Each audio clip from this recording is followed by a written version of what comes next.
jolly morning. Would you like to try our peach mango pie with a side of a new series of Phoenix Wright kissing appointments?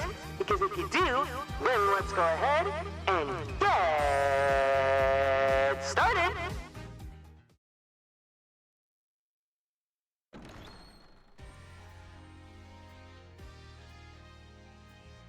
Hi, hey, welcome in to the stream. I hope you're doing great. Hi, hey, everyone. Welcome in, welcome in, welcome in. Hope you guys are all doing good. Good morning to you all. Geb, thank you so much for being first. CB, hi, hey. Ash Frost, good morning to you. Mabu Fula, hello. Can we get some light sticks in for Mabu, who's going to be going on a flight soon? So let's wish them a safe flight. Good morning, Jenny. Hi. And Yazzie, yet. Welcome in, Timbit. And good morning, Ginger.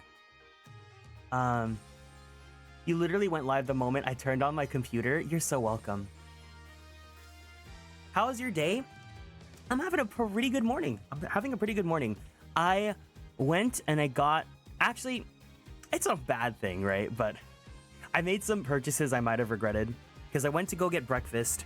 My family wanted to get some dim sum, so I went to go pick up some dim sum for them. So I have some dim sum for me for lunch. But as you guys know, usually on Sunday mornings, I like getting Jollibee. So I got myself a chicken sandwich for breakfast. And then... The regret part was that I wanted to get a drink for the stream just because I like have something to drink on when I'm like streaming, right? And there's this place that like specializes in matcha. So I was like, I'll try it out because I've been really into matcha lately, right? And then part of me when I was passing by, I was passing by a 99 Ranch and they had it's 99 Ranch. It's like an Asian grocery store. And they have the apple juice that I love telling you guys about. It's so good, right? So I passed by the market and I was like, should I just cancel the matcha to get the apple juice? And I said, no, I want to try this place out because the matcha place had some really good reviews on Yelp. And I went to go get the matcha. And I paid like $7 to $8 for like a size small cup. And it's not bad, like the drink is good, but like I was just sitting here thinking I could have gotten like, and I ended up actually getting the apple juice. I could have gotten the, the nut chan apple juice for like $5 and it's like double the size. So that's my little bit of a regret for today. Good morning, Hidu. Welcome in, hope you're doing well.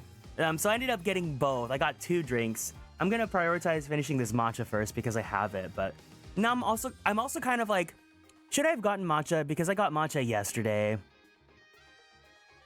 Yeah, matcha is like something that like, I like it, but I probably shouldn't get it like 2 days in a row. Otherwise, I'll just get like tired of it. But anyways, I hope you guys are all doing well. Hanging on the edge of tomorrow. Gab, did you finish Dawn Trail yet? For anyone that's finished Dawn Trail, I need you guys to finish it because... I want to start learning the extremes because I saw what the mounts look like and I want to put together a learning party, but it would be really good if like everyone in the learning party was actually a constellation. Oh, damn. Good morning, May. I'd love to join. You can join. We can just go to Oceania. You've been doing some clothing sketches. I hope they're going well. Nope, I felt really tired after I got to the last map. Take your time. The last map is really good. I don't want you to, like, force yourself to speed through because it's a very, very, very good, very, very good. I cried a lot. My alt hasn't touched MSQ since 6.4. No, just go on your main. We'll just DC travel to Oceania. You beat the first extreme last night? Oh my god, Yazzie, can you go and teach us then? Can you like, teach us? So I know I finished, you finished, Geb is about to finish. Thank you for the Catboy, Alma Senpai.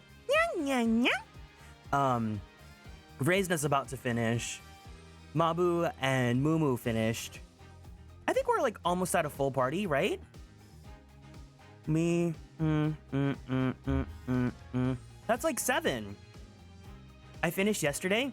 Yeah, for anyone that's finished, obviously, let's not talk about the story because I don't want to spoil anyone that's tuning in that has been avoiding the Dawn Trail streams.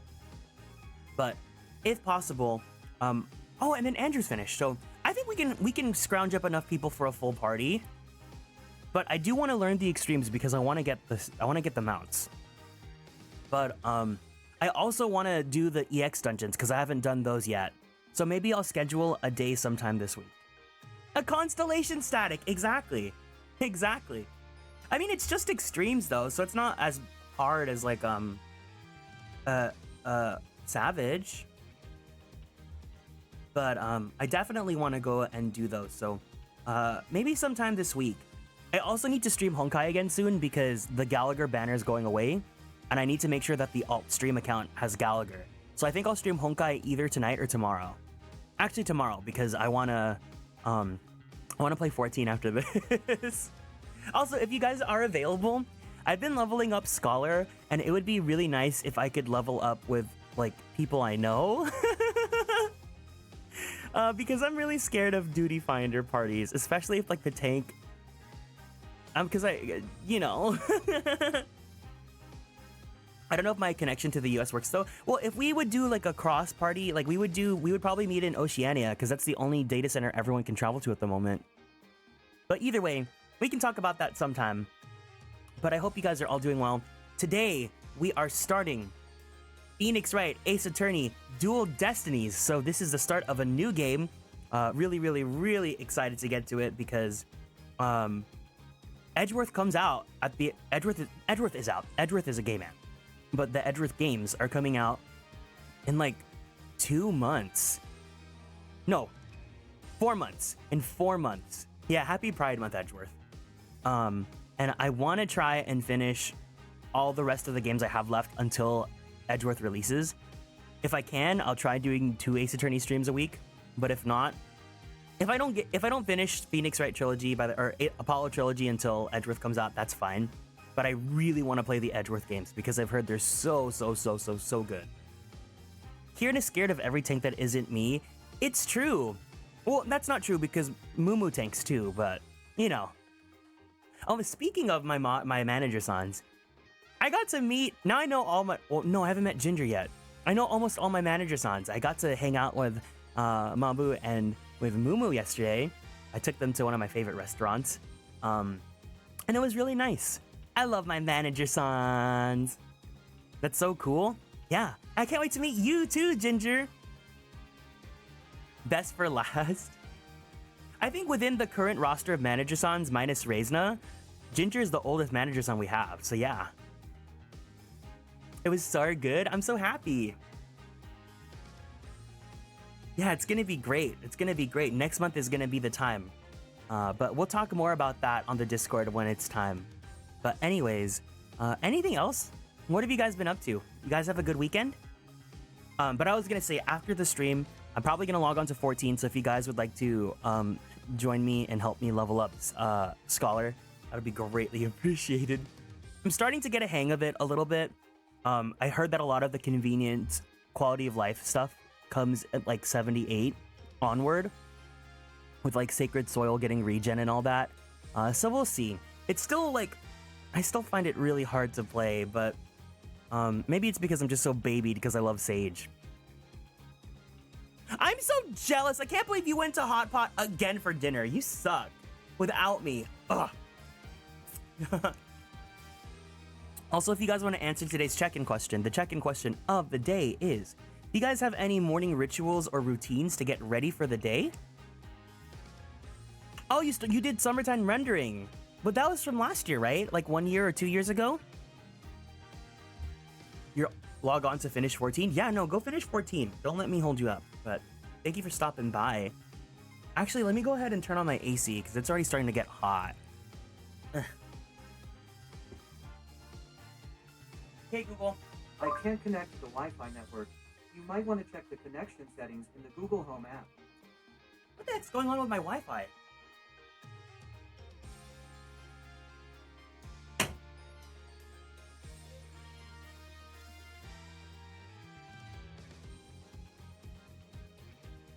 Hulu says 2023. Wait, let me see if I can turn on my lights, because my lights aren't on right now. You guys can see me, right? You guys can see me and the stream and everything? Skincare, reading, then breakfast and coffee. Ooh, yummy. That's nice. Do I have any, like, routines? My morning routine is I wake up, I look at my phone, I look at my notifications, and then I go on Twitter. And then I put on, like, I just like listening to people. I like having voices, like, playing and keeping me company. So I'll usually put on, like, a YouTube video or something. Maybe if there's, like, a VOD of a friend that I might have missed or fallen asleep to, then I'll go ahead and listen to a VOD as well. Yeah? Yeah? Yeah? Yeah? Good. But yeah, nothing too crazy. But if you guys do anything like fun, cool to get you started for the day, feel free to let me know. My morning ritual is just walking me dog and then taking a scalding hot shower to reflect on my entire life as I scroll the social media like an old man with his newspaper. That's funny. Good morning, Moo Moo. Welcome in. But anyways, let's go ahead and check out the new stuff that's going on with the new game. We're gonna do the first case with regular costumes as much as I want to put Phoenix in his costumes. Welcome in, Solus. Hope you're doing good today. A possible lethal amount of coffee is all I can think of. Do you guys really like coffee that much?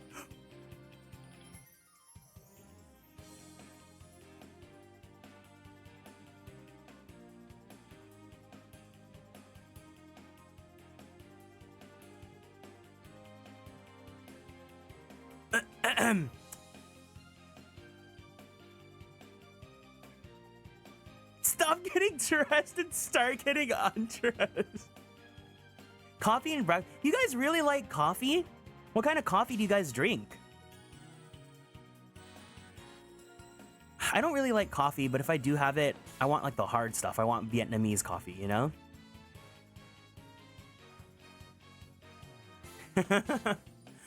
Oh my gosh, I love them so much. All kinds, but mainly iced. Yeah, I'm an iced coffee kind of guy. So these last two games are gonna... Wait, did Apollo's hair get longer? Why does he have an eye patch? Did Apollo grow out his hair? What is this? Iced caramel? Ooh, yeah.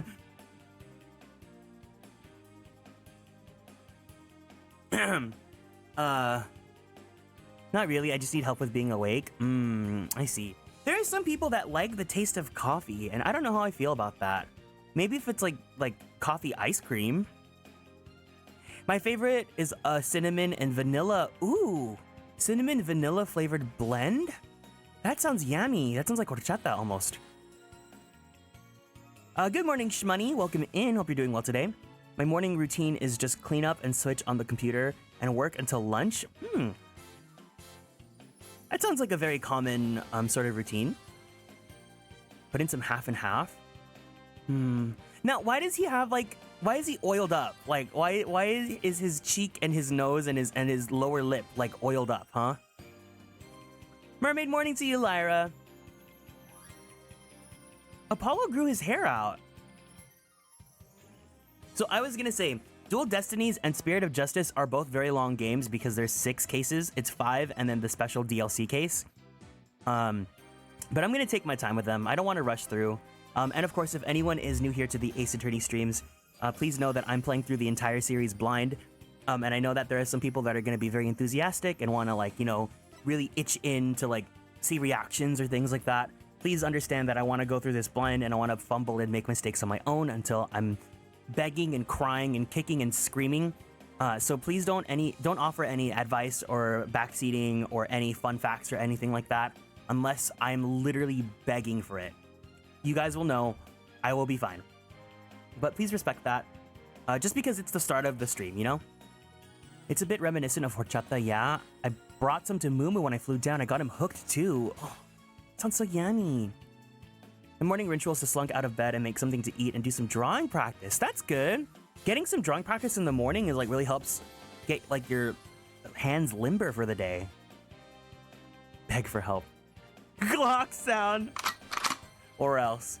I wish there was like a command I could give so that only my managers can use the Glock sound. Only me and my managers.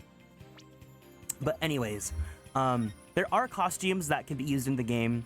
Obviously, they're for my mans. But I think for the first case, I'm only gonna use the default because I don't want to like tamper with the experience, right? Wait, Apollo has these two outfits. Why doesn't he have his boyfriend sweater?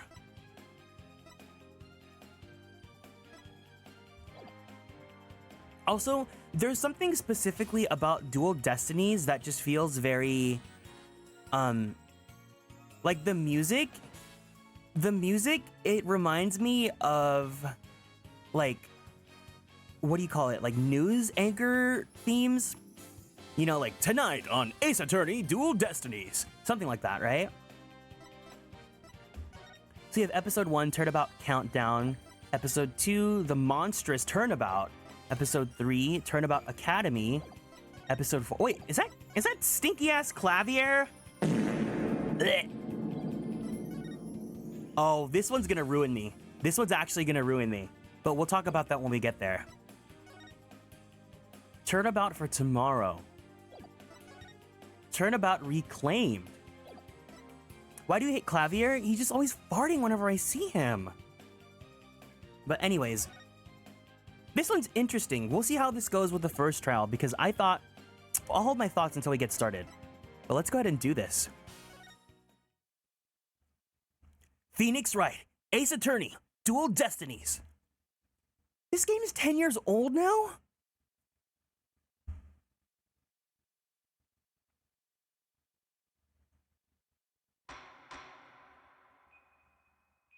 Anime?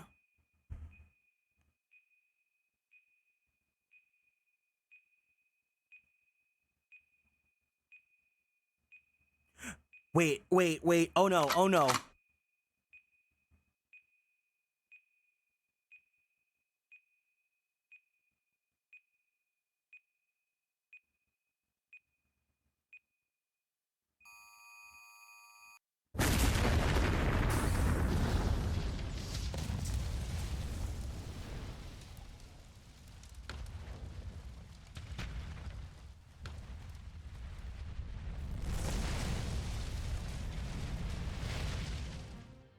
These are dark times, where the law has been reduced to rubble, and it's up to us to restore it to its former glory. Well, game's over, guys. Yeah, I know what you mean. It looks like your target finally decided to make a move. Wait, anime means... Don't you worry. I've got a trusty new partner on board.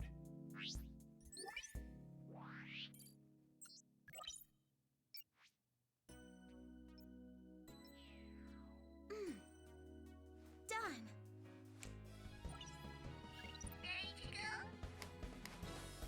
You bet. Let's do this. She's been with us for half a year, though I can hardly believe it. Anyway, her power will be our greatest weapon.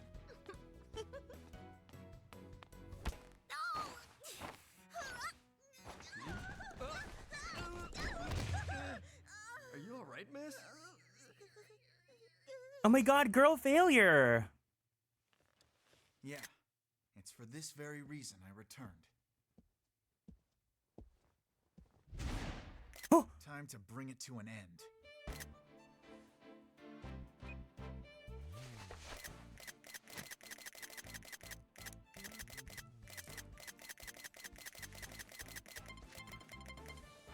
No! My screenshot space!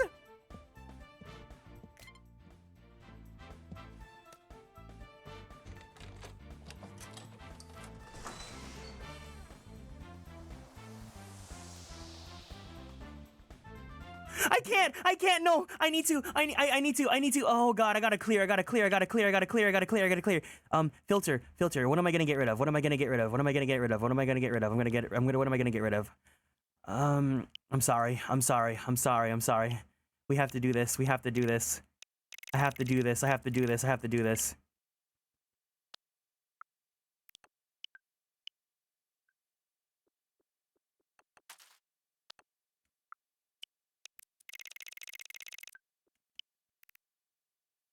Oh, wait, my Sylvain photos. I'll keep these ones. Goodbye, Geralt. I can't get rid of these ones. Oh, I can't get rid of these ones. Oh. Oh. Anyway. Oh, I can get rid of this one. I'm over him.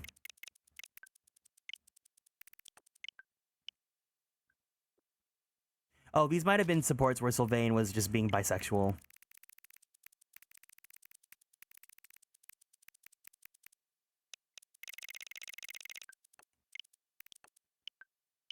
Man, I really like Three Hopes.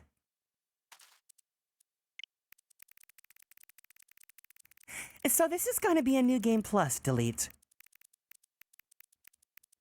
Why do I have screenshots of this guy? Kieran, thank you so much for following and joining the Konstellations. Welcome in.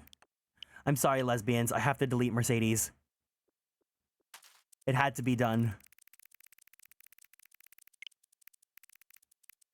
You don't understand. Right now, I need to preserve.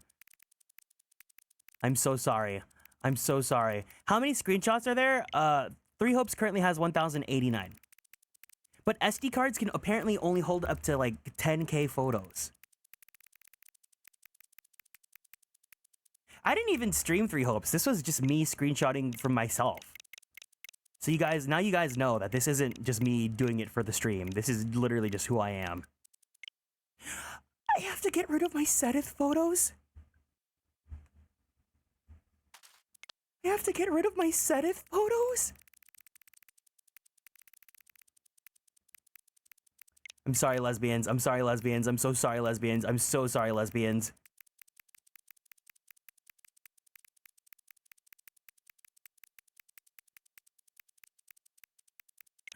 I'm so sorry, Yazzie. I love him too.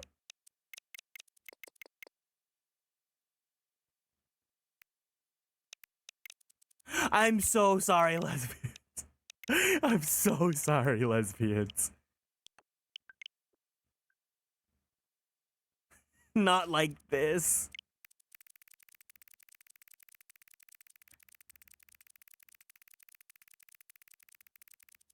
Don't tell Allegra, no. Please don't. Anyone but her.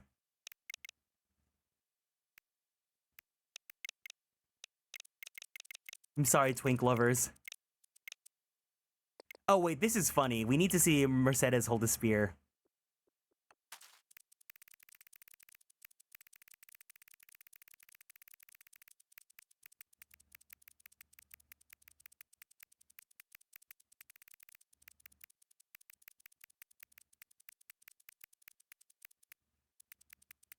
Where's my pictures of Mercedes holding a spear?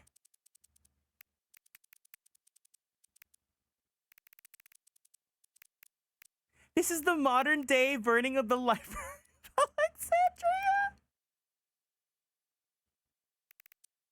Where did it go?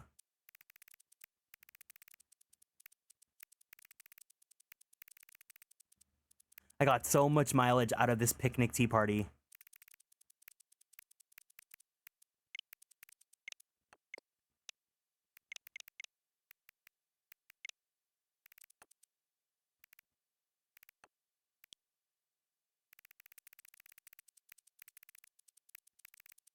Oh, I love him. I love him. I love him. I love him. I don't have that much stuff of his Three Hopes version.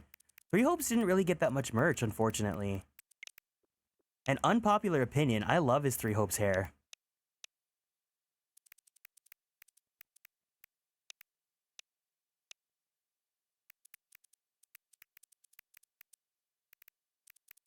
Okay, I think this should be sufficient. I have room for 600 something screenshots. I think we can do this.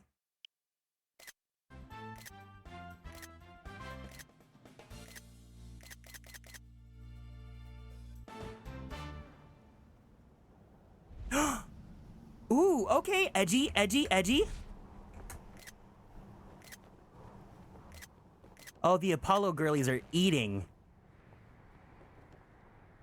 Bro, you're gonna dislocate your neck.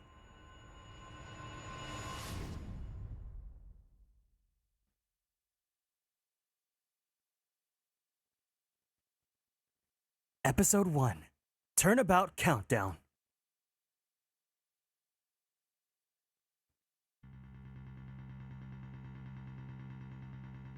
The best thing about bombs is how they erase and destroy without discretion. I'm sorry. Unfortunately, from this game onward, it looks like you guys probably can't read the text boxes. I might be covering some of it with like my big old shoulders. Now all I have to do is pin everything on that little girl.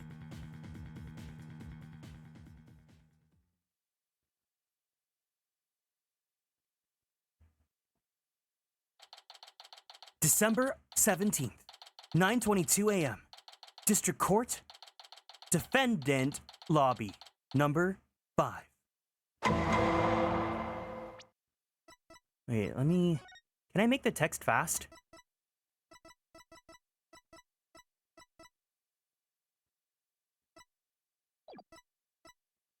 No? Okay, so we are playing Athena for the first case. Got it, got it. Nope. Not feeling nervous at all. It's amazing what a girl can get used to. Even a tense atmosphere like this is no biggie. You doing okay, Athena? Oh, Apollo! Yeah, doing great. Like, I'm a little too great. Oh, yeah? Well, that's good to hear. His mouth is so big. He's like... Oh, that's good to hear. Although, I could have sworn I heard your voice crack for a second there. Oof! I'm that transparent, huh? Cracking? No, my voice isn't cracking. Nerves of steel here, I tell you.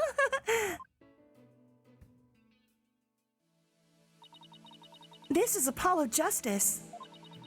He's a fellow lawyer at the office I work for. Apollo's the lead for the defense on this case. But I'm gonna be there at the bench with him doing what I can to help out. I'll do whatever it takes to defend Junie. Speaking of steel, how are you holding up? The explosion really did a number on you. I'm just happy that you're okay, Athena.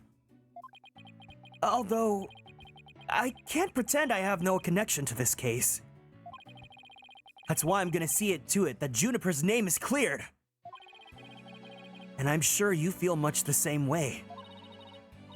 You got that right. I won't rest until Junie's completely cleared of all suspicion. Apollo, Athena.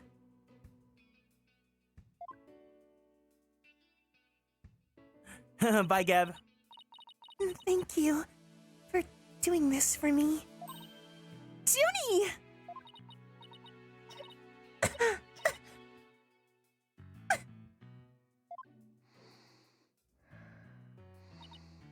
Is she huffing her sunflower? Hey, are you okay? Sorry about that. I always seem to go into coughing fits whenever I get nervous. This kind of thing never happens at the forest and home, though. This is Juniper Woods. She's my dear, dear childhood best friend, and she's also our client for this case. The news keeps repeating that Junie's the alleged bomber. But that's ridiculous! There's no way Junie could do anything like that!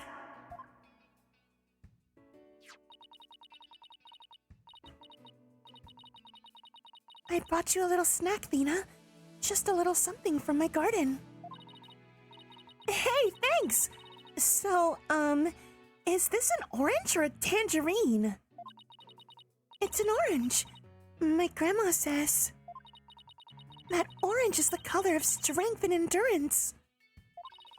Oh, I get it. Strength for the trial, right?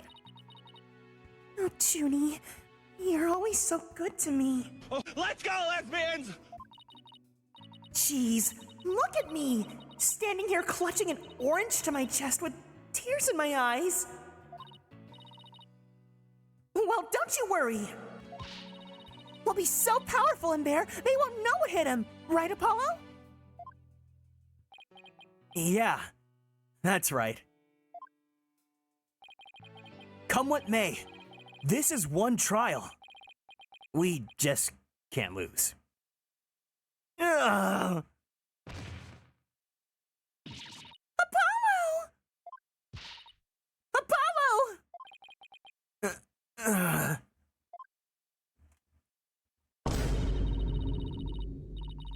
Blood is seeping through his bandages.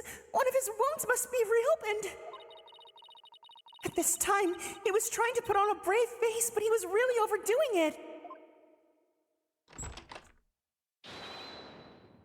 Mr. Justice! Huh? The trial's about to start, sir. Please proceed to the courtroom. What? Now? But Apollo is in no state to defend.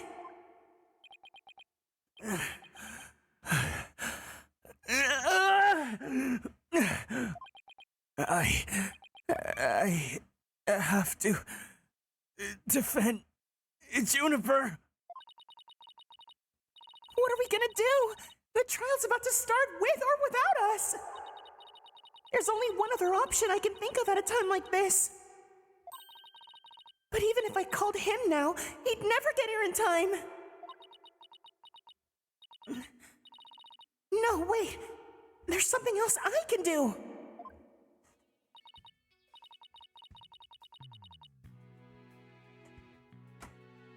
The sunflower scent has been linked to having a positive impact to mood and emotions, so Juniper huffing those sunflowers can calm herself down. Really? Would have never known.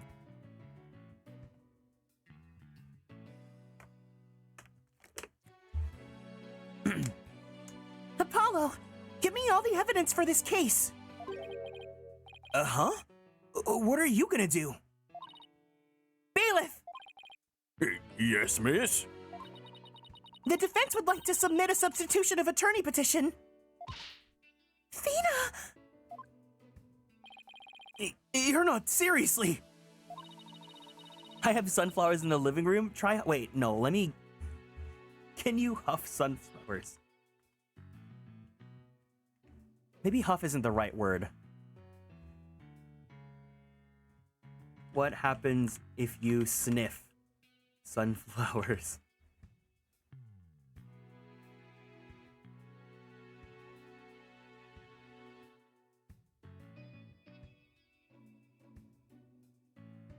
I don't want to look this up. I think I'm good. You just concentrate on getting better. I'll defend Junie. All by yourself? Athena, stop for a second. Think what you're saying. You've never taken on a case on alone before, right? No hay problema. I can handle it. I think. Wait, is Athena like Latina? Did she just drop gratuitous Spanish?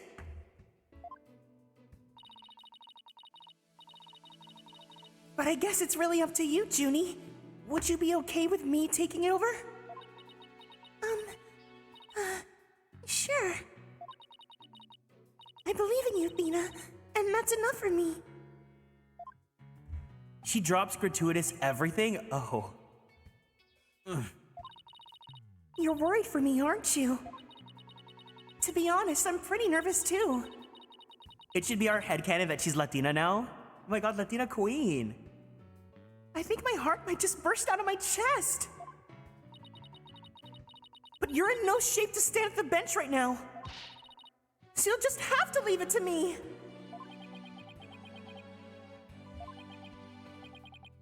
All right. I can see your mind's made up anyway. I hate it that I can't be there, but I know you'll have to give your utmost to defend Juniper. I love this. The first case of a game in the Apollo Justice Ace Attorney trilogy does not feature Apollo Justice. You bet I will. Rest assured of that.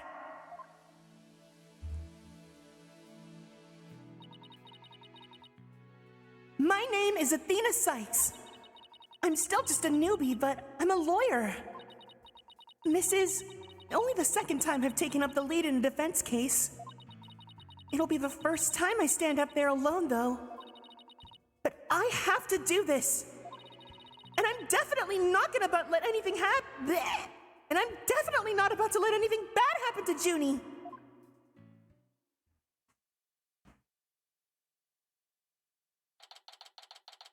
December 17th, 9:46 a.m. District Court, courtroom number 5.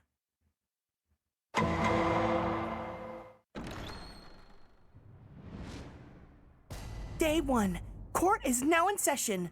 All rise. Court is now in session for the trial of Juniper Woods.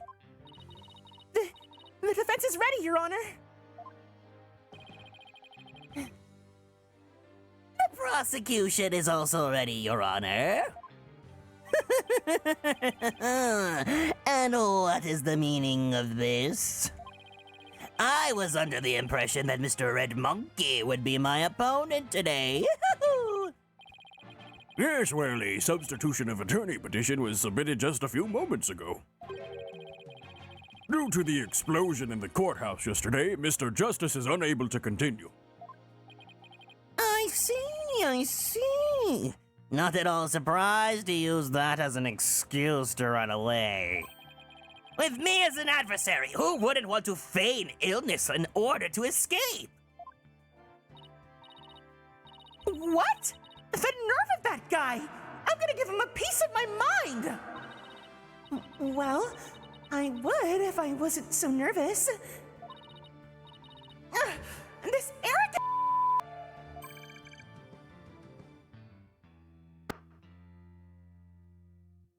You arrogant jerk! No! Widget!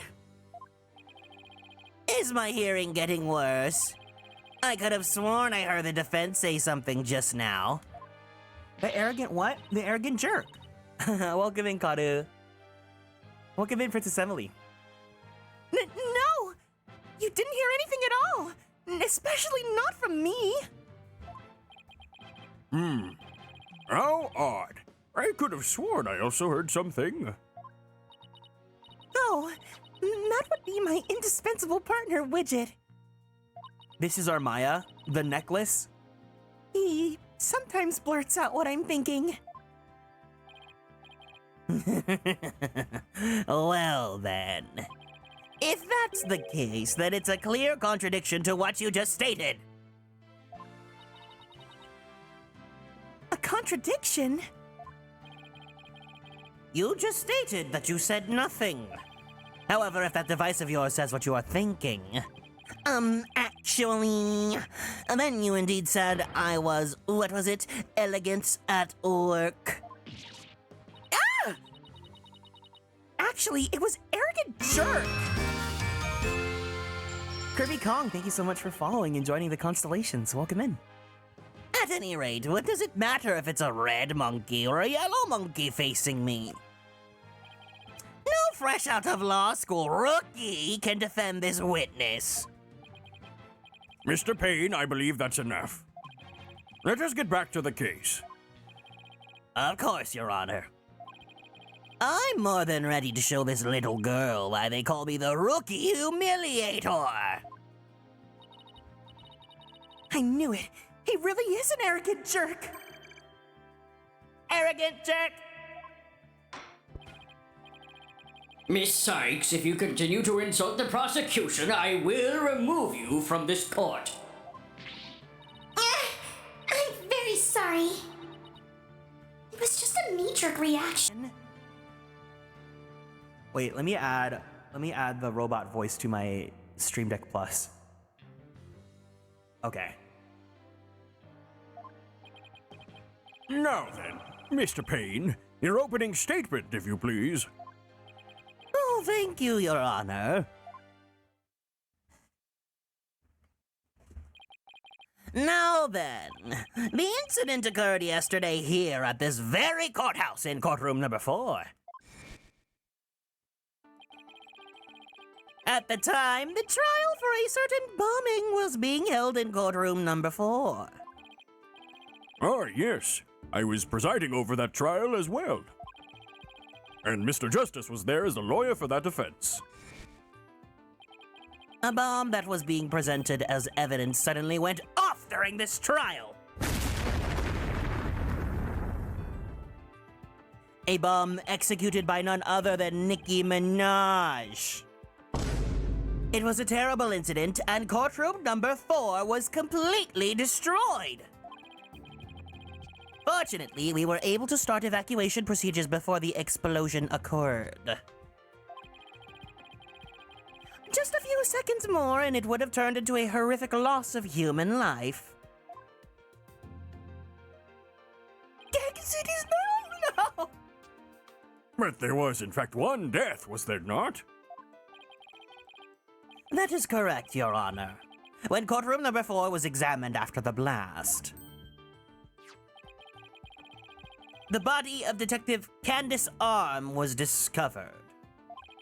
She was to take the stand as a witness later in the trial. I suppose she wasn't able to evacuate in time. Oh, what a terrible tragedy. Welcome in, Nox Sis. Hope you're doing well today. I must admit I stumbled at least 10 times myself before I was able to escape. Maybe the court should go see about getting you even shorter robes. The victim's body was found near the entrance to the courtroom. I suspect she stayed until the very end to help guide the others out of safety. Your Honor, allow me to submit as evidence the victim's autopsy report and details about the bomb. What do you, what?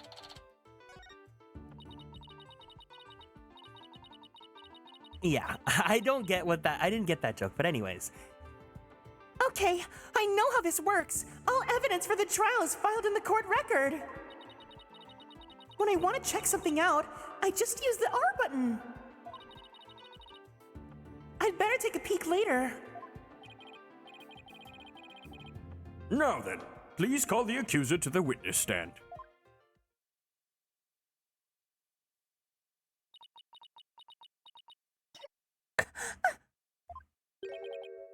Defendant, are you feeling all right? You're looking a bit pale. I'm so sorry. I was feeling a bit weak when I first arrived at the courthouse. But I'm all right. Junie's really giving it her all. I'd better make sure I do the same.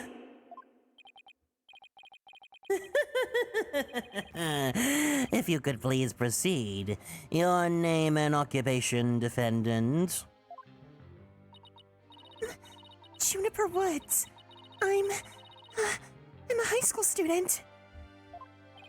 Wait, how old is Athena?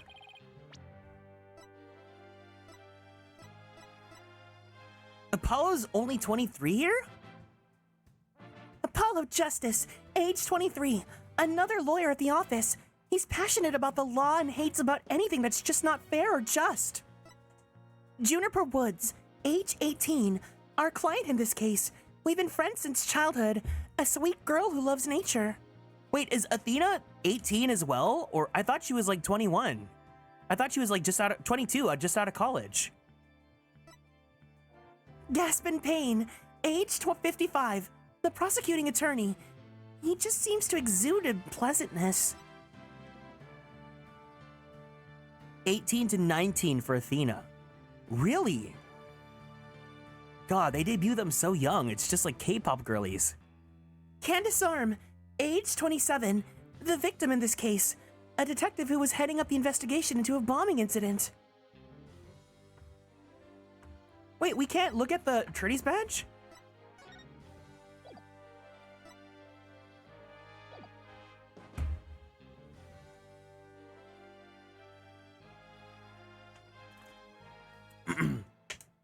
Miss Woods, can you confirm you were in the courthouse on the day in question? Yes, I came to know Apollo Justice through my friend Thena. And so, I was there yesterday to watch his trial and lend my support. Yeah, I'd fear for my life if my freedom was in the hands of an 18-year-old lawyer. Well, I mean, they're like both 18. Like, they're friends, so it's like different, but you know. Something's wrong. Junie's really scared. And my battery's also low.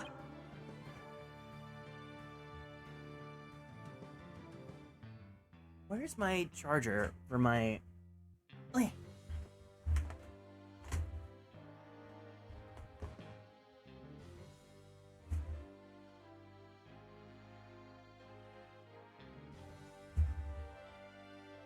I need to get some extra USB cords. Did you know I'm also known as the Defendant Humiliator? It looks like I have yet another chance to show everyone how I earned that moniker! Does this arrogance know no bounds? I have to protect Junie no matter what! Hey, you arrogant Prosecutor Payne? What is it? He wants me to Demonstrate why I am known as the Rookie Humiliator instead? Deep breaths, Athena. Don't let him get to you. I wonder why they made the text box like smaller, because it was big in Apollo. Prosecutor Payne, Junie's telling the truth. Mr. Justice also backed up her claim when she saw him when we saw him in the defendant lobby. And Junie, he said that he was glad to get the lotus root you gave him too. He was? My grandma says that lotus root is good for your eyes. She says they can even help you see into the future. They can? Then that's the perfect present for That's So Raven. And if that's true, I guess he must not have eaten them. A sweet, meek girl like this blowing a courtroom to bits? I must say it's very hard to believe. Now, Your Honor, don't let her seemingly innocent appearance fool you. The defendant has a motive for committing this crime. That's not true. I don't have any kind of motive. And I didn't even know the lady who was killed. I admit the investigation didn't turn up any connection between the victim and the defendant. However, that doesn't matter. The only thing that does is that her objective was the destruction of courtroom number 4 itself. Oh wow, this is so different seeing everything in 3D. Hey, what's that supposed to mean? Why in the world would Miss Woods want to do that? That's a very good question coming from a novice such as yourself. But first, a question for the defendant. Have you ever been brought up on false charges? What? Why, yes. Yes, I have. And did that experience cause you to harbor a grudge against the court system? Objection! Now wait just 1 minute! If that kind of thing was motive for blowing things up, then every one of our clients would turn into the bombers! That's a valid point. We wouldn't have had a single courthouse left standing in the land. I concede that accused isn't the only one who might bear resentment against the courts. But Miss Woods is the only person who could have committed this crime. Why? Because we have found some decisive evidence that proves the defendant's guilt. Decisive, huh? I'll believe it when I see it. It involves a very unique aspect of the bomb itself, Your Honor. And what exactly was so unique about it? Why don't we have Miss Sykes answer that question? Huh? Me? I notice that you appear to be very nervous. And, well, gentleman that I am. I'd like to offer you the chance to gain some confidence with such an easy question. Could he be any more condescending? Really, what a thoroughly unpleasant man! L is for Loser. What did it just say? Nothing. Not a single thing. Why does she have the necklace? Like, it's just like outing her. Now, let's see. What was I supposed to do at a time like this? Oh, I know! The court record!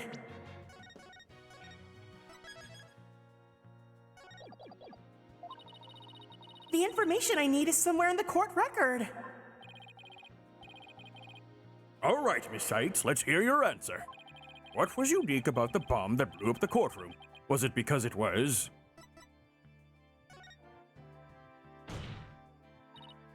Mr. Payne, what kind of simpleton do you take me for?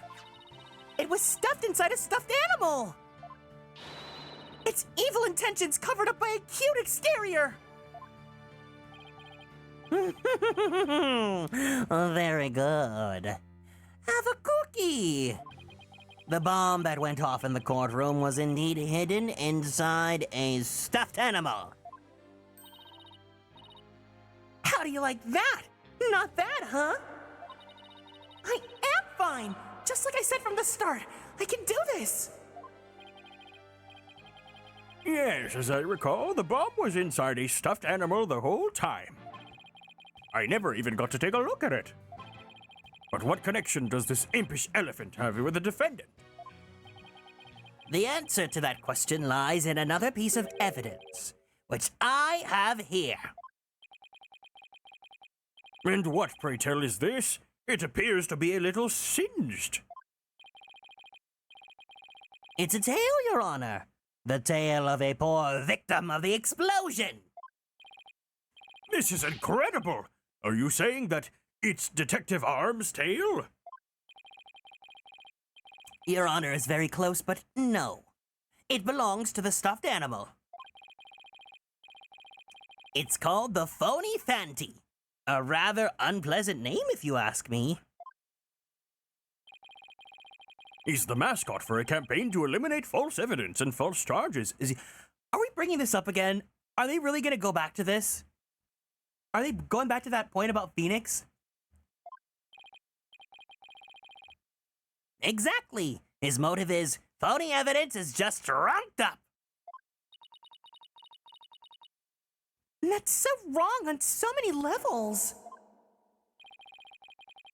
The Phony Fanty's tail is made of vinyl cloth.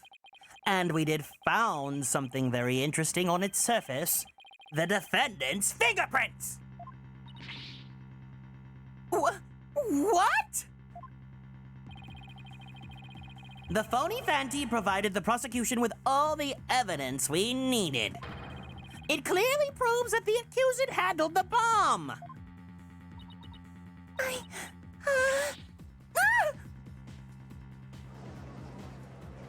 Ooh, camera pan.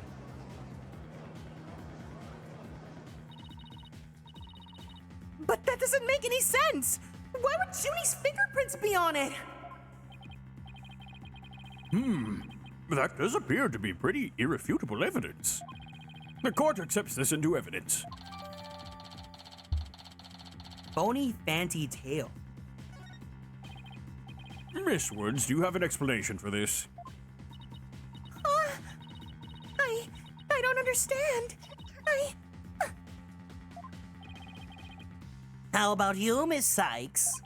Do you have any plausible explanation to refute this decisive piece of evidence? Well, I can't do it! I can't think of a single thing! But I'd better come up with something for Junie's sake. If you can't produce an answer, we could always go straight to the ruling if you prefer. No! I have to say something fast! Oh no! I can't get my voice to work! Why now of all times? I thought I overcame this already. Maybe I'm still not ready to stand in court.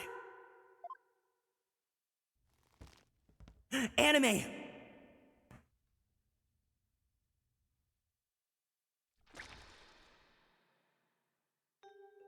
What? Is this where the rated M came from for the original release?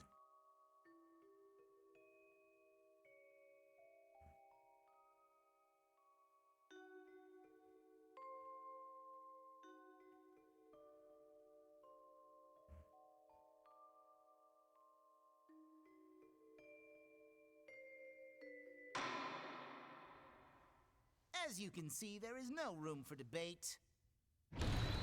Objection! Why, it's you.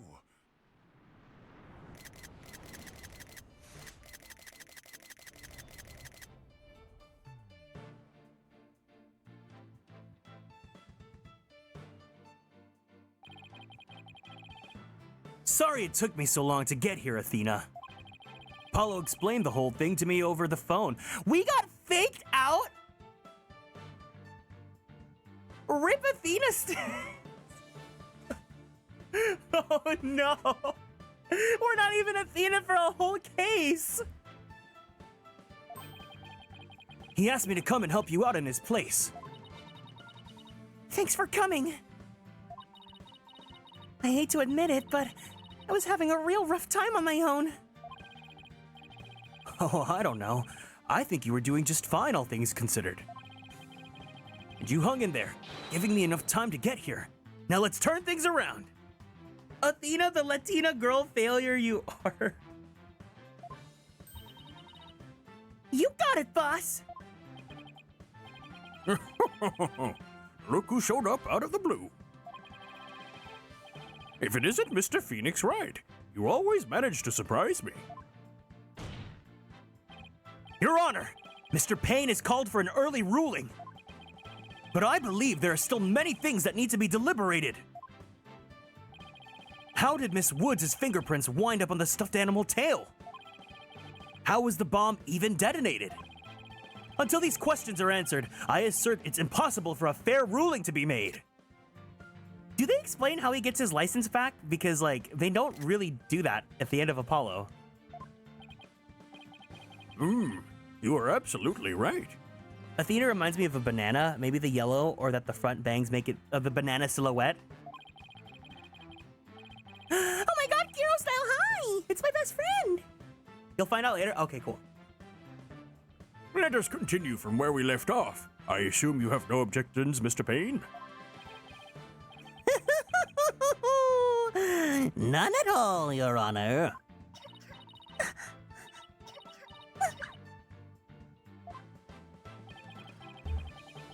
Miss Woods really looks like she's having a hard time. Junie's really struggling, Mr. Wright. I get the sense she's afraid of the courtroom itself. I love that you come in as soon as Phoenix comes in. It's like my husband and my best friend. Because of yesterday? Yeah, it was understandably very traumatic for her. Poor thing. And here she is, back at the courthouse again, being so brave. I'd like to make a request, Your Honor. If it's all possible, I'd like to have Miss Woods rest in the lobby. Given the defendant's condition, very well. I grant special permission. You go get some rest, Junie. I'll leave the rest to us. Okay. Thank you. Sorry about this.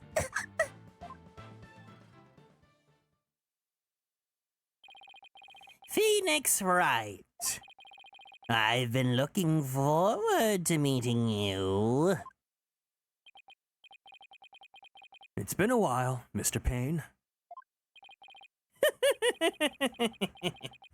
You're more clueless than I'd heard. I do believe you mean, how do you do? For I am Gaspin Payne! I'm the younger brother of your long-standing rival, Winston Payne. What?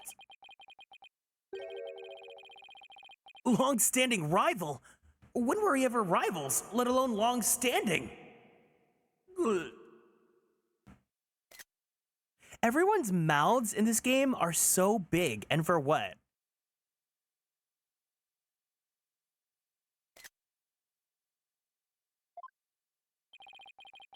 Oh, you'll see, Mr. Wright. I will cleanse Winston of the disgrace he's met with your hands! You're so right, Yazzie. Looks like this royal pain is going to be as thoroughly unpleasant as the other. Your Honor!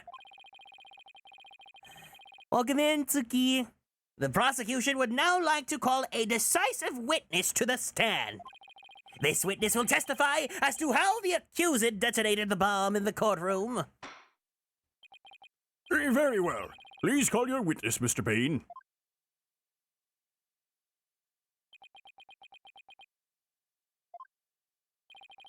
Witness, your name and occupation, please. Witness? Name, Ted. Tonight, wow, if this was not so obvious. Occupation, bomb disposal specialist. Oh my! What a strange robotic voice you have. Speech synthesis. This via typing. It is the same as me talking. He sounds exactly like a Robot. Can you speak in a normal manner? I can. He can! But I do not like to speak. Speaking is inefficient.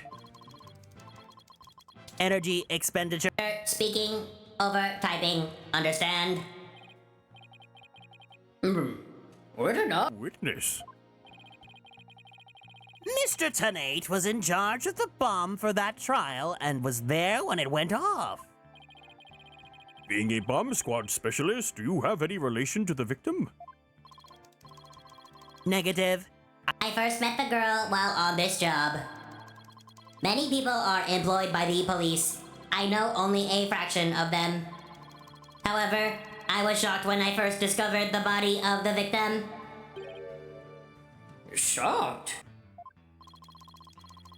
I was the first one On the scene after the explosion. I went there to ensure safety, but I ended up discovering a dead body. So he was the first to discover the body, was he?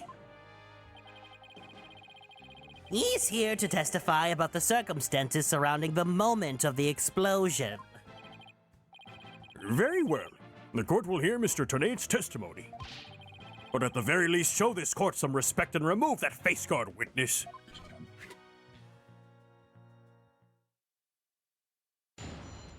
He must be a skilled typer with one hand. When the bomb went off. The bomb was originally Disarmed by me, then transported here as evidence. Bomb name HH3000. Operated by timer or with a remote. I was watching from the gallery when I suddenly became alarmed. I saw that... I don't like that. I saw that the bomb's timer was counting down. I didn't like that one bit. So even though the bomb was supposed to be disarmed, it somehow got switched on? precisely Activating the timer is very simple. Number 1, connect wires. Number 2, switch on timer. A monkey could do it. I am sure even you would be able to, Mr. Wright. Uh-oh. I guess that makes you the blue monkey in this barrel of fun, boss. I'd now like to begin my cross-examination, huh?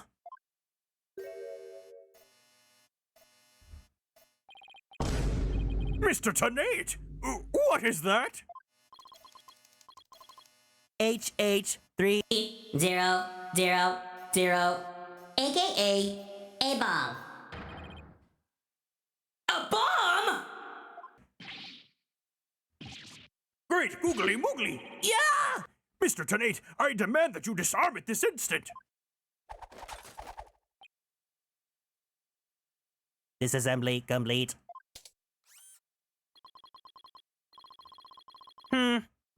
5.3 seconds. 0.2 seconds short of my personal best. It's the way that he has to type the word Humph into his little speech to text. Are you trying to give me a heart attack? I'm not exactly a spring chicken, you know. This is an exact replica of the HH3000.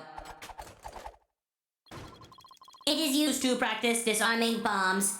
Disarm equals success. Explosion equals failure. Huh? What? What? Huh? Huh? Huh?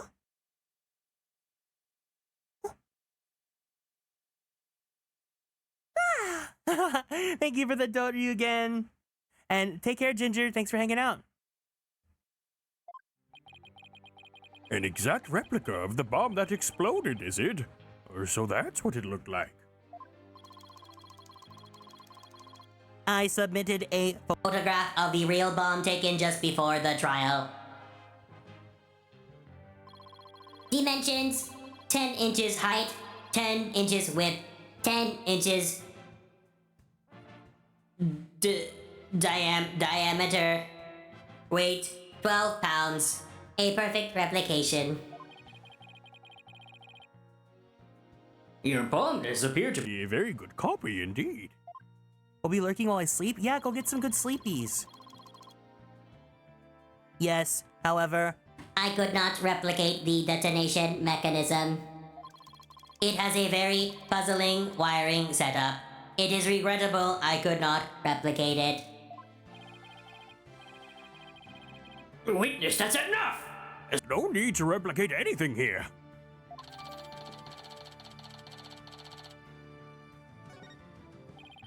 And now if the defense would begin their crossing... Where has Miss Sykes gone to?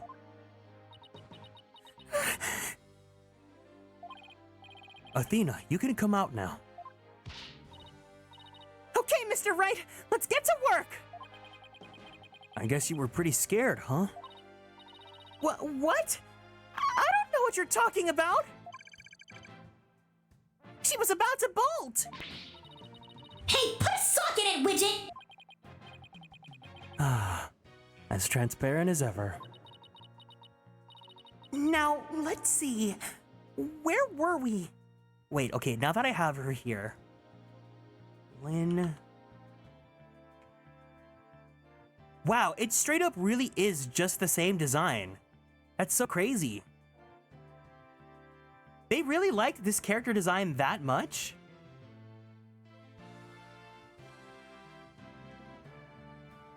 So, if I remember right, they've gone on record saying that the reason why Athena Sykes exists is because they really liked the design that they made for Lynn from Ghost Trick, that like Athena like literally just looks like this. Not me. Yeah, they designed Athena Sykes after me, actually.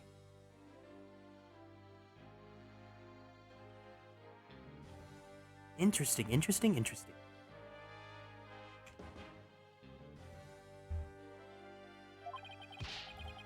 We were at the cross-examination. Oh, cross-examination. Of course. She seems disoriented. I wonder if she's all right. Maybe I should ask Athena if she remembers how to cross-examine to help her focus. Athena is the Luigi? No, I think in this context, Apollo Justice is the Luigi to Phoenix Wright's Mario. Nah, no need for that right now. She'll be fine. I'll do everything I can to help. If you can't find any contradictions, and you flub up too often, don't be afraid to ask me for help. Press the X button when the option to consult with me appears.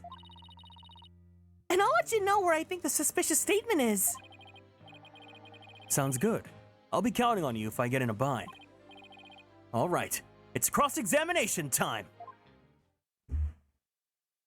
I mean, I'm not even halfway through the case yet, but I feel like the way they handled this case, it's kind of like what they were trying to do with Susato in Great Ace Attorney 2, but Great Ace Attorney 2 just handled it better, because Great Ace Attorney 2 is like the best game in the franchise. When the bomb went off.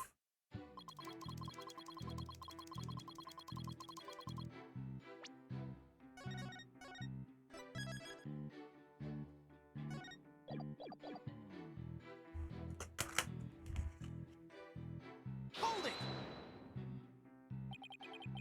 You say that you disarmed the bomb, but are you really sure it was disarmed? Absolutely. I can disarm anything. In a flash. That looks more like dismantle than disarm to me.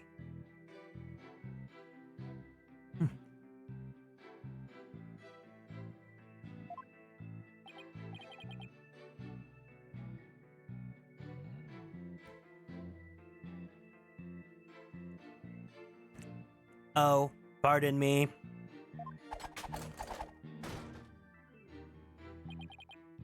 Let's see. Is there any chance you could have forgotten to disarm the bomb? Impossible. I do not make rudimentary mistakes like that.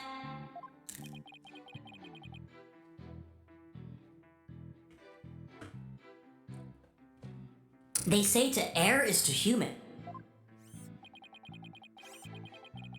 Although the jury's still out on this guy.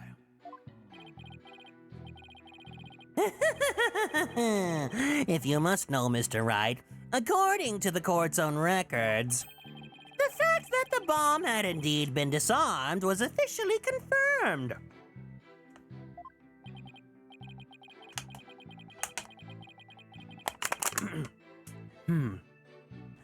I guess I can rule out the possibility that he forgot to disarm it. Could you talk about the bomb in a little more detail for the court, Mr. Tenade? Certainly.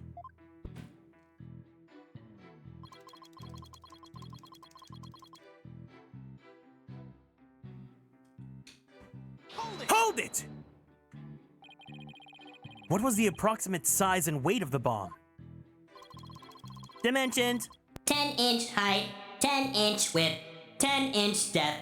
Weight, 12 pounds. This information is also written on the photograph. Ah, yes. Here it is on the back. According to this, the case is made out of alloy plating 5/16 of an inch thick. That certainly sounds like one thick and very heavy bit of metal. I bet if I dropped that thing on your foot, you'd be hopping. If you dropped that thing anywhere, I'd be hopping for the nearest exit. Very well. I believe the court has heard enough about the bomb itself. So, Mr. Tenate, you were keeping an eye on the bomb? Where were you watching from? Hold it! Why were you in the gallery? My duties may have been over for the moment, but I wanted to keep a watch.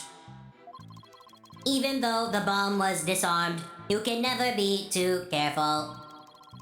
Explosive devices are very dangerous things. Ah, how admirably responsible of you. A model to be emulated. I practice disarming bombs every day. I practice assembling them, too. The disarming part I get, but assembling them... Well, I'll have you know that I practice presenting evidence every day myself. I see, but Do you ever practice having evidence presented to you? Presented to me. What? No, then you cannot very... Well, call yourself a professional yet, can you? That's it! I'm gonna start practicing having evidence presented to me every day!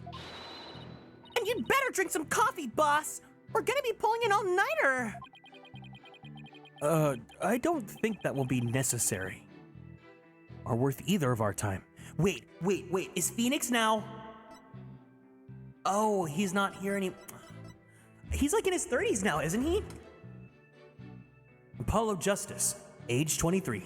A young lawyer at my agency. He was injured in the courtroom bombing. Juniper Woods, age 18. Our client in this case. A good-hearted girl who loves nature. She apparently lives in a forest. Candace Arm, age 27. A victim in this case. A detective who was heading up the investigation into a bombing incident. Athena Sykes, age 18. Okay, so there's her. She is 18. A young rookie lawyer at our agency. She's also our client's friend. I do like that the flavor text changes depending on who you're playing as.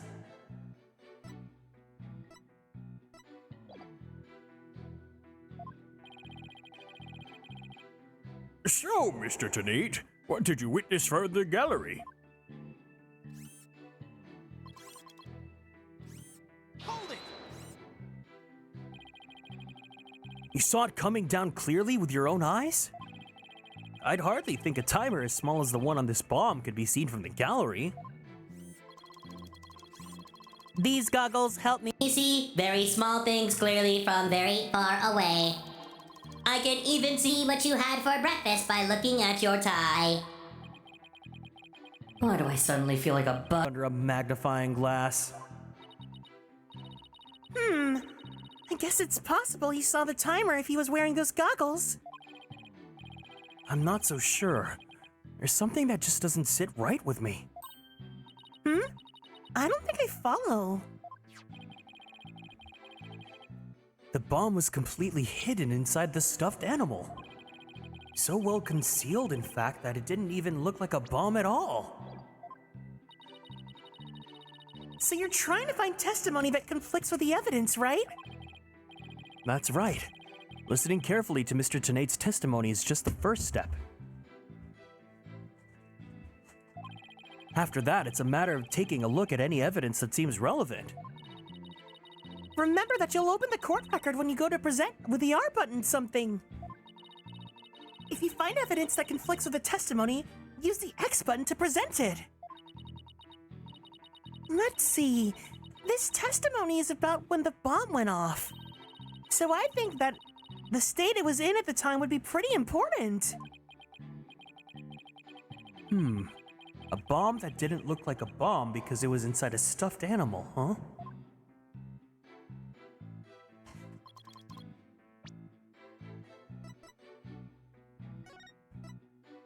Oh.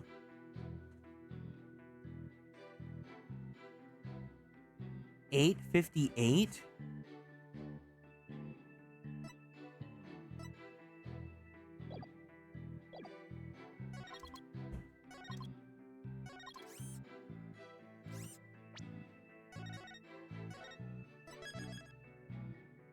Alright, I can't mess up the first one, can I?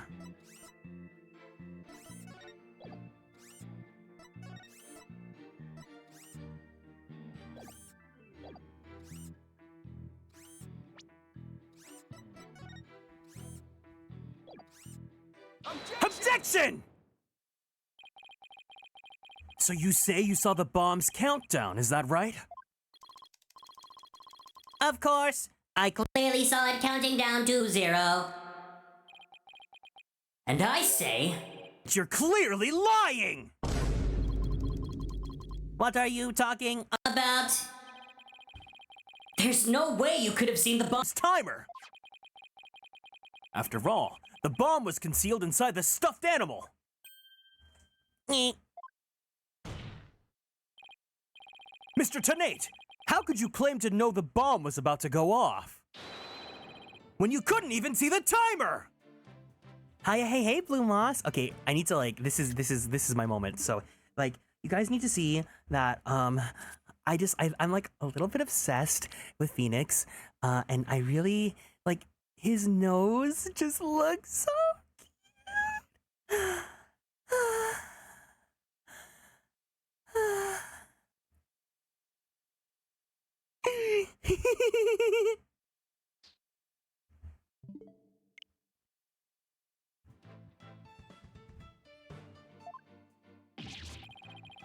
Ag!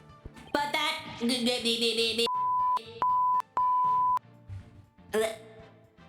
What? No! Does that seem like a glaring inconsistency indeed? Witness, how do you explain this? Well, Oh, that was Great, Mr. Wright. You found a contradiction right off the bat.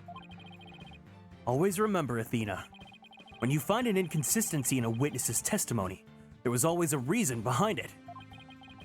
It could be a lie, a hidden meaning, a secret. Whatever it is, it's up to us to dig it out. And pointing out every contradiction we find is the best way to do it, right, boss?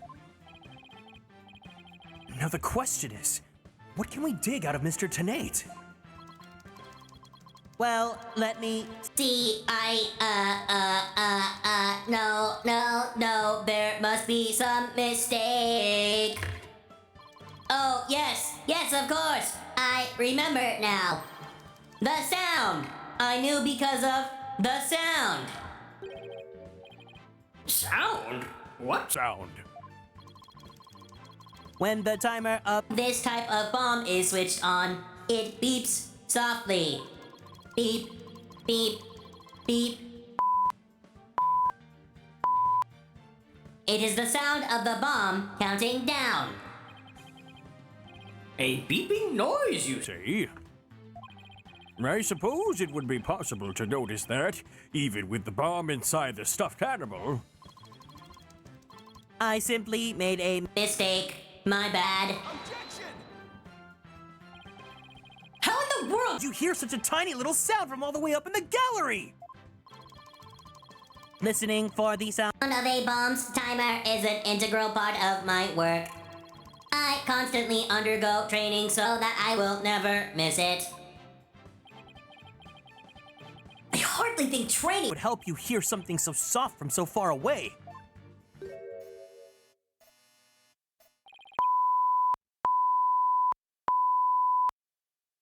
Oh, what now? Are you making light of the fine science of disarming bombs? It is a solemn mission that I put my life on the line to perform. What kind of specialist would I be if I could not hear a bomb's timer? It's not like disassembling a toaster, you know. Now he's just showing off.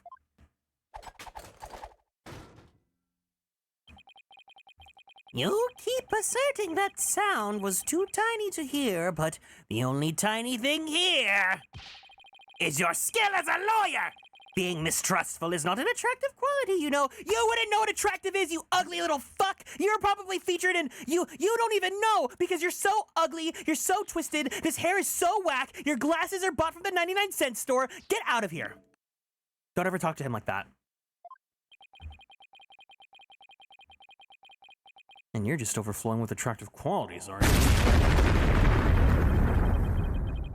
perhaps you have some proof that Mr. Tenate did not hear the sound. Well, no, but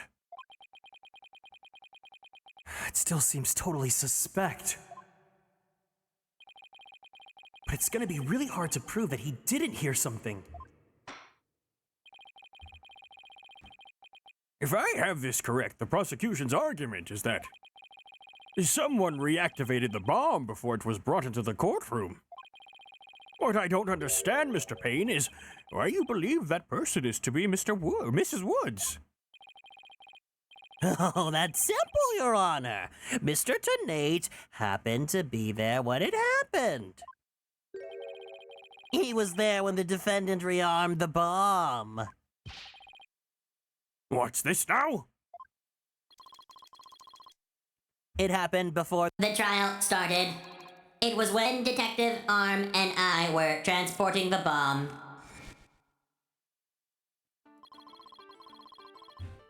We brought the bomb to the lobby for the defense. Bomb equals evidence. The lawyer wanted to see it before the start of the trial. Looking for a chance to get at the bomb, Miss Woods was already in that lobby. Her goal was surely to rearm the bomb and steal the remote switch. The remote switch? Damn it, Bear. Thank you so much for following and joining the Konstellations. Welcome in. Yes, the switch that controls the bomb remotely. Duh. It has been missing ever since the incident. I am partially to blame. I left the bomb and remote on top of the transport case. And they were rearmed and stolen while I was talking with the lawyer.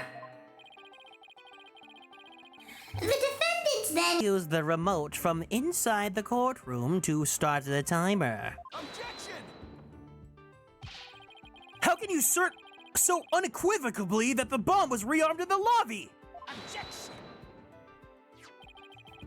The bomb was safely secured in the transport case. The only time it was outside of the case was on that lobby.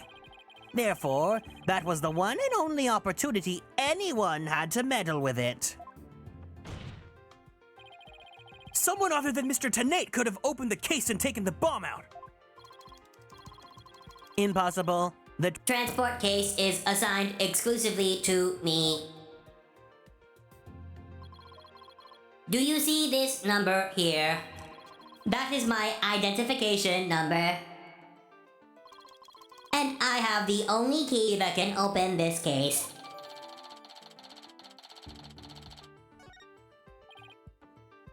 Nevertheless, Mr. Payne's assertion is nothing more than conjecture. You have no proof that it was Miss Woods who stole the remote switch. And by the same token, you have no proof that it wasn't her. But what I do have is a piece of evidence that proves the defendant handled the bomb. Ah! The tail! 5 minutes. 24 seconds.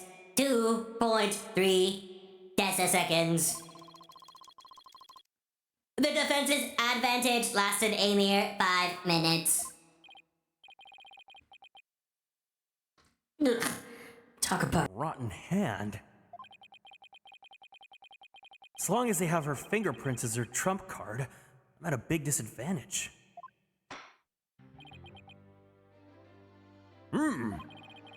It appears we will have to hear from the defendant herself once more. I wholeheartedly agree, Your Honor. I would like to recall Miss Woods to the stand. I trust you have no objections, Mr. Wright. I'm worried about her condition, but we do need her testimony. On the other hand, not sure I want to make Athena mad. I can read your feelings, you know, boss. Guess there's no hiding from her, huh? Wait, is Athena's whole gimmick just... she's an empath? Don't worry, I know we need her testimony. If anyone picks on her again, they'll pay. She's already at anger level 1. They gamified her empath powers? Don't worry, I'll stop the proceedings before I let anything bad happen to her. The defense has no objections, Your Honor. In that case, I will take my leave. But before I do, there is just one more thing, Mr. Wright. Is it? Me? Yes? Dismantling bombs is my job. Dismantling the case is yours. Do you think you can handle it? Oh my god. I just realized what would have been a great voice to give this guy, but I'm committing to the bit. I could have been like, I look forward to seeing you try. Like the TikTok TTS voice. This guy's hiding something. I just know it. Now, if you will excuse me. Now, if you will excuse me.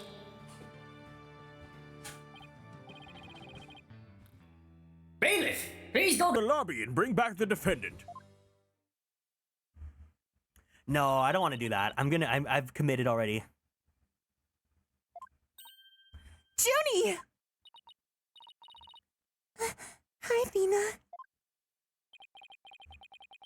She looks even worse off than before. Don't worry, Junie. We're here for you.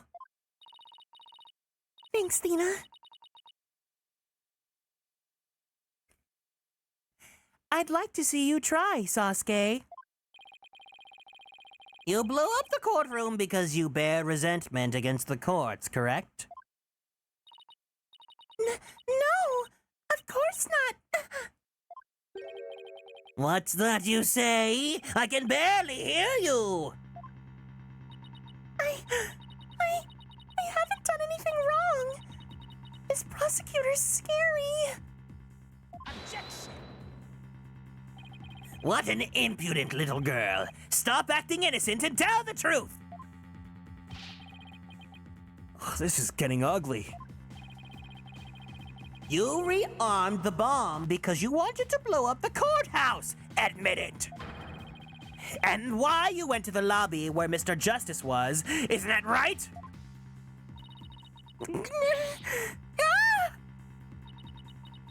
Mr. Wright, can I go give that prosecutor a smack? What? Of course not! Do we have to review Courtroom Manners 101 again? I think Franziska von Karma needs to. We can't let a crate that bullies innocent girls like this off so easily! I haven't forgotten about how he treated you. Don't worry about me, just help Junie! Her heart's crying out! She's so scared. So very scared. Looks like Athena's picking something up with her heightened sense of hearing. And it sounds like this time it's the voice of Miss Woods' heart. Don't deny it. You stole the remote switch and used it in the courtroom, didn't you? Objection! Your Honor, please put a stop to this! Mr. Payne is badgering the defendant! Yes, Miss Wood seems quite frightened. Mr. Payne, I ask that you behave more like a gentleman. Oh, you didn't know, Your Honor. There is no more gentleman in the world than I. Ugh, as if a gentleman or even a gentleman would behave like he does. Don't let that rude ruffian win! Athena!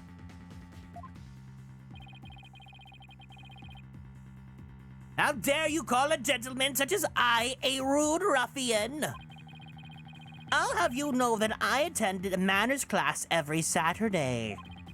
I'm more than just a mere gentleman. I'm a genteel man. Not when you're terrorizing a young lady, you're not! I'd demand my money back from that manners class if I were you! I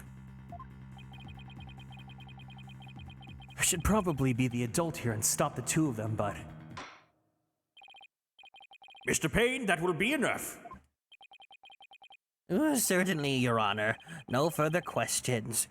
Let's move on to the defendant's testimony. Miss Woods, please share with the court what you were doing when the bomb went off.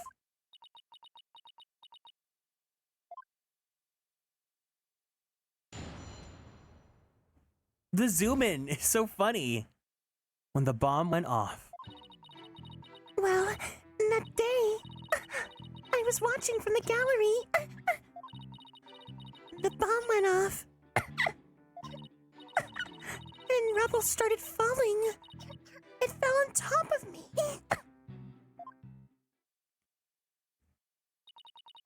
Junie's clearly in pain being forced to recall the bombing like this. She can't even get her words out. This isn't going to work. So what now? Hey, wait a minute. Even if she can't vocalize what she wants to say, we can listen to what's inside her heart. Yes, now's the perfect time to use Athena's power. You can hear it, can't you, Athena? The cries of Mrs. Wood's heart.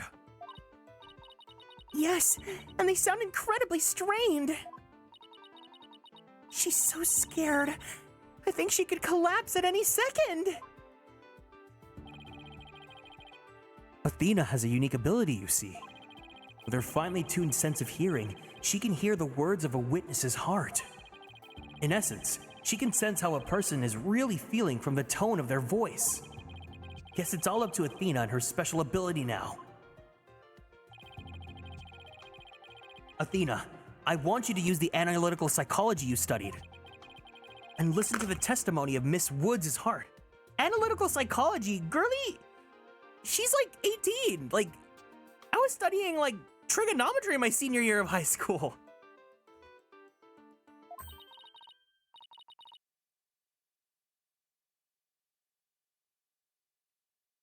Okay, boss, I'll give it a go. After all, this is the whole reason I put on that effort into studying analytical psychology. Off gets! Let's do this!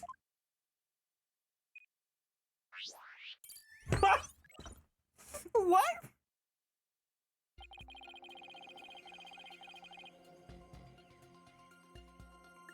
Is that supposed to be her Nintendo 3DS touchscreen? So your holographic thingamabob can show us how Miss Woods is feeling, right? In a nutshell, yes. The emotions and images that I picked up on just now while listening to her testimony, I can enter all of that into Widget and use the mood matrix to analyze them.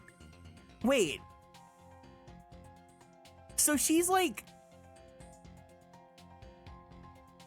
So I was talking to Kiro about this, and he was saying that he really dislikes how Ace Attorney like sometimes goes into like that like mystical spiritual realm because it just takes away from the reality of it, right? But then this is just as bad with like this hyper tech, like this is so funny.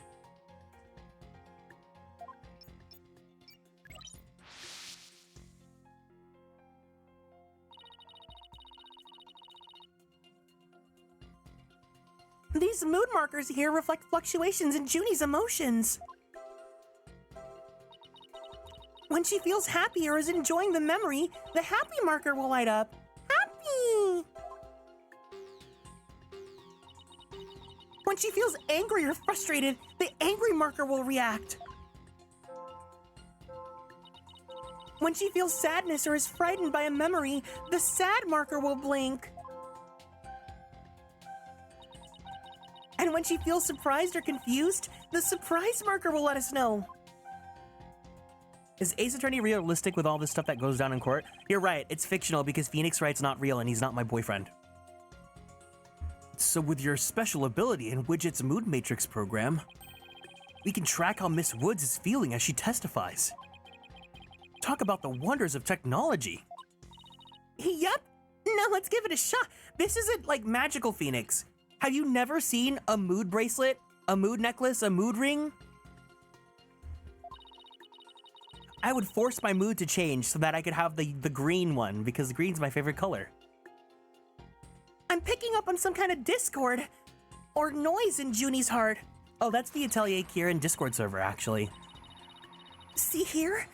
This is what the noise looks like in the mood matrix. It's a result of inconsistencies between her testimony and her feelings. If we can pinpoint these inconsistencies, the noise level should drop. Okay, it's time to listen to Miss Woods' true testimony.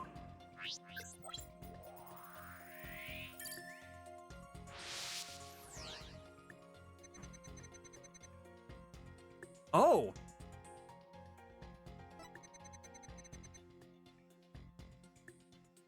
This is like some Danganronpa level BS.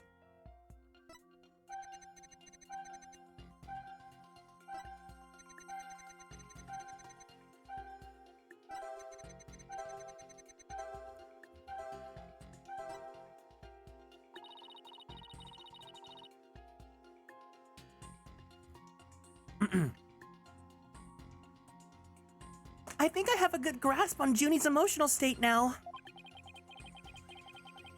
This power of Athena's is incredible. And I'm seeing an unexpected emotion that's inconsistent with the content of her testimony. What? Already?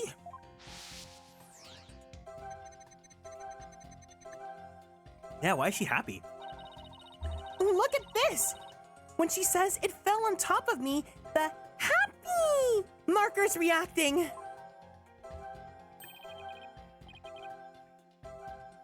Well, look at that. That is odd. Happy! There must be a reason for this contradictory emotion. We just need to do some digging. When you find an unexpected emotion, you'll first need to use your Nintendo 3DS's pinpoint button, which is the L button on a Nintendo Switch. And then select the unexpected emotion or reaction from the 4 mood markers with the A button.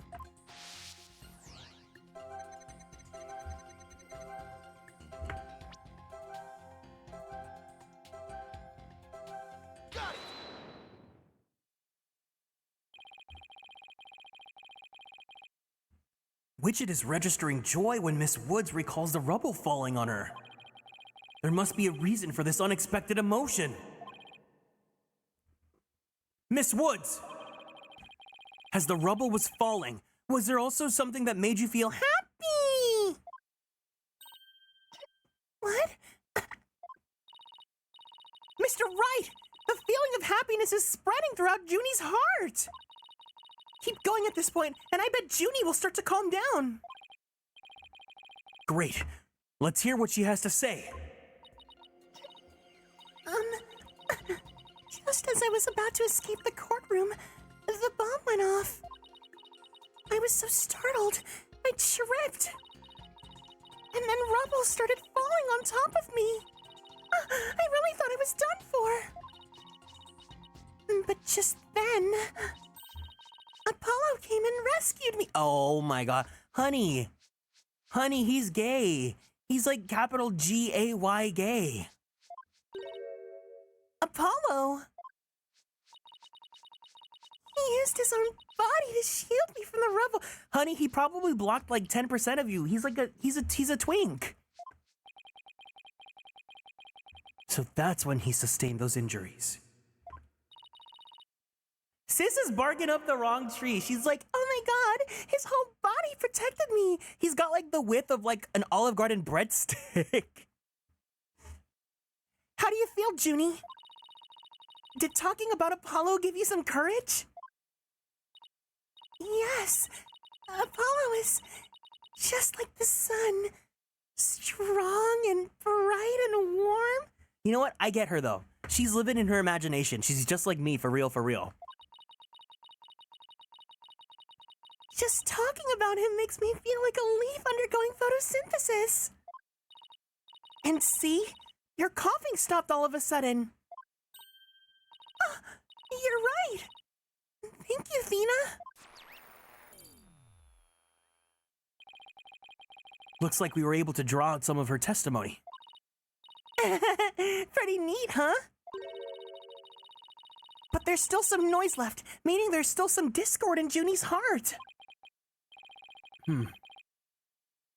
Stay with me, Fujoshi Juniper. So this is like a kiss him, not me sort of situation? I guess we'll have to keep going then. Let me input this new information and update the mood matrix, and we'll be good to go. You remember what to do, right? When I find an unexpected emotion, I should first use the L button to pinpoint it.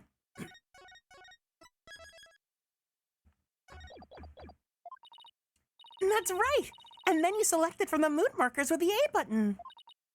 If we can find the reason for the discord in her heart, then we should be able to draw even more new testimony out.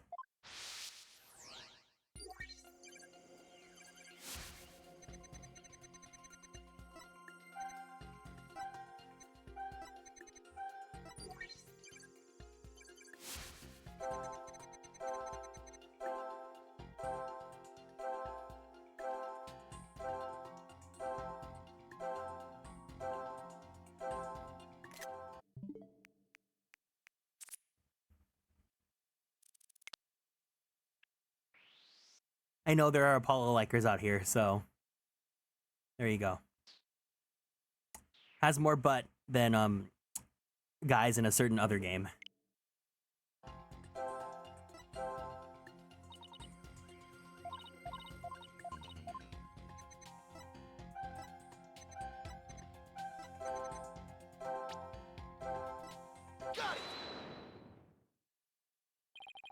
You were happy when Mr. Justice rescued you, weren't you? Yes! I was really happy. But was there also something you felt sad about at the same time? Sad? Oh, she's sad because he wasn't kissing another boy. You're so right, Yazzie. You're so on it. The reason I ask is, when you were describing how you were rescued, we sensed a little sadness too. Oh! I think it's probably because of Bum Rap Riney. Bum Rap Riney? Well, what do you know? Something new. That's right. I brought my stuffed animal, Bum Rap Riney, to watch the trial with me.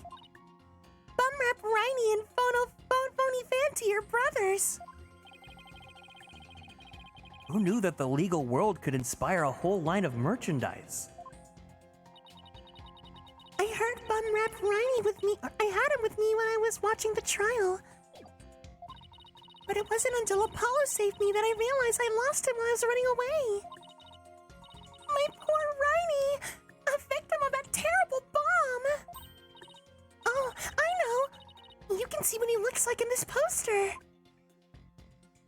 Wait, that's kind of cute, actually. What does bum rap mean, though? Is that like a legal term? It's for the campaign to eradicate fake evidence and false charges. Phony Fanty and Bum Rap Riney, huh? Nothing against the campaign, but why would an elephant and rhinoceros? Mr. Wright! I don't sense any discord in Junie's heart anymore!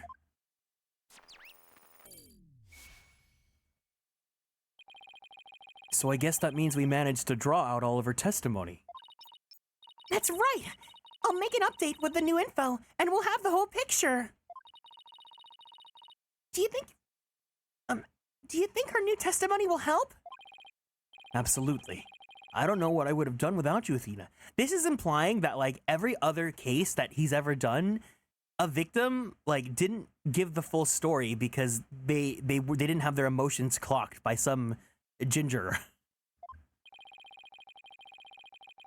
So Bum Rap Riney was in that courtroom when the bomb went off. Now that we know that, it changes the meaning of that other evidence. All I have to do is present it at the right statement.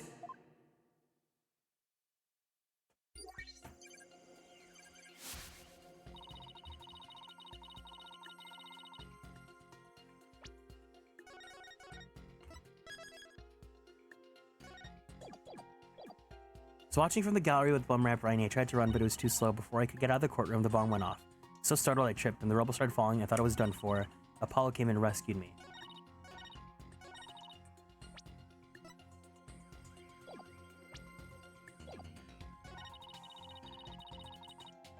This presentation looks really cool though. I like this. You can tell that if you were playing this on the 3DS, like these like pieces of the court would be like 3D bombing your face. You can just see like what was so obviously supposed to be on the 3D screen.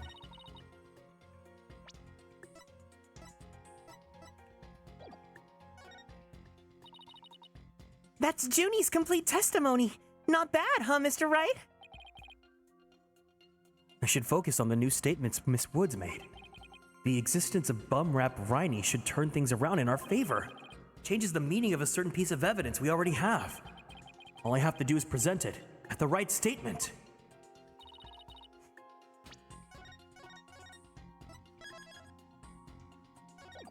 What's a bum rap, though? I need to look this up.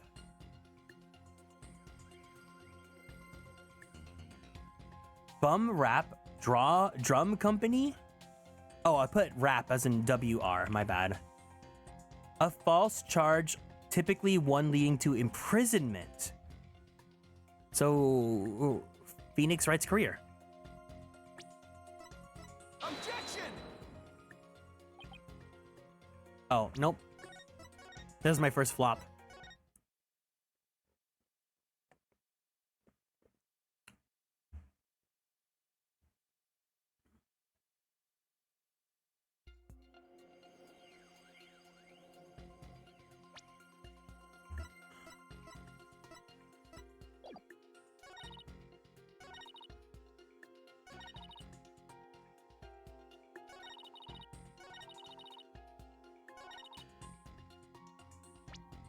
He's crying! Look at him!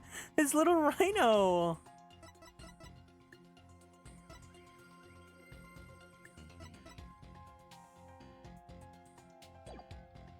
Oh, this one. Objection! Miss Woods, I know this trial has been very hard for you, but you can relax now. You are without a doubt innocent. Mr. Wright, what wild assertion are you making now? Or assertion. Whoops, not assertion.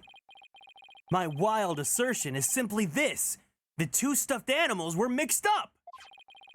The tail the defendant's fingerprints were found on wasn't that a phony Fanty.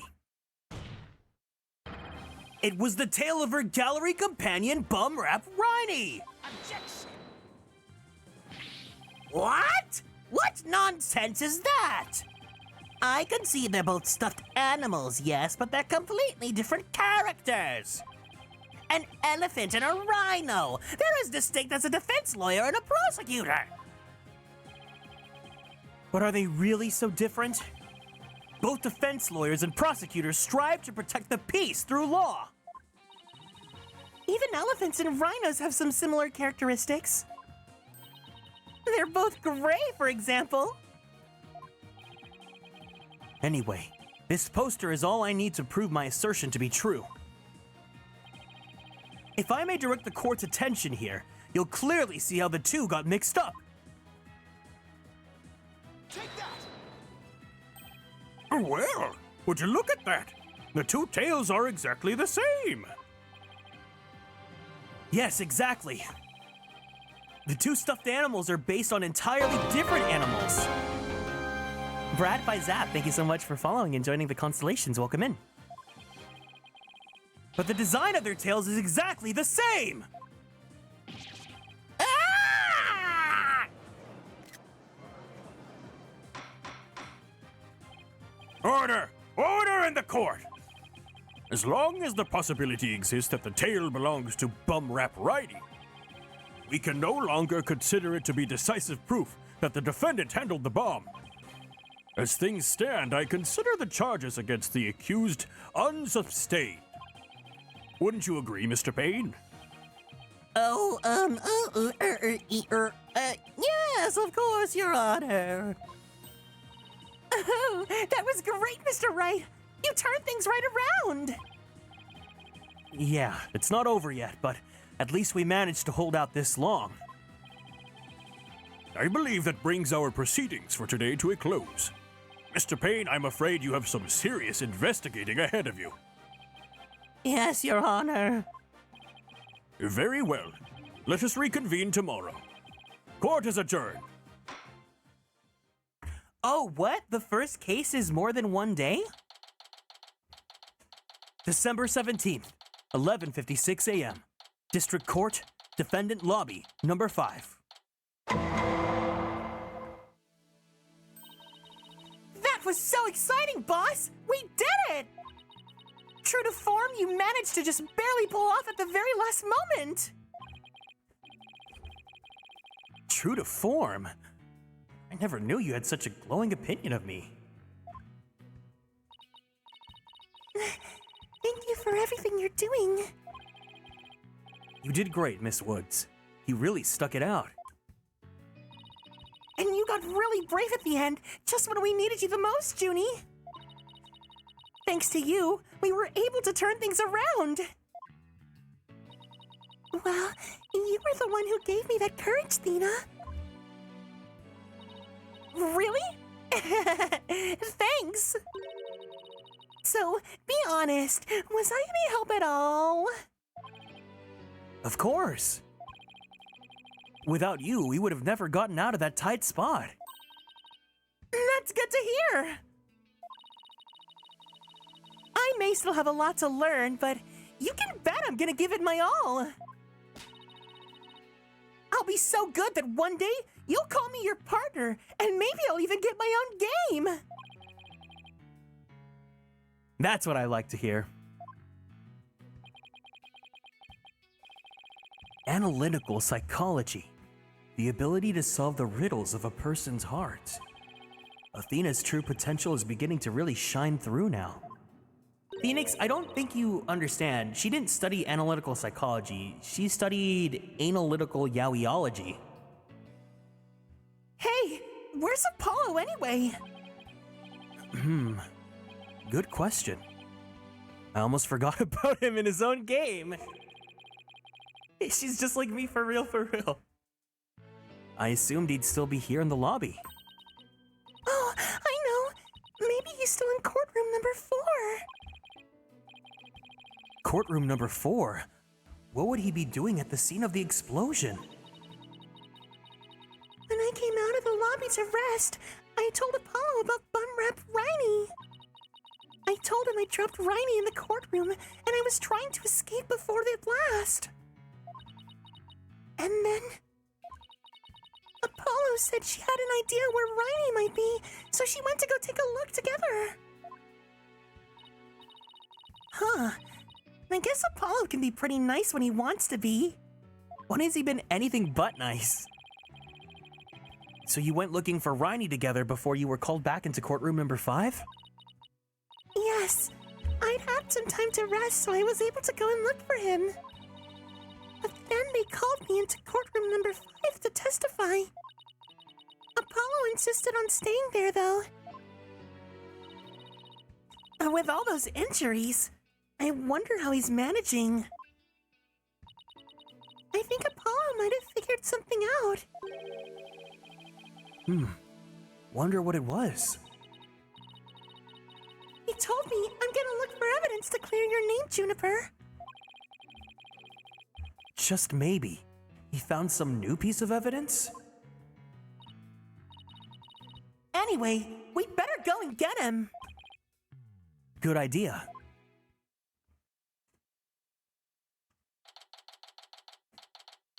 December 17th, 12:11 p.m. District Court. Courtroom number 4. Where are you, Apollo? Trial's over for today.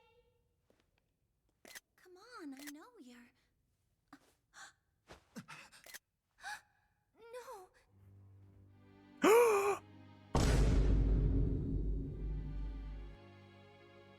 Oh! Oh!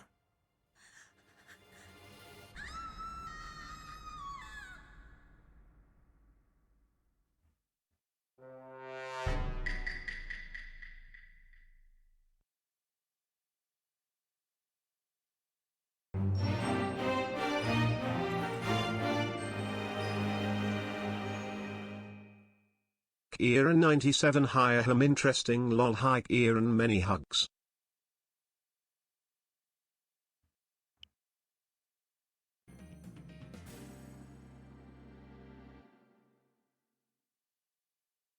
Wow.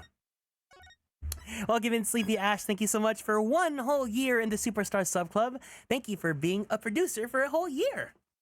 Also, first half of the trial. Woohoo! That's crazy. Oh my god, Apollo, what's going on? Are you okay? Apollo got the bonk. I love it. This is supposed to be his trilogy, and he's spending the first case of his trilogy playing dead.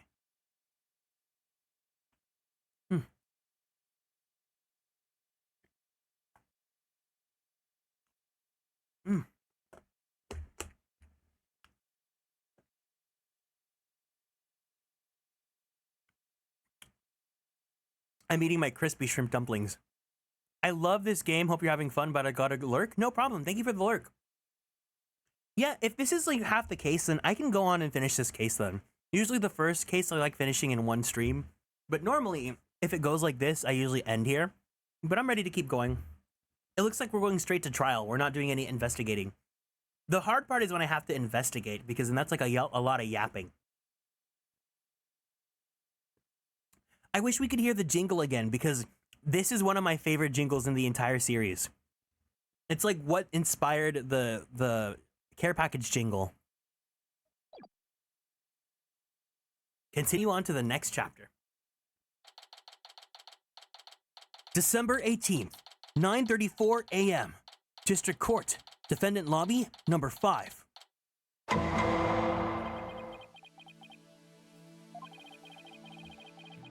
This isn't exactly how I envisioned the second day of this trial to start. But given how things ended yesterday... Good morning. Is there any way to adjust the text speed? It's going like too slow for my taste.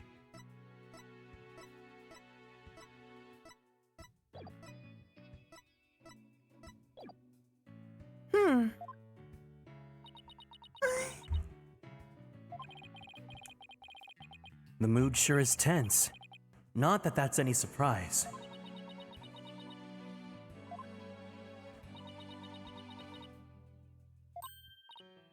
Oh, hey. Did you read the paper this morning, boss? Huh? The paper? That came out of left field. You didn't read it? Then you didn't know the big news. Somebody spotted an abominable snowman way up in the mountains. Tell me you know the difference between a paper and a tabloid, Athena. It might show up in the forest where you live, Junie. So you'd better watch out.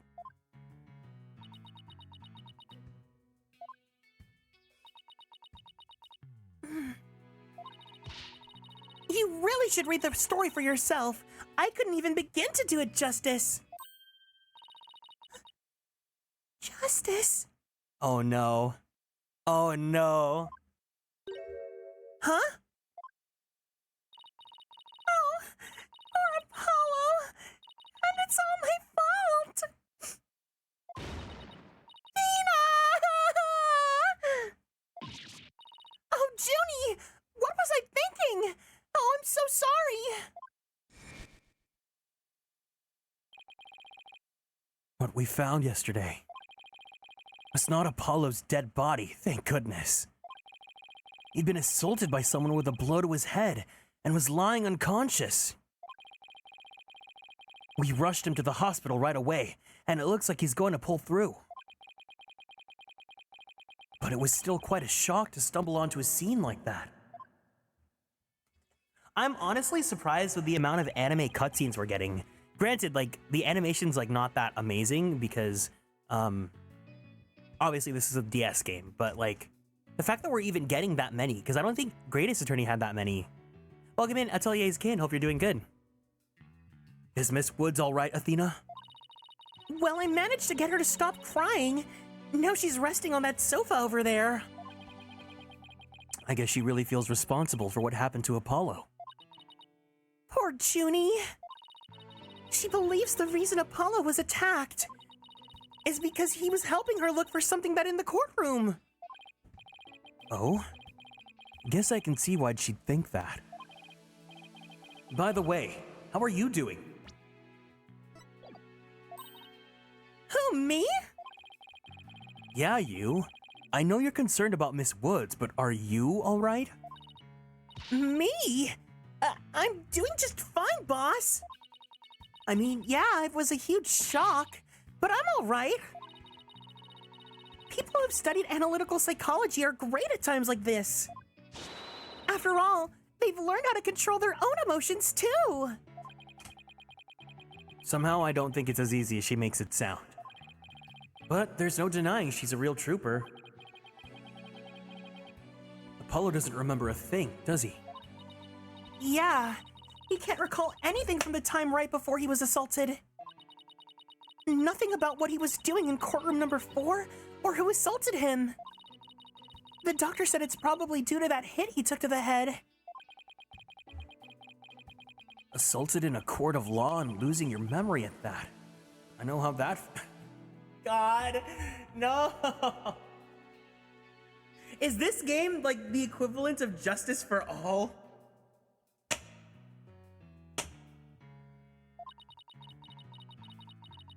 Don't mess with the bot. You know what? I can't say anything because as much as people like feel about Justice for All gave me the most important thing that I could have ever gotten out of the Phoenix Wright trilogy, and that is specifically this thumbnail.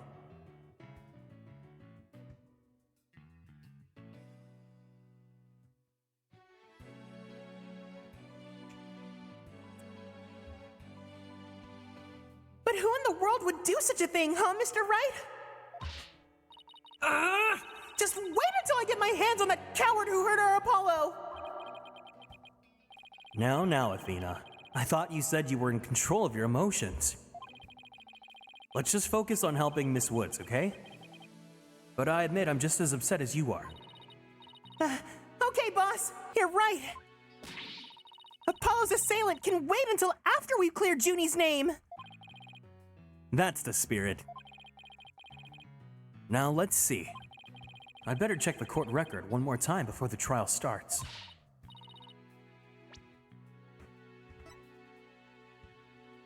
Poor Apollo. He like lost his eye, he got injured at 23. I will say, it looks like he's starting to develop a square chin, so he's getting there. He could be a little bit ikemen. Or I mean, he could be a little bit, he's working his way. Earth to Mr. Wright. I'm ready whenever you are. All right, let's get ready to rumble. You bet.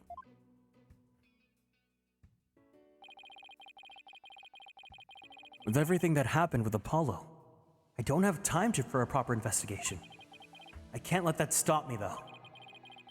I have to get this right, for Miss Woods' sake, and Apollo's, too. I don't know, like, Athena's fine, and she's, like, presenting girly pop, but, like, I miss Maya. I miss my dumb best friend. December 18th, 9:50 a.m., District Court. Courtroom number 5.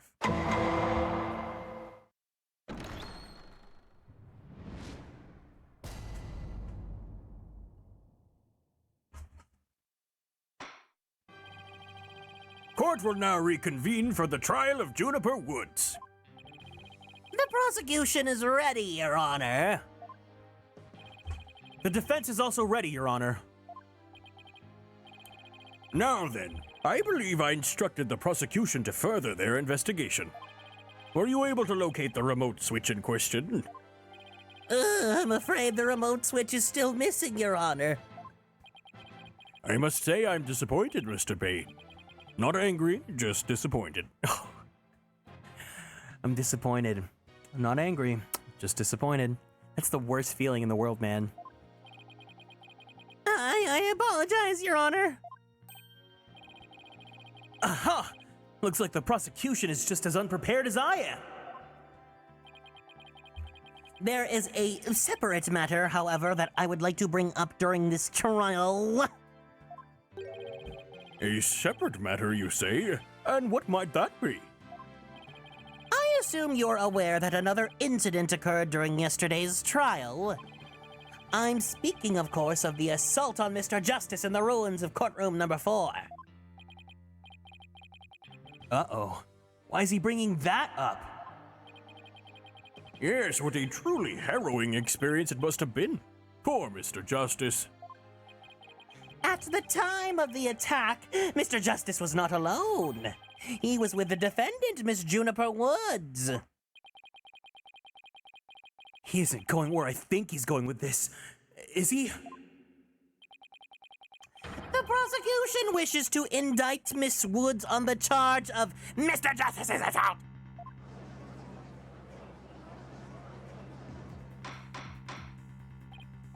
Order! Order in the court! Mr. Payne, the incident under deliberation here is the courtroom bombing. The assault on Mr. Justice has nothing to do with this trial. But I believe there is a connection between this case and Mr. Justice's assault. Please take a moment to consider these facts. Both events occurred in courtroom number 4. This is the location in courtroom number 4 where the unconscious Mr. Justice was discovered. As you can see, it's quite close to where Detective Arm's body was found. The question is, why did the culprits feel the need to maliciously attack Mr. Justice? Why, indeed. What did you believe their motive to be, Mr. Payne? I believe that Mr. Justice found something in that courtroom while Miss Woods was with him. Evidence that fingered her as the perpetrator of the bombing! You mean he found some incriminating evidence? Precisely, and so I surmise that the defendant picked up a piece of rubble and hit Mr. Justice on the back of the head in order to silence him! Objection! Junie would never do such a thing! She was devastated when we found Apollo hurt like that! Miss Sykes, please control your outbursts. It is the prosecution's belief that by deliberating on Mr. Justice's assault, we will draw ever closer to the truth of the courtroom bombing itself. Very well. Miss Woods is hereby officially indicted on the charge of assaulting Mr. Justice. What? Why are you listening to Mr. Toupee over there? Although, considering our conversation yesterday... I think Apollo might have figured something out. Wonder what it was. He told me, I'm gonna look for evidence to clear your name, Juniper.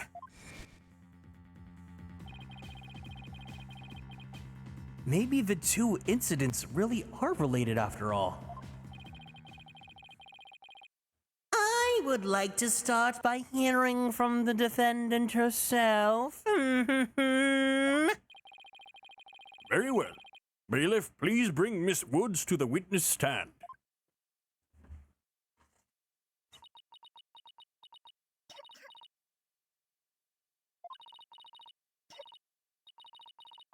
I'm sorry. I can't seem to stop.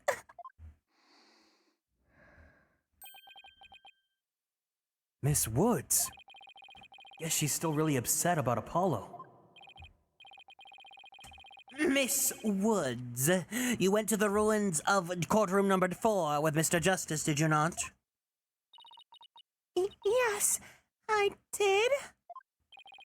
Good. If you would then, please testify about what happened to the court.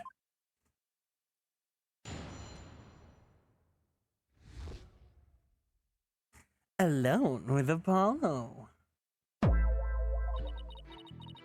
During the trial yesterday, I was overcome by a fit of coughing. Apollo stayed with me, and we went to the courtroom ruins together. But then I was called back to this courtroom to give testimony. Apollo insisted on staying behind in courtroom number 4. I swear I didn't attack Apollo! Why would I ever hurt such a kind person? So Mr. Justice stayed by your side while you were feeling unwell? What an admirable young man! I thought his loud voice was his only outstanding feature. He may look like a little imp at times, but Apollo can be really nice too. I hope she didn't hurt her wrist backhanding that one out. But one has to wonder, why did Mr. Justice stay behind in the ruins? I think Apollo might have figured something out. Something? What kind of something? Something to do with a courtroom bombing of some kind, I think. Oh, new evidence for the case, was it? That's a very big kind of something indeed. I believe so. He mentioned looking for some evidence when I was called away. Objection! Just as I thought. There is a connection between the two incidents. But the defendant has told a very big lie, Your Honor. What lie is that? When she learned Mr. Justice would be looking for evidence, she attacked him. She attacked him to give herself the chance to destroy that evidence. No, I never. Miss Woods repaid Mr. Justice's kindness with violence. We found the proof of her foul deed there in the courtroom ruins. What on earth? Oh my god. I want to make some edits with this. But what should we write down? What should I write down? Just the word Yowie? The word Kieran X Phoenix? Or wait, no, I know exactly what I need to put here.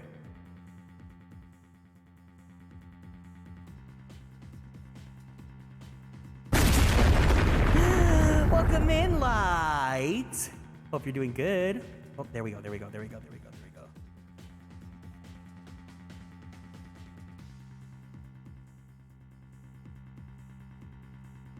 There we go. Oh my god, Apollo! Your dying words were this? Thank you. The prophecy foretold.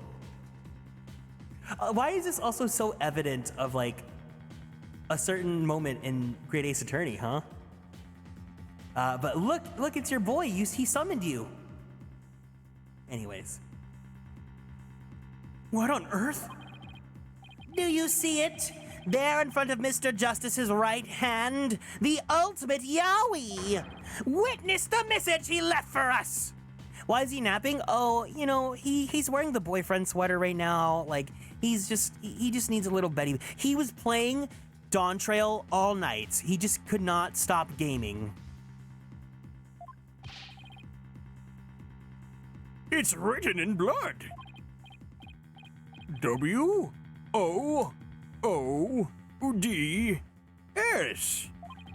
Why isn't that?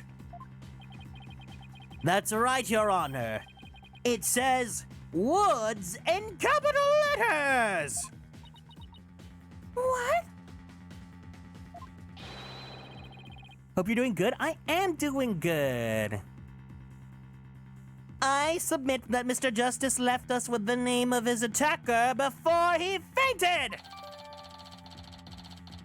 Apollo's assault photo added to the court records. No! That can't be true. Why would Apollo write my name? Mr. Wright! The nerve of him leaving that message! Why would he do this? Hey, don't take it out on me. I don't understand it any more than you do. When we discovered Apollo yesterday... Apollo! No! Ah! We didn't even have a chance to rush over to him. As soon as security heard Athena's scream, they ran in and cordoned off the area.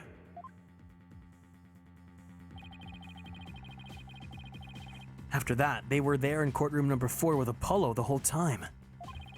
We couldn't investigate anything ourselves and had to keep everything to the police.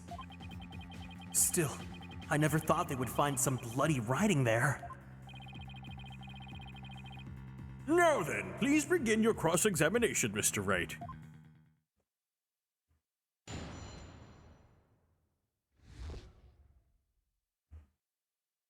Alone with Apollo.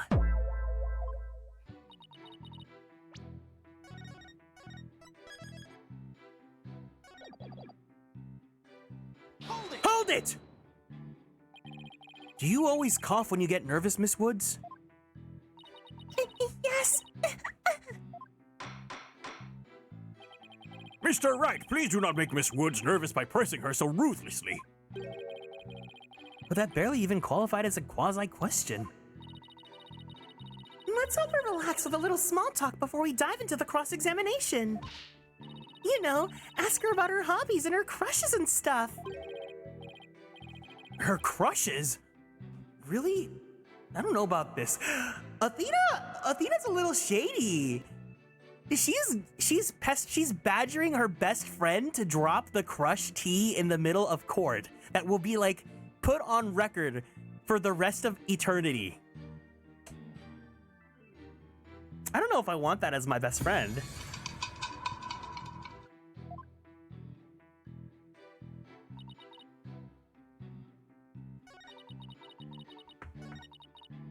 I'm making it. If I ever go to court, I need Kiro to be my witness and then to just tell the entire court on record that I love Phoenix Wright and I love everyone that's on this Pokédex right here. If I can find it. Kiro will go on record. He will go on testimony and name every single name that's on this image.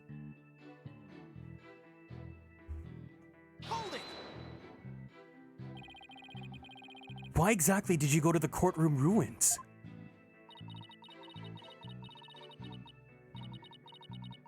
I'm on it. I will submit your husband-ex as evidence to the court record.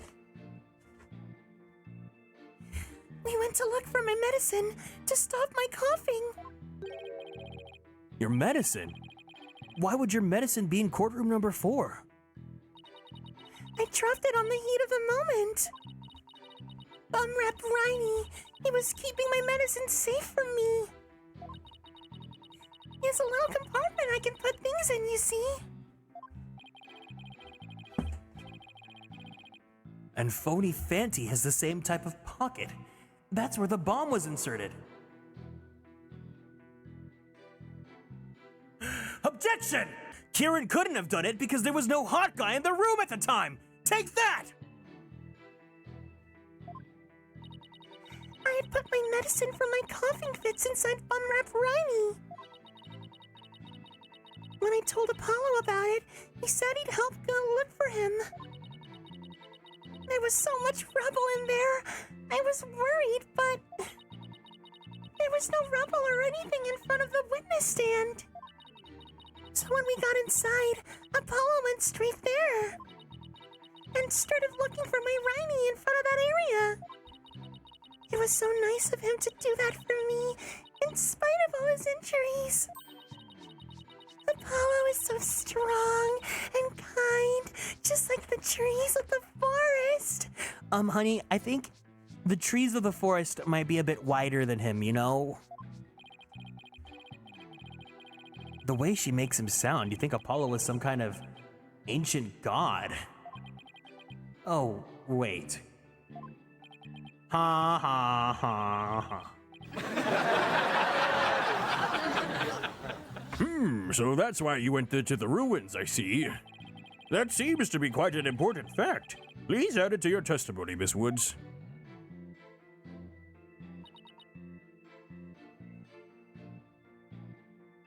Is this a... Hold it! You said it, not me. Here, I'll show you. I think even in this photo, Apollo might have a little bit more than he does. Wait. Oh, wait. In this photo.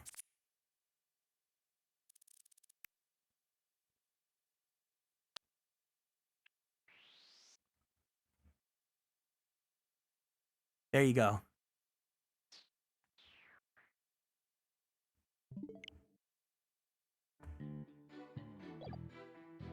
The area around the witness stand. Are you sure about that? I'm sorry. Did I say something wrong? No, of course not. I was just testing my hearing.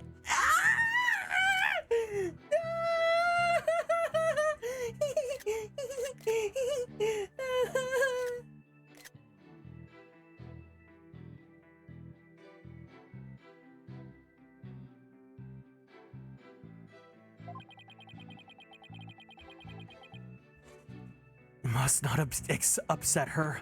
Must not upset her. Yes, I'm sure that's where we searched first. Hold it! That was when you were called to the stand after Mr. Tenate's testimony, right?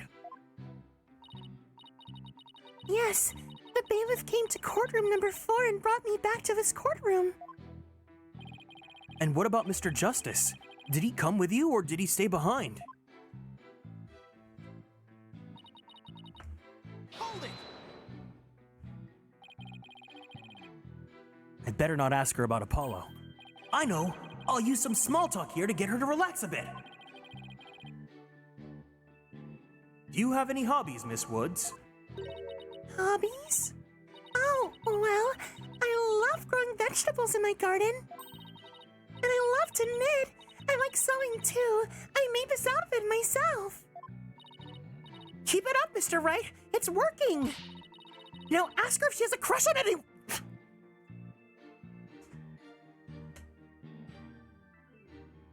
Miss Girl just wants drama. So, is there anyone in particular you like right now? Objection! Mr. Wright, is that question even remotely related to the case? To this case? Not really. Mr. Wright, you will refrain from asking questions unrelated to the case at hand. Sorry, Your Honor. -1 to brownie points. Miss Woods, please continue with your testimony. I believe you were telling the court about your attack on Mr. Justice. Athena's so shady for that. Hold it! So you think Mr. Justice is kind? Yes, very kind. He rescued me. He's like the sun, strong and warm. He makes me feel strong too. The only adjectives I associate with the sun are sweltering and oppressive. He's so real for that because it's so freaking hot right now.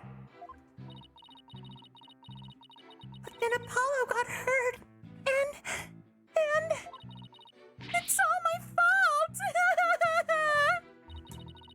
Junie, Apollo's gonna be fine. He's just like the sun, right? Well, the sun doesn't just drop out of the sky. You really think he'll be fine? But the sun does go down at night. Then that means Apollo could... Mr. Payne, I do not think of much of men who make young ladies cry. Ah! So Apollo was trying to help Juniper. Who knew that Apollo could be such a sweetheart? Must have been pretty hard on him too, with all that rubble everywhere. Now that I think about it, there's something odd about what Apollo was able to do. You know, considering what Miss Woods said just now, I think you're right. That courtroom was in a very unusual state after all. Which leaves the million-dollar question. What would explain this contradiction?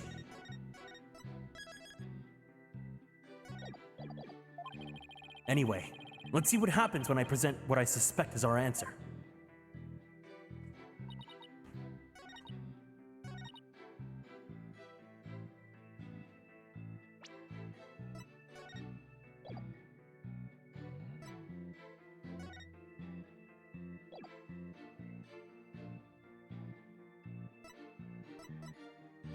Objection! Oh. Oopsie.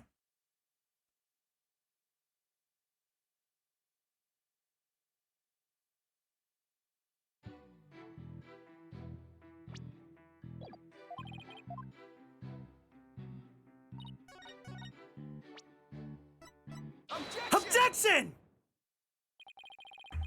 So he started his search with the witness stand, you say? That's right. I guess maybe he wanted to start from the furthest point in the room. He was being so brave and strong. But that's odd. Under the circumstances, he shouldn't have been capable of that. But he was, and he still is. He might not look it, but he really is brave and kind too. No, that's not the part I'm finding fault with. Someone has a crush on Apollo. What you're claiming is something that no one should have been able to do. But I should think that anyone can be brave and kind if they wanted to be, Mr. Wright. True, anyone can be brave and kind, but if you would please take a look at this diagram. With the courtroom in this state, how is it possible to walk up to the witness stand? Oh! I see your point. The rubble blocks off access to the area around the witness stand. Huh. Does such a tiny inconsistency even matter? Perhaps the witness is simply misremembering it.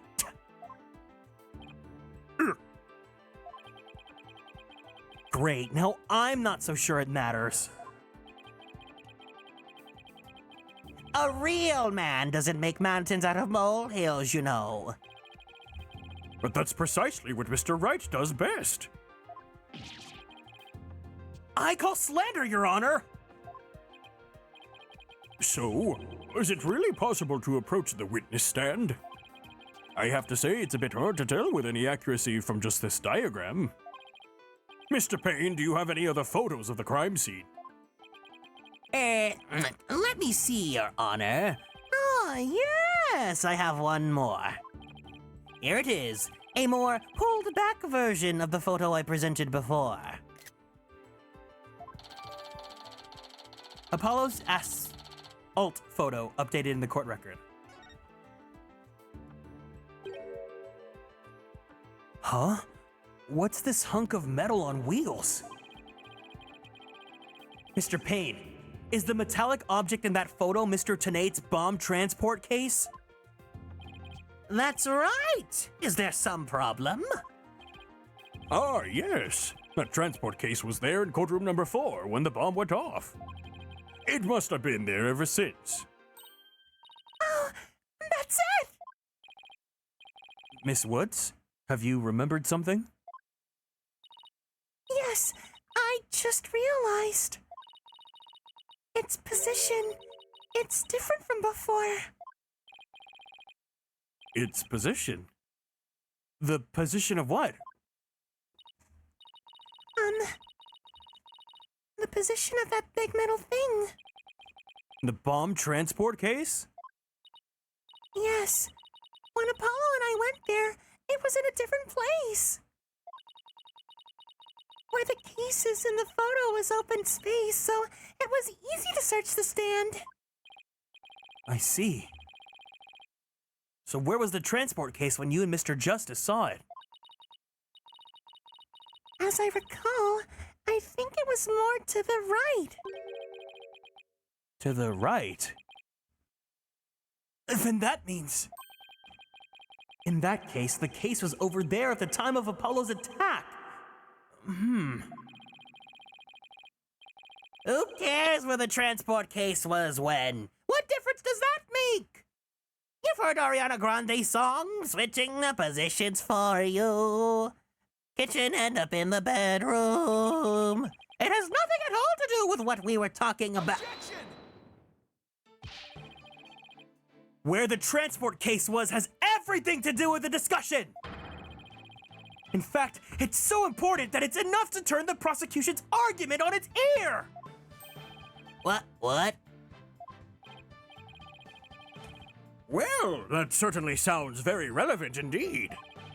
And you sound as though you know where the case was at the time of the attack.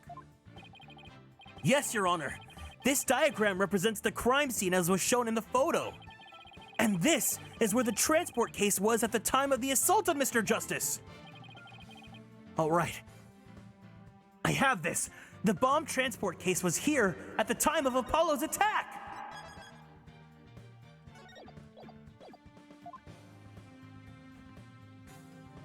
Take that! Your Honor, I assert that this is where the transport case was at the time of the assault. But that's... Inconceivable! Miss Woods, is this where the transport case was when you saw it? Yes! Yes, that's where it was! Thank you, Miss Woods. I'm sure the court has noted an interesting fact about this position. The transport case covers up the writing in blood. Exactly. If the transport case was in that position at the time of the assault, then no message could have been written there because the case was in the way! Which leads us to conclude that Mr. Justice couldn't have left that bloody writing! Objection! Why should we believe the defendant's claim that the case was in a different position? She's obviously lying! Objection! The fact that the case was moved after the assault on Mr. Justice is proved by more than Mrs. Woods' testimony alone! What? And where's this proof you're talking about? It's right here in the crime photo, is it?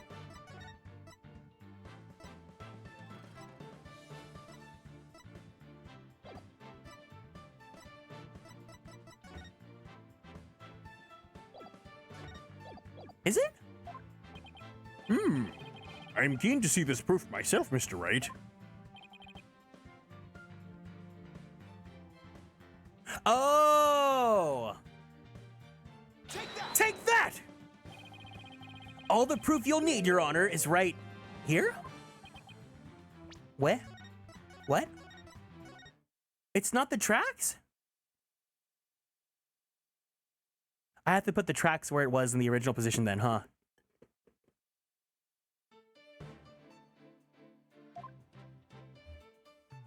Bing bong.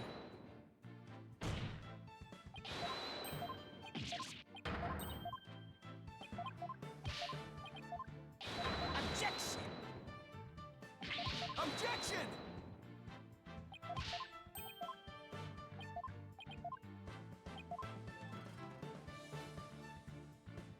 Take that! Huh?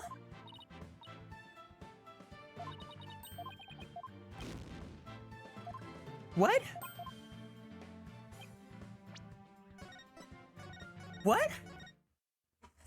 It's not the skid marks?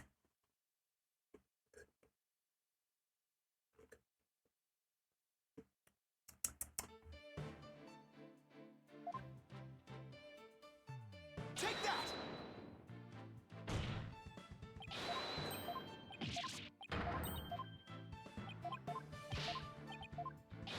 Objection! Objection!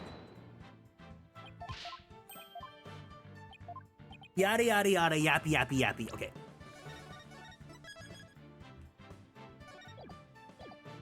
What in this photo indicates the transport case was moved after the assault?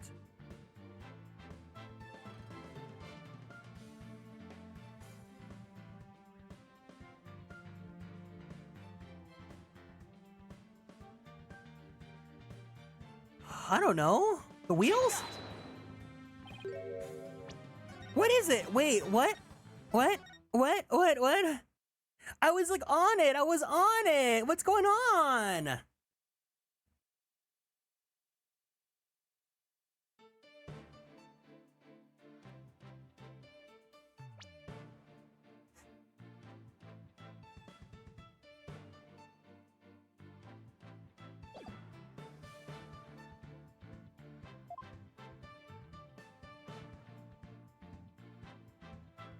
don't know, actually.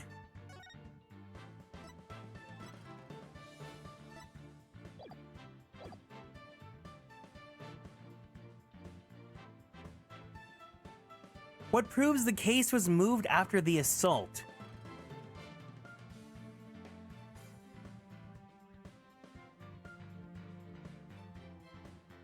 Why is the rock near Apollo? I thought it was the skid marks too, but they're saying no. Take that! Oh, it's the bandages. Okay, because I was doing the skid marks that were like near the, just near the crime scene. Okay. Please take a look at the mark that runs over Mr. Justice's bandages here. Welcome in, Satyr. I see it, but where is it? This mark was made by one of the casters from the transport case carrying the bomb.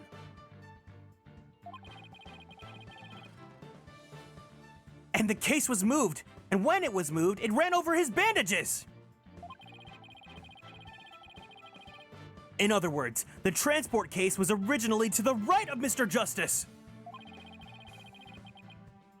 Then after Mr. Justice was assaulted, the transport case was moved. What? Just as Mrs. Woods said, the case was covering the writing at the time of the assault. Therefore, it was impossible for Mr. Justice to have left that message in blood.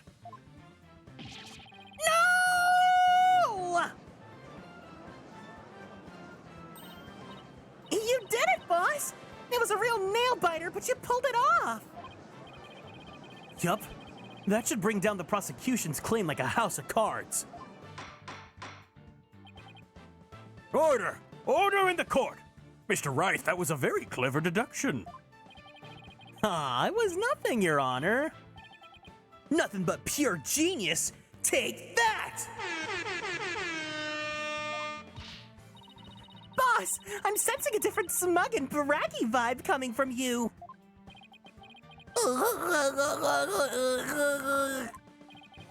I have just one question, Mr. Wright. Yes, Your Honor? If Mr. Justice didn't leave this message in blood, then who did? Huh? What?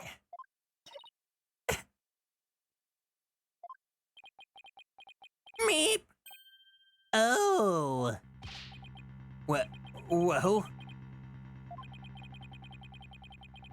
Looks like I should have taken that train of thought through to the last station.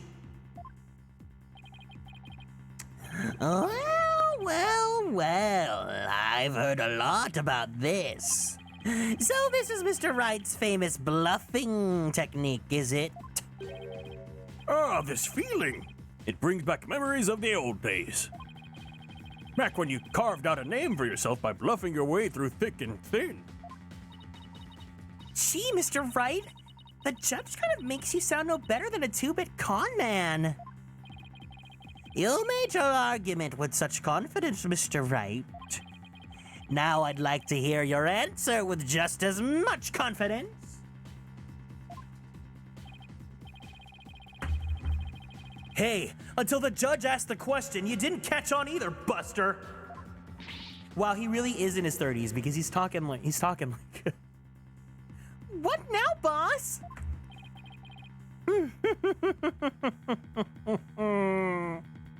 Yeah, this game is so goofy.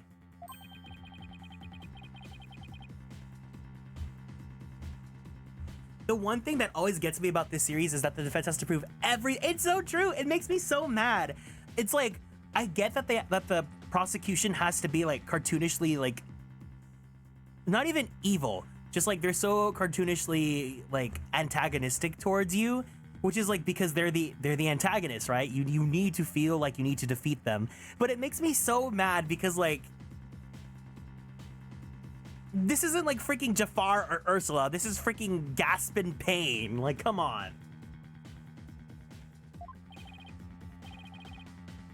Think, Phoenix, think. There must be a way through this. Oh, hold on. Hold on. Hold on.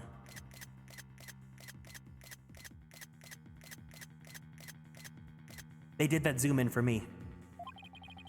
I have to dig my way to the truth somehow. Who could have written that message in blood?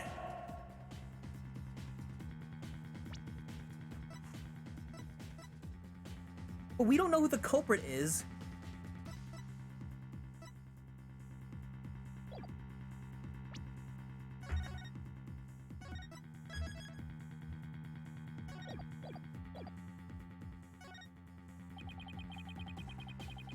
If Apollo didn't leave that bloody writing...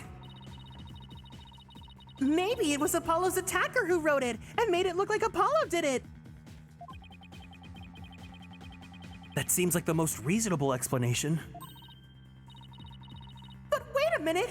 I just realized something, boss! What is it? Look at the amount of blood in the photo! It doesn't look like Apollo bled very much. I wonder if it's even possible to write out Woods with just this much. Hey, you're right. Good thing Apollo didn't lose that much blood. That might be a factor in why he survived the assault. And since there was so little blood, that pretty much rules out his attacker, huh? I guess so. But if it wasn't his attacker, then who else could it have been? Who could have written that message in blood? If it wasn't Apollo, who could have left the bloody message? Wait.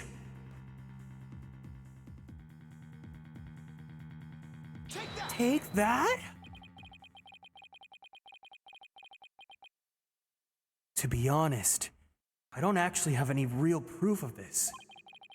But I've come this far. There's no turning back now!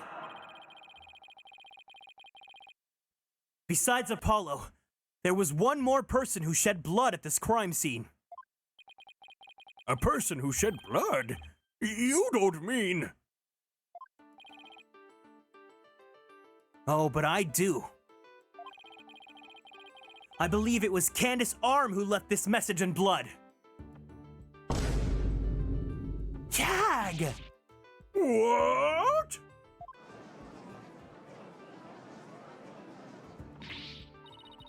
What? Detective Arm? Are you sure you know what you're doing here? Not really. Objection! What kind of ridiculous assertion is that? If you had said the attacker left the message to throw people off, it might have made sense. At first glance, it would seem the most reasonable explanation. However, Apollo didn't shed enough blood to write such an extensive message. Uh-oh. Oh, I see. Even the photo makes it clear there wasn't enough blood to write all those letters. And Mr. Justice did survive. I suppose he didn't bleed very extensively in that case. But why would Detective Arm write the defendant's name? There is no connection between the two whatsoever. And I didn't even know the lady who was killed. I admit the investigation didn't turn up any connection between the victim and the defendant. They had never even met each other. That's very true. Well then, let's see. Then maybe the intended meaning of the message is not what it appears to be. The intended meaning? Not what it appears to be. Wait.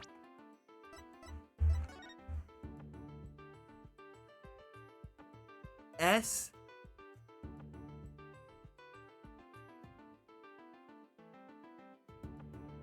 Doom?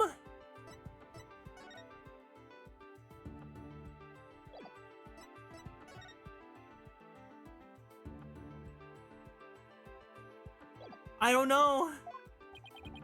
Maybe the message was just not intended to be Woods. Coming from you, that's quite the bold statement, Mr. Wright. You wish to assert that this bloody writing could do some other meaning? Yes, Your Honor. For something I pulled out of a wormhole, it could turn out to be true, right? Objection! It clearly says woods, as anyone can plainly see. What other meaning could it possibly have? Objection! But Candace Arm was a detective. Maybe woods only means something to the police. Like a police scanner code, for example. I didn't think of that. You may have tricked his honor, but you'll never get the best out of me. I have a thing for studying on the weekends, as you may have already guessed. There's no such radio code as woods in this state, dear Mr. Wright. Is that a fact? Is that a fact? Don't look at me. I know as much as you do about police codes. Enough of this. I was quite taken with the defense's new theory. But if they can't substantiate it with anything, then I must end things here. No, please wait, Your Honor! Very well, but before we discuss this theory any further, I demand a plausible explanation. So, Mr. Wright, what is the true meaning of that bloody writing? Well, I believe it's...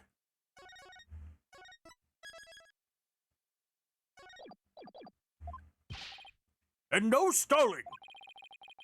If you can't come up with an answer quickly, I will declare this discussion officially over. I'm in trouble now. What other meaning could it have besides the obvious one? Maybe it means something in another language? Or maybe it's a code.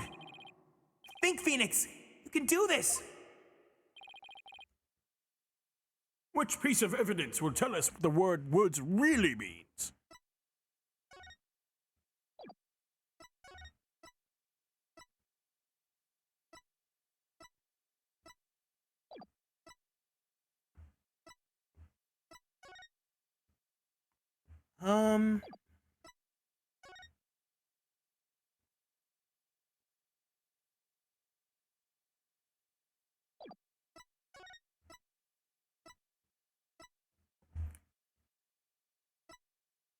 Oh! There's more! Take that! What exactly is your point, Mr. Wright? I thought this evidence was supposed to tell me what woods really means. But doesn't it, Your Honor? Wait, what? No, I see there's more that's missing, but...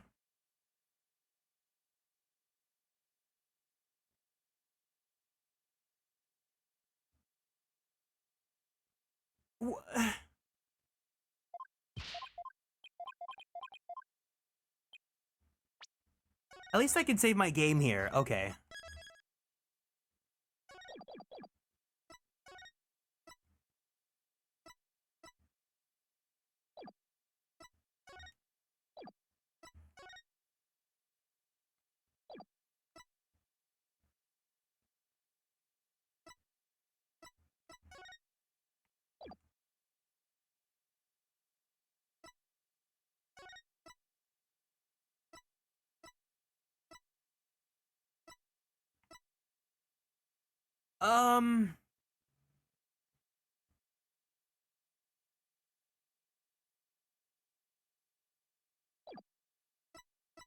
Can we not use this?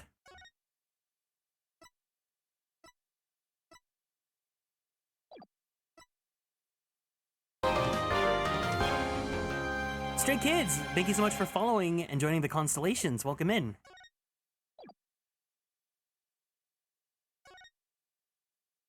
I can't, like, examine anything. There's more than woods, but I can't present.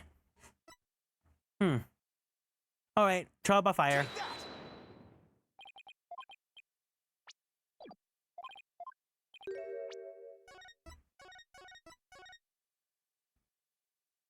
What the heck?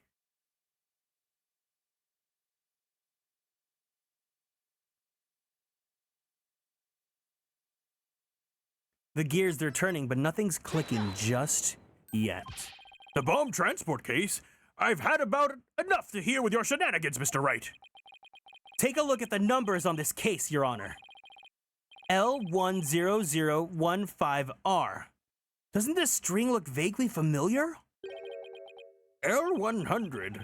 What does that have to do with anything? What could those numbers possibly have to do with the case at hand? Is this some Danganronpa, like, Leon bullshit? Now, please take a look at this bloody writing shown in the crime photo. Oh, I think I see it! That girl, that's one on my side. It says Woods. Or you could say it's a horse of a different color, Your Honor. The first character isn't a W. It's an L and a 1. The next two are zeros. Oh my goodness! The true meaning behind the bloody writing isn't Mrs. Wood's name. It's the number engraved on this bomb transport case!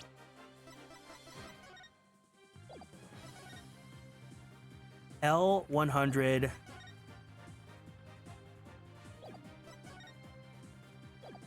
DS.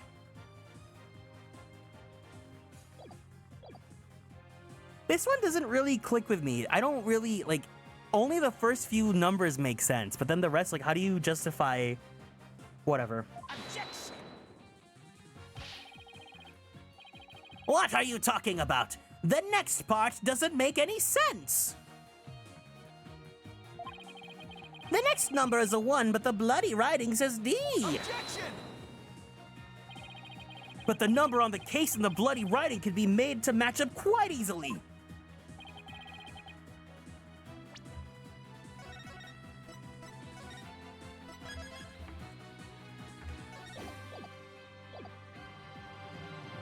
Erase one line, erase two lines.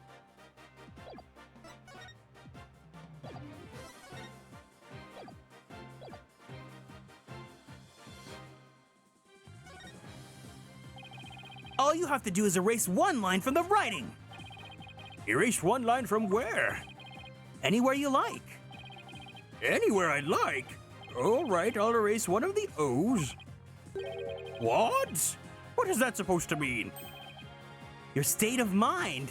I believe it stands for wise, optimistic, dauntless. This game is so goofy. Boss, what in the world? This is no time for a psychology test!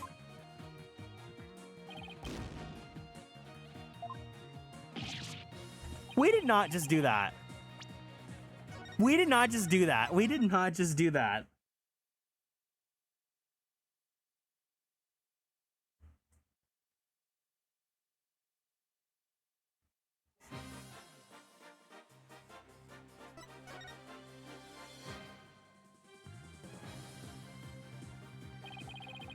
Please erase the third downward stroke of the W and the curved part of the D.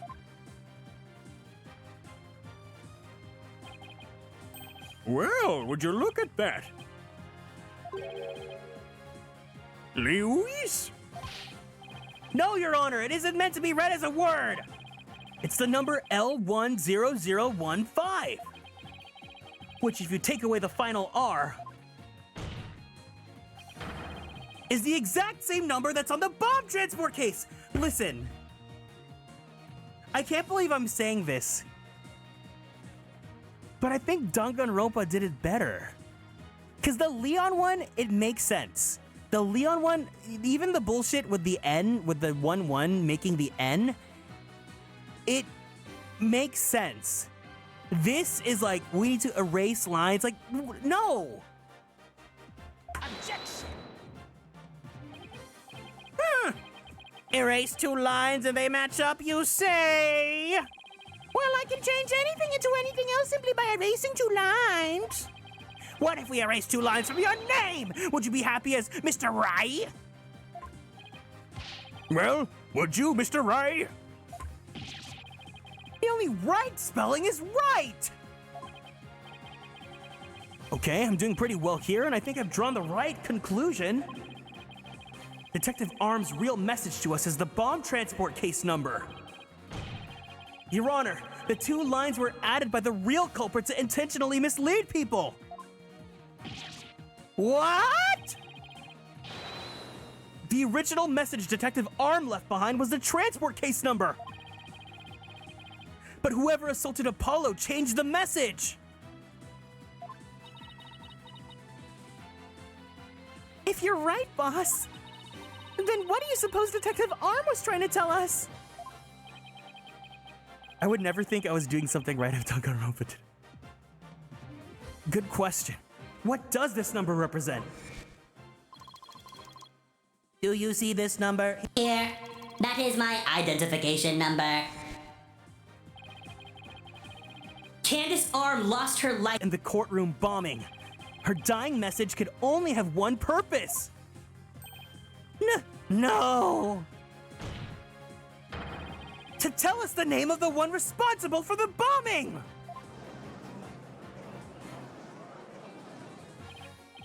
Well, don't keep us in a suspense, Mr. Wright. Tell us who she was trying to name. The culprit that the victim was trying to identify is none other than... Take that! The defense wishes to indict Mr. Ted Nate on the charge of the courtroom bombing!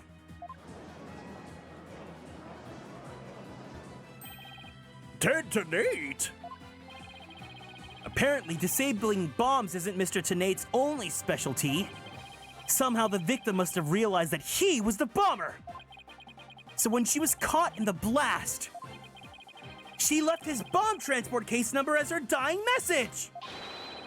She used Mr. Tenate's own ID number to finger him for the crime. Objection! Why would anyone go out of their way to write an ID number? Wouldn't they simply write the person's name? He's got a good point there. What do you have to say to that, Mr. Wright? That only Detective Arm would know the answer to that. But allow me to offer a theory. Perhaps Detective Arm couldn't recall Mr. Tenate's name in the heat of the moment. As I recall, this was the first meeting between the two. It's entirely possible they wouldn't have been familiar with either. Or maybe the ID number was a way to hide its true meaning from the real culprit. Thus lowering the odds that they would erase the bloody writing. But no matter what the reason, the important thing is the meaning behind her message. The fact remains, she wrote Mr. Tenate's ID number. Objection! Now just one moment here. There hasn't been any proof yet that it was indeed Mr. Detective Arm who wrote it. The bloody writing wasn't found during the investigation after the blast. If Detective Arm had left the message, it should have been found at the time. Objection! Naturally, Mr. Tenate hid it before anyone could discover it. And there's a simple explanation for how he was able to do so. What? Mr. Tenate was able to cover the message up because...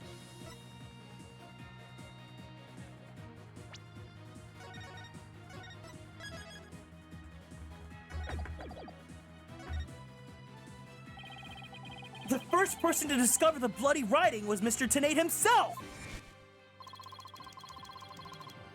I was the first one on the scene after the explosion.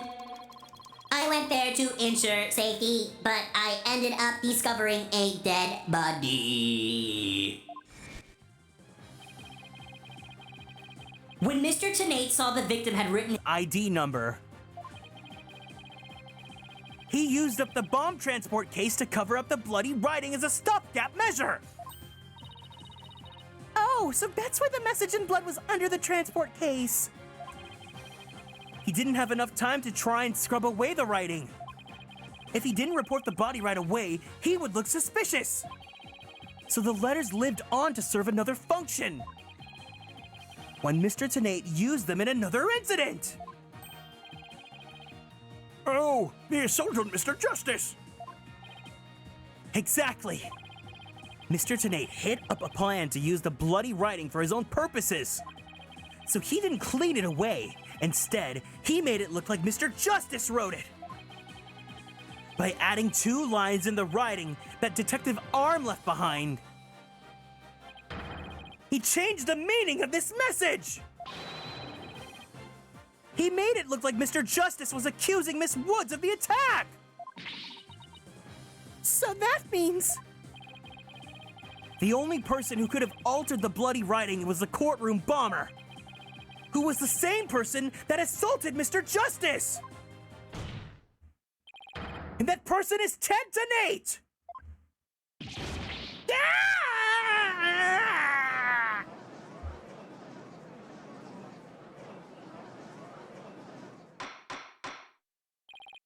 Order in the court! Order, I say! It looks like we'll have to hear from the bomb specialist himself. Mr. Payne, please have Mr. Tenate take the witness stand. Yes, Your Honor. That was great, Mr. Wright. Just doing what I do best. Just flying by the seat of my pants. Dismantling the case Is yours. Do you think you can handle it? I look forward to seeing you try. I finally draw Mr. Tenate back onto the witness stand. Looks like you'll get your wish, Goggle Man. Now watch me take your lies apart!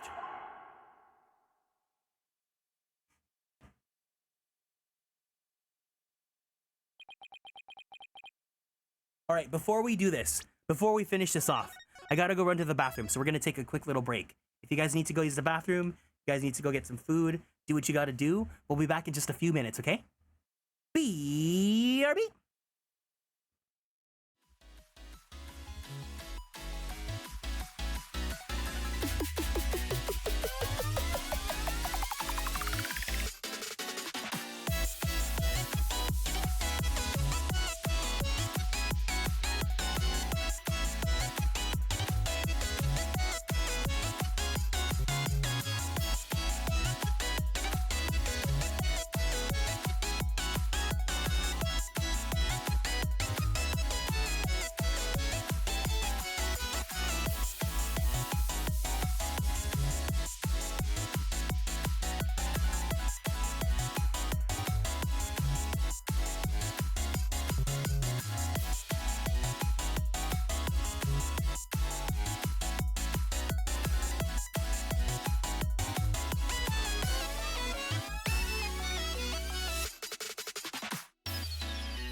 Wow.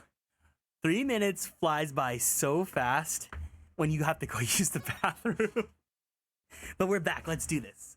And hi, Cole. Mr. Tenate, I'm afraid we have a few more questions for you. I understand the Situation, Your Honor. I was keeping a close eye on the proceedings from the gallery. The allegations are all laughable. I can't look at him when he does that emote. I have to, like, cover his face with my hand. I wouldn't be laughing if I were you, Mr. Tenate. The message in blood matches your ID number.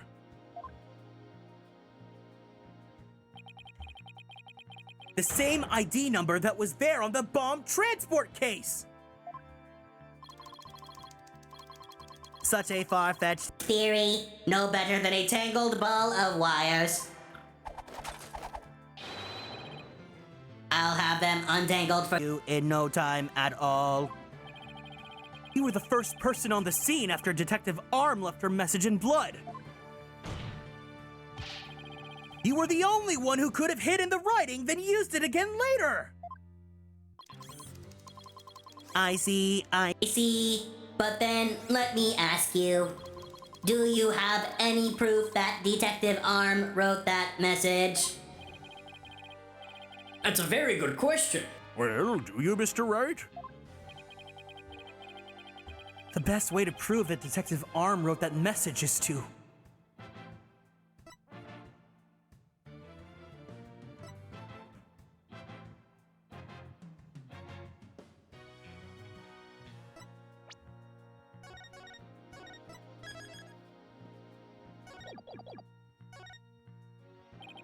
Your Honor, I request that a DNA test be performed on the blood itself.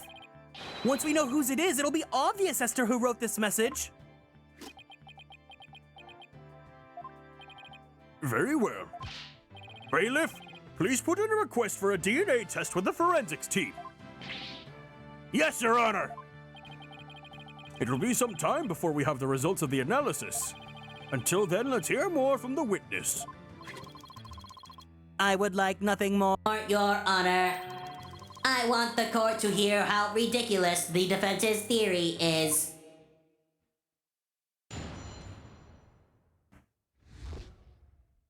After the explosion. I admit I was the first one on the scene after the explosion, but there was no bloody writing there at the time. Anyway, there is no way Detective Arm could have written it. She struck her head on rubble and died near the courtroom entrance. She was too far away from where the bloody message was found. So you're saying that the victim's body was nowhere near the writing was? precisely. It is as plain as day that she could not have written it. It's true that the body was discovered near the entrance to the courtroom. Please have a look at this crime scene photo. As you can see, there is blood on the rubble near the victim's body. She must have died after hitting her head there. I see. All right then, Mr. Wright. You may cross-examine the witness.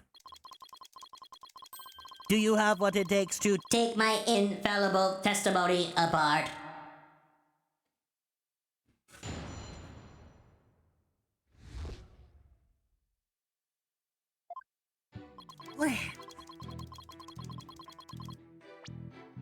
safe. Hold it! Why were you the first person on the scene? To secure the area. Yeah. It is regulation for a bomb disposal specialist to enter first. In other words, you had the opportunity to alter the bloody writing then, didn't you? Well, Dot.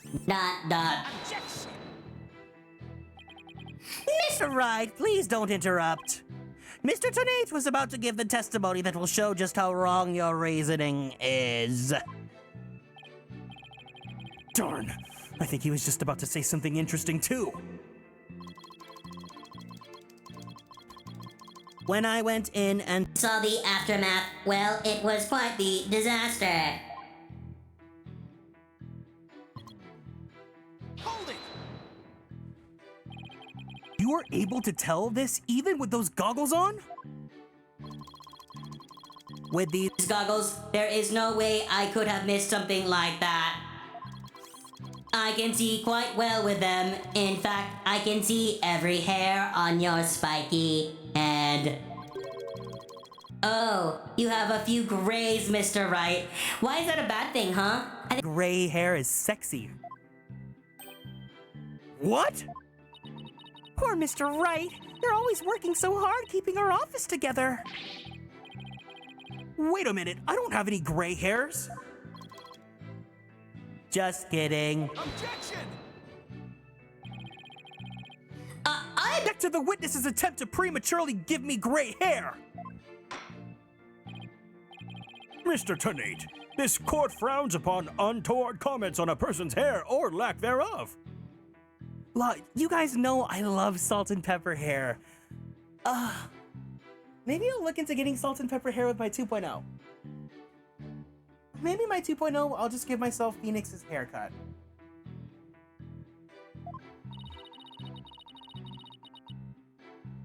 I'm sensing a great wave of sorrow coming from the judge. My apologies, Your Honor, may I please continue my testimony? Hold it! If she didn't write it, then who did you propose did? Mr. Justice, of course. Just before dying, he wrote the name of his attacker, Juniper Woods. A final message from your poor subordinate. Poor Mr. Justice, I'm starting to get all misty-eyed. Apollo is not dead, folks.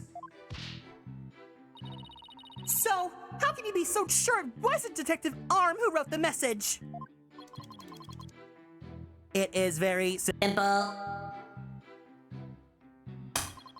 She had struck her head on rubble and died near the courtroom entrance. Do you imagine she was thrown back by the force of the blast? A bomb can inflict damage not only from the explosion itself, but also substantial secondary damage from the blast wind. Detective Arm, unfortunately, hit her head on some rubble. It stated in her autopsy report as well. Cause of death, trauma to the back of the head. Welcome in, Jade. The autopsy report. I'd better take another look at that. Now do you see? Detective Arm could not have written that message. The reason for that being...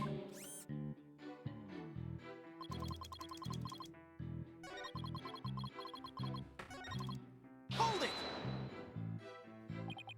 Isn't it possible she could have crawled to the area of the bloody message? If that were true, then... And how did she return to the spot near the entrance? Maybe she crawled back after writing it.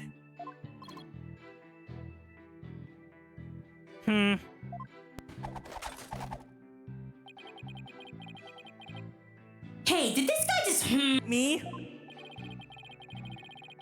Would you like to get down on the floor and give us a demonstration of your theory? Huh? No, thank you. They're a little nasty. The victim's body and the writing are several yards away from each other. There's no way she could reach.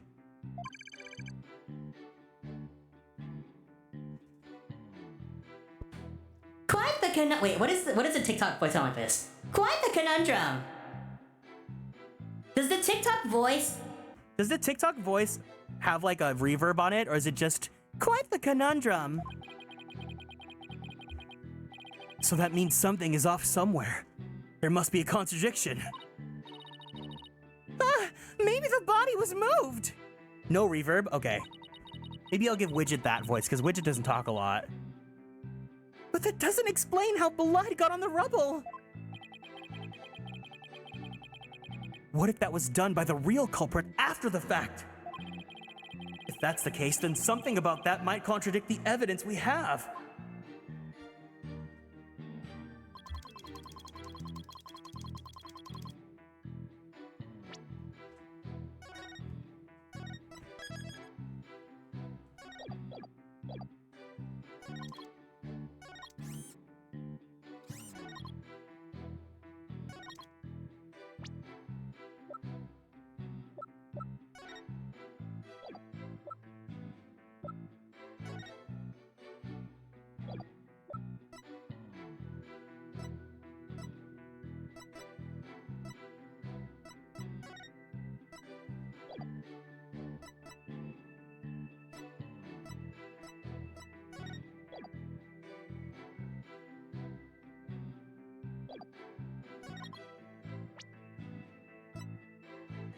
Objection!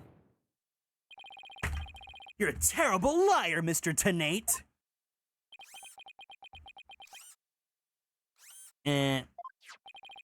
Take a look at this autopsy, specifically the part about Detective Arm's head injury.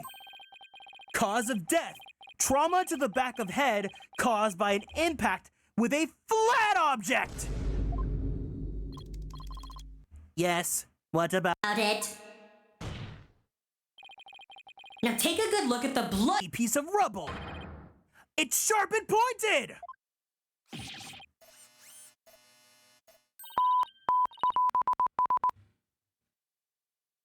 Hey, you're right, boss. It is pointy.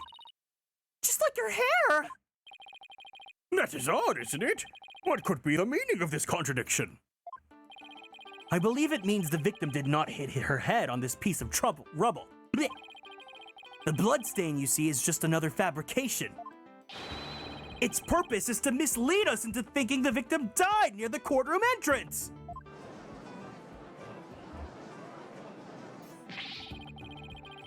Are you claiming that the culprit moved the victim's body? That's exactly what I'm claiming.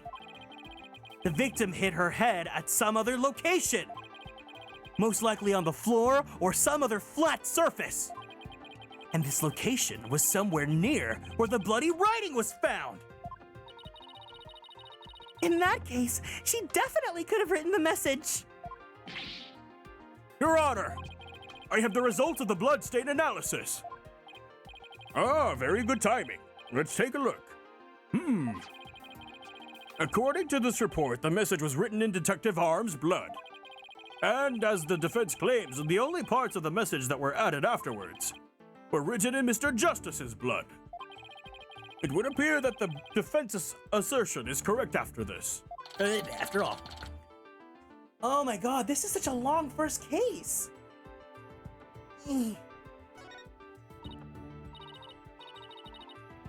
Yes, you did it. You were right, boss. Now I have to drive it home. I'll have to take a good look at the bloody writing analysis later.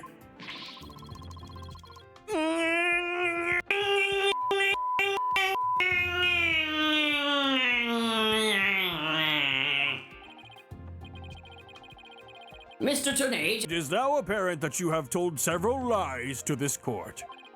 I hope you have some sort of explanation for yourself.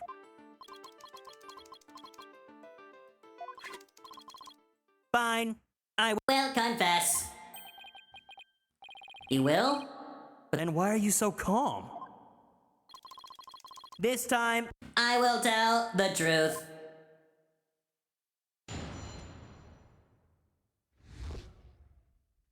The truth. It is true that Detective Arm wrote my ID number. She will very plainly wrote L10015R. I was shocked, but I did not detonate that bomb. Detective Arm must have mistaken me for the real bomber. Not wanting to be accused, I moved the body and covered the writing. My bad. Tehepero. I see. So it's your assertion that you merely moved the body, is that it? that is correct. I did not kill Detective Arm. Oh, well, if that's all you Did then? Wait a minute! That in and of itself is a criminal act!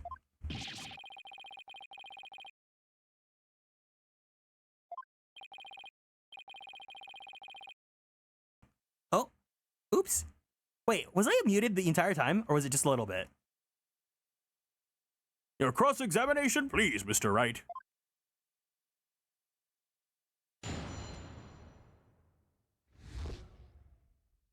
I just forged a crime. Oopsie. Pero.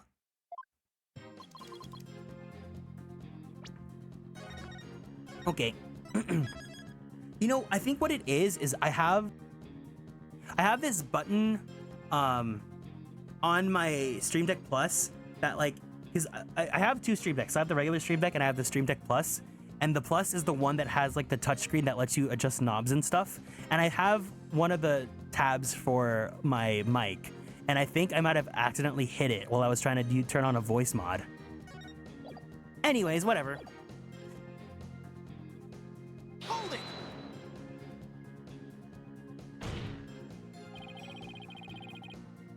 So you admit that you actually did see the bloody writing that Detective Arm left? My bad. I should have said so from the outset. And you're sure it was your ID Number? I am sure. It was definitely my ID number. That number was assigned exclusively to me by the police department. The number is assigned to my goggles as well. So those funky things were provided by the police department? Although these are Special goggles customized by me personally. Speaking of personalized, these sunglasses of mine were custom made as well.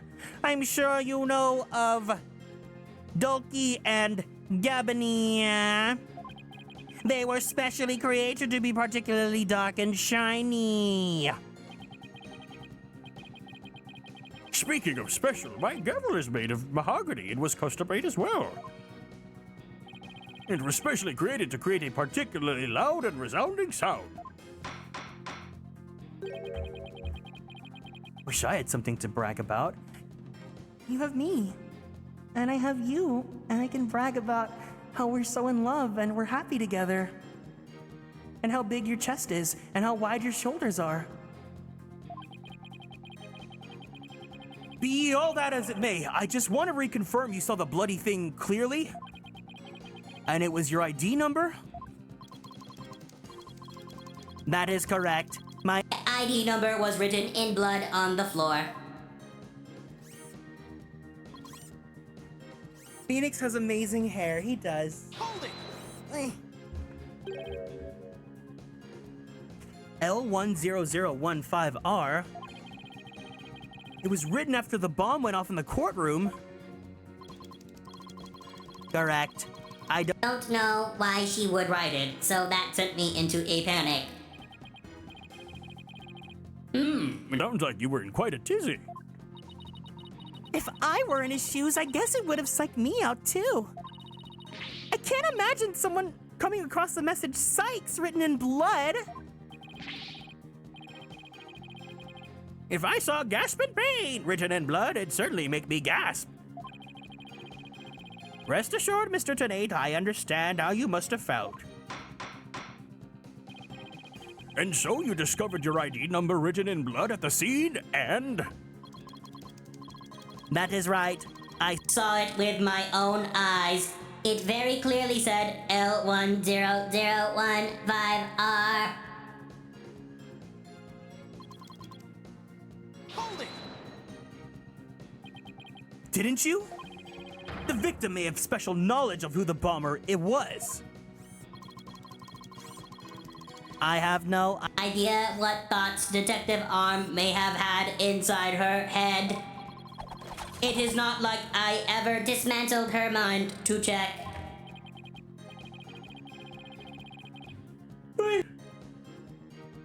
Mr. Wright, if you have suspicions about the witness, let's see your proof.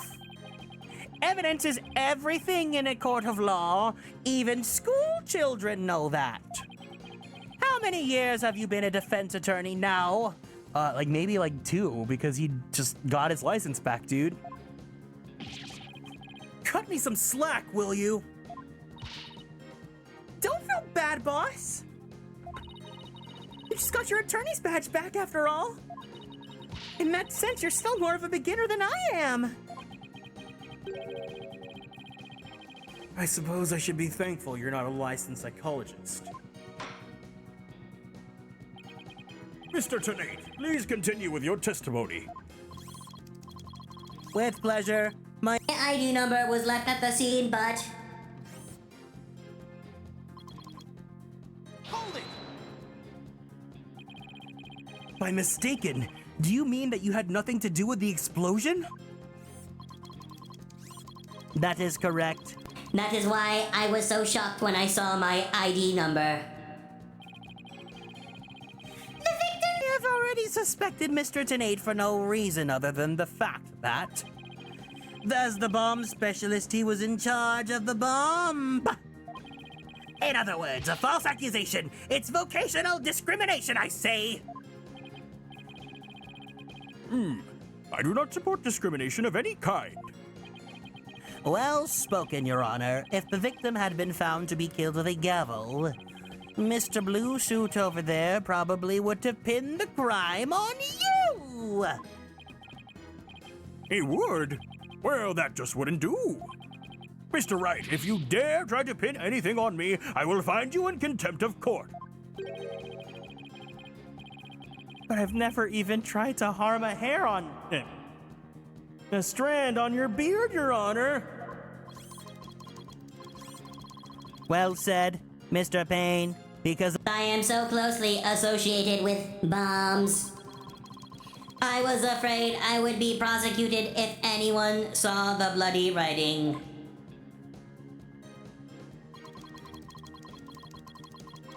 Hold it! Oh my god, there's so much talking.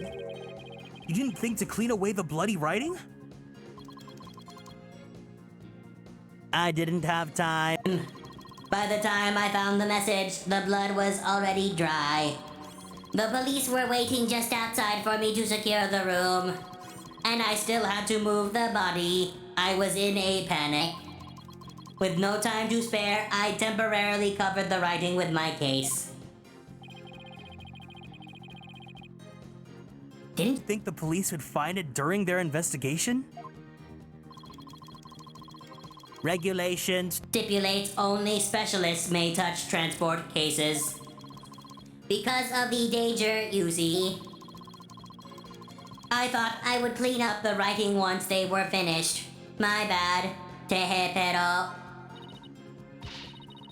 My bad? Does he really think that will just magically smooth everything over? This guy's something else.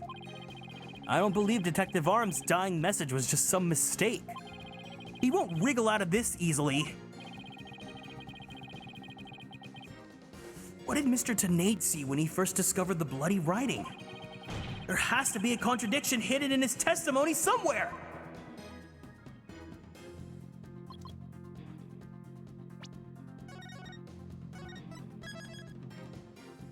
Okay.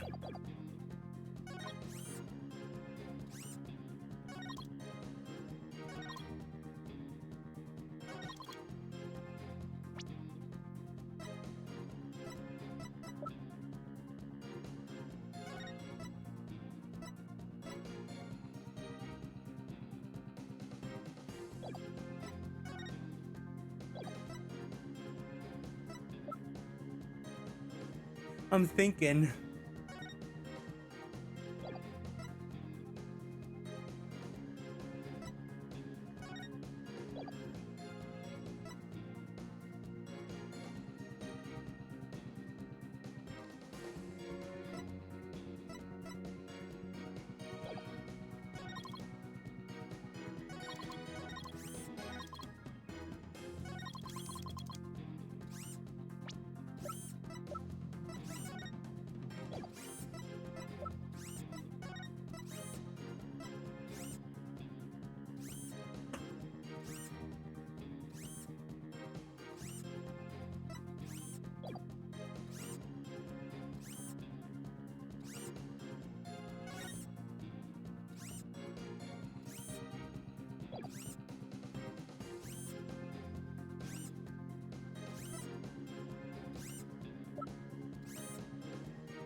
Let me save.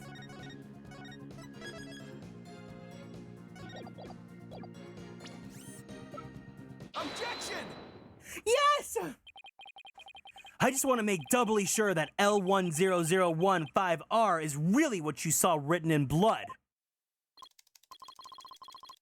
Yes, it very Clearly said L10015R. But that's odd. Because that's not what I see. Objection! What on earth are you babbling on about now? Wasn't it you who claimed the bloody writing was his ID number in the first place? Take a good look.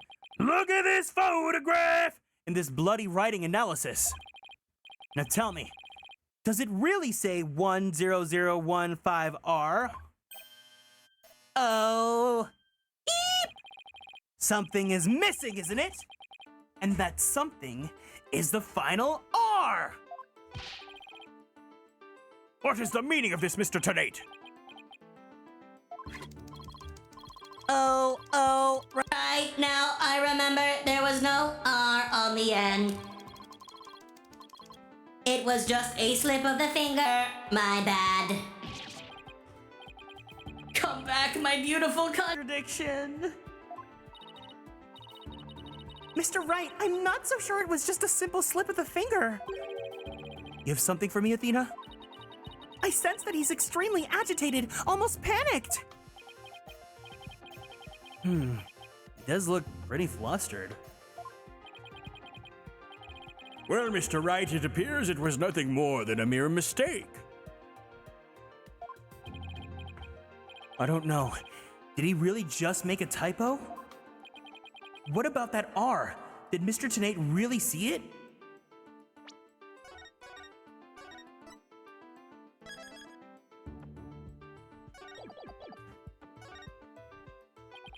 Well, I guess everybody makes mistakes.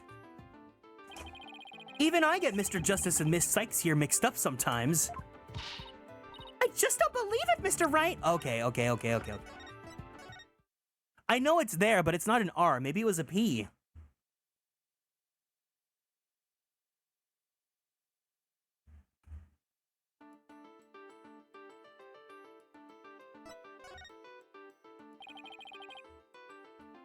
Maybe Mr. Tenate really did see the R. But there's no R anywhere in bloody writing. What's going on here? Huh? Now that I take another look at the photo, I think maybe... That's it! What is now, Mr. Wright? Are you trying to imitate Apollo and his cords of steel? I've got it! So that's what happened! A slip of the finger. Is that really all it was? Because I don't think so. I propose that Mr. Tenate really did see the letter R. Meep. But the photo clearly shows that there is no R. No, Your Honor. Actually, just the opposite is true. The photo shows that Mr. Tenate actually could have seen the R. If you're gonna make that claim, then you'd better be able to point out what you mean. What part of the photo shows that Mr. Tenate could have seen the R? Take that! Please look here to the right of the 5. Do you see a little bit of red? Oh, I see it. Just on the edge of where the floor's broken up. That's the R that Mr. Tenate saw. Objection! It's true that the witness wears some very, very odd goggles. But that doesn't mean his eyesight is bad, nor his brain power. What part of that little smudge looks like an R to you? Objection! But what Mr. Tenate saw wasn't that little smudge. There was a whole and complete R written there. Before the floor was damaged by the explosion. Oh, well, that explains it. Care to explain what you mean? Because you just proposed that everything happened here is the exact opposite order. Yup, because that's the way it really went down. The timing of when the R was written turns everything about this case around. Now then, if the floor was damaged by the explosion, when was the message written?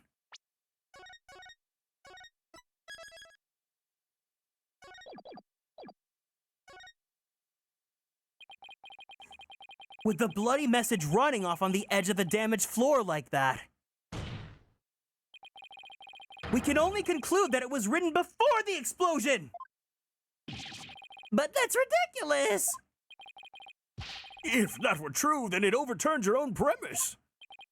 That's right, it does. In fact, it turns everything upside down. The victim was not killed by the explosion in the courtroom. She was killed before the explosion ever occurred!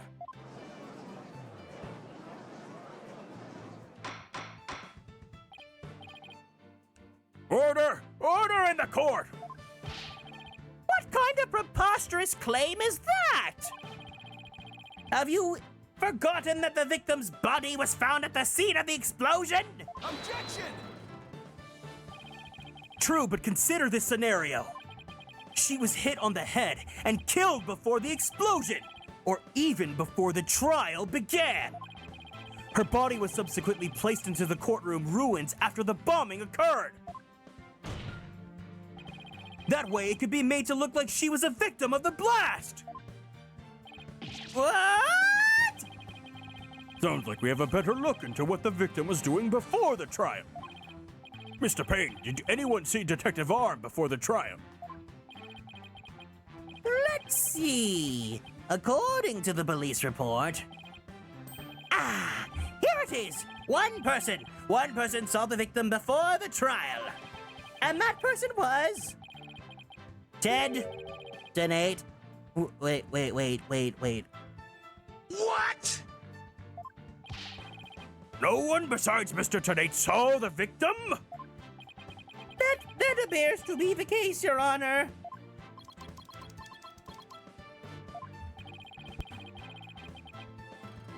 I would now ask the court to recall something. Specifically, Mr. Tenate's words from yesterday. It was when Detective Arm and I were transporting the bomb. Oh my! Mr. Tenate, just before the trial, you were with the victim. The two of you were together at the scene of the crime, courtroom number 4.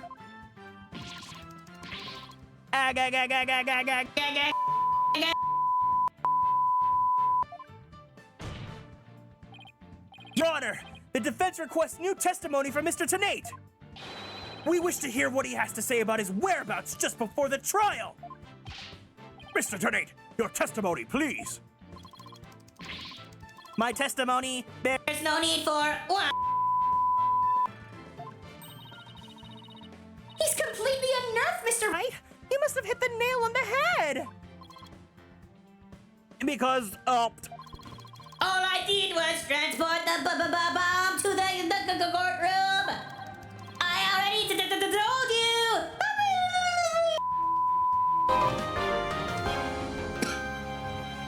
Ren is bored. Thank you so much for following and joining the Konstellations. Welcome in. Blast this thing. I was only in the courtroom with the victim because of our work. I swear, I was the only transporting the bomb there. Objection! You and the victim were alone together at the scene of the crime. In other words, you certainly had the opportunity to commit murder, did you not? Objection! Tisk, tisk, tisk. Do you always leave yourself so open to attacks, Mr. Wright? What now, Mr. Payne?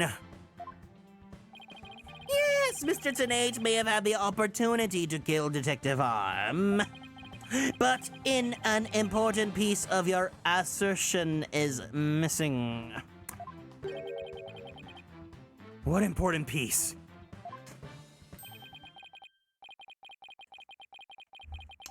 The murder weapon! What do you claim was used to kill the victim? Wait. Was it the box?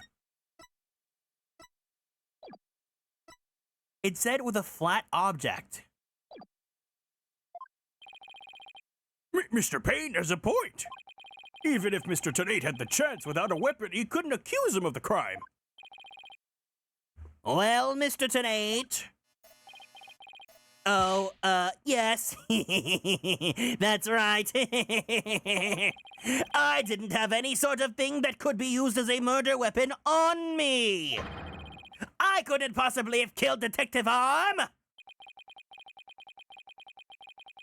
Did he really not have anything he could use as a murder weapon?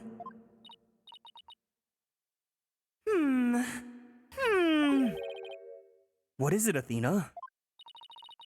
Just looking at the victim's autopsy report. I'm hoping there's something in here that could point us in the right direction. Well, it does say she died to trauma from the back of an object that was flat. Yeah, and to inflict that specific kind of injury, all you would need is a flat surface, right? A heavy, blunt object with a flat surface can definitely be our murder weapon. Well, Mr. Wright, can you indicate for the court what was used to kill Detective Arm? I believe I can. Believe being the key word here. You can? Then please do so now. What did Mr. Tennate have that could have been used as the murder weapon? I think it was his Nintendo GameCube.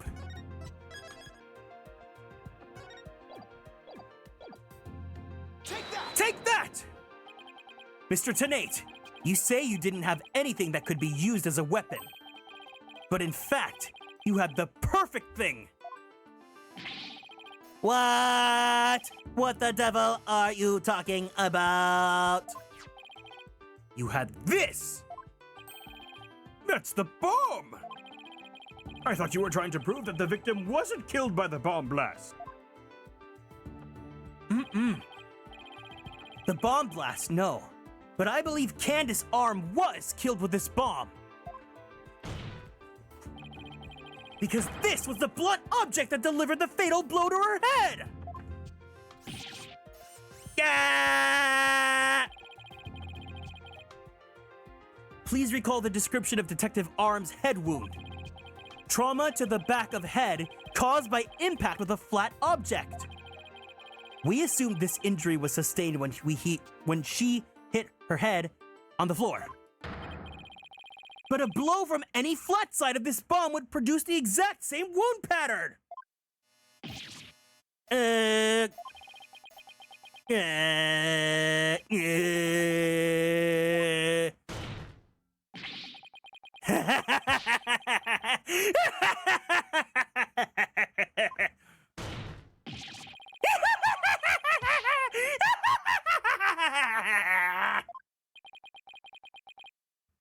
What's with him?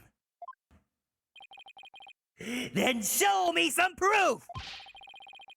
Where's the evidence that I hit the victim with the bomb? He's right. I don't have anything decisive. Did you find any of the victim's blood on the bomb? That would be decisive proof! But too bad! The bomb is blown to bits! It's long gone! Boom! Game over! Yeah!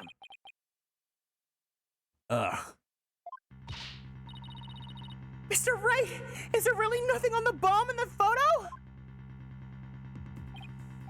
Ugh. I don't see any blood or anything. Wait! The timer display's a little broken here! Maybe it broke when we made contact with Detective Arm's head! It's definitely a distinct possibility.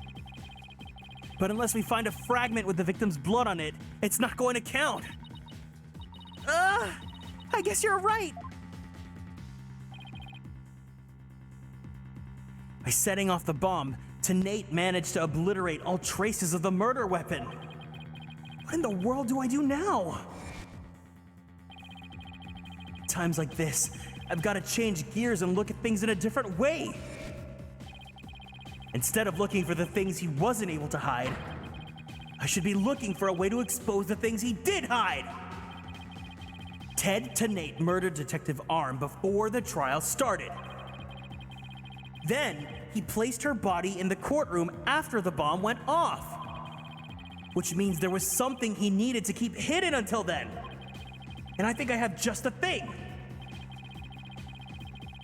Time to present the photo that shows exactly what Mr. Nate had to hide.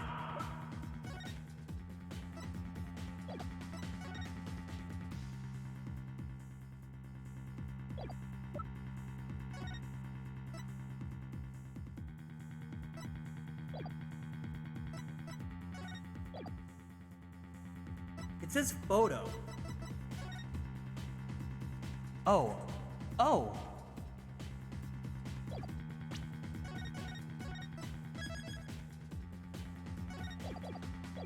Take that! Your Honor, there's something we've all been overlooking. If the murder took place before the trial, then Mr. Nate would have had to hide the body somewhere during the trial. Hey, you're right! If we can figure out where the hiding place was... Exactly. We might be able to find some evidence we can pin him down with.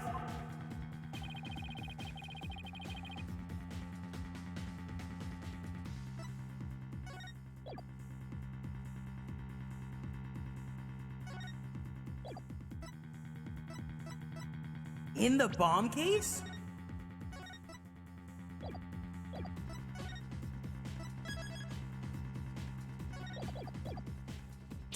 Take that! Wait, a box big enough for a body.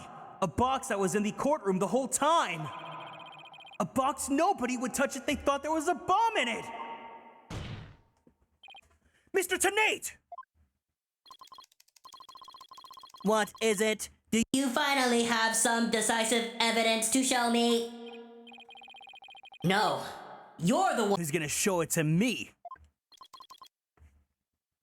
Come again? You heard me. Now show me what's inside the bomb transport case!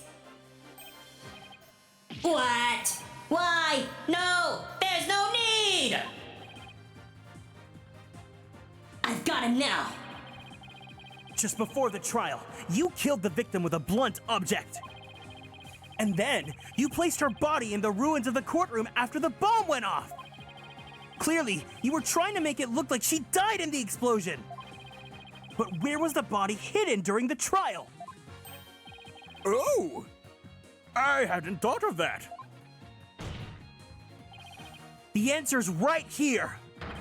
Inside a box made of thick alloy plating that can withstand any impact. No, that's, completely false. If it's false, you should have no objections to showing us inside your transport case. So, let's open it up and take a look inside, shall we?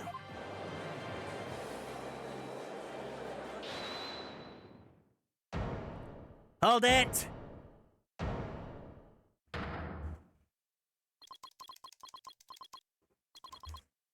Let's not. Not if you value your life. What's he up to now?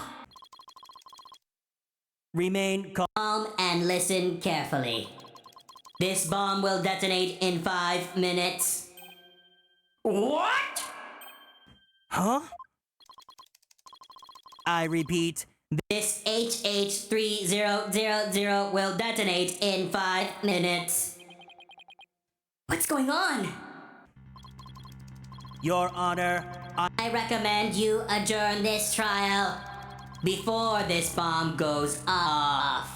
What can I do for you? Oh, wrong one.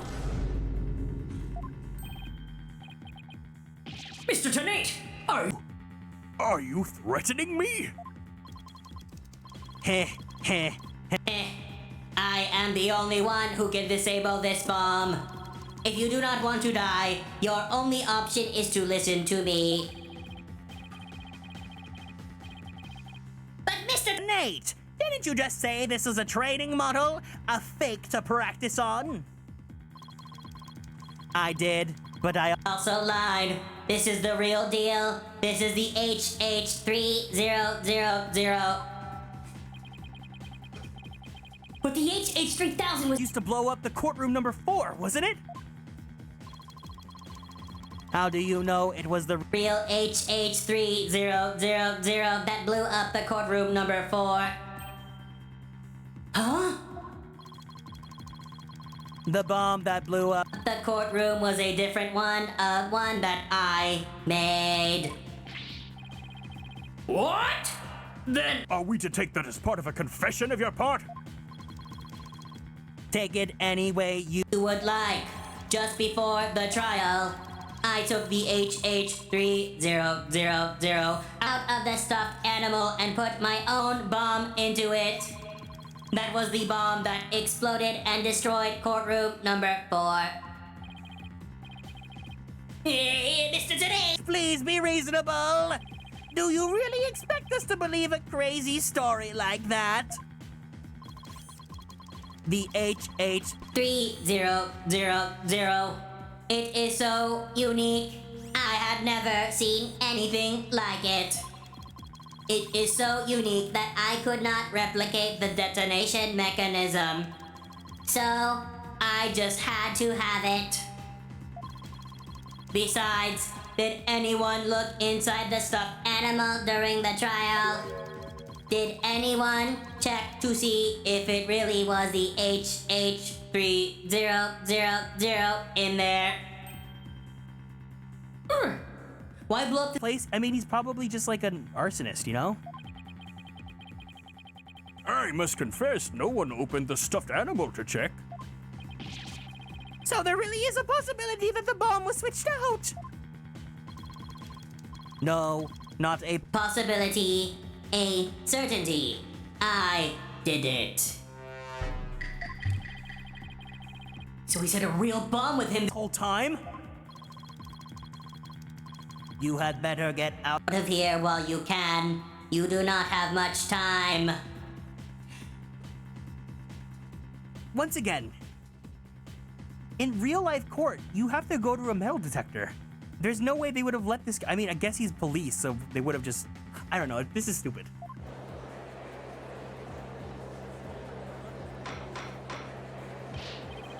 Order! Order in the court!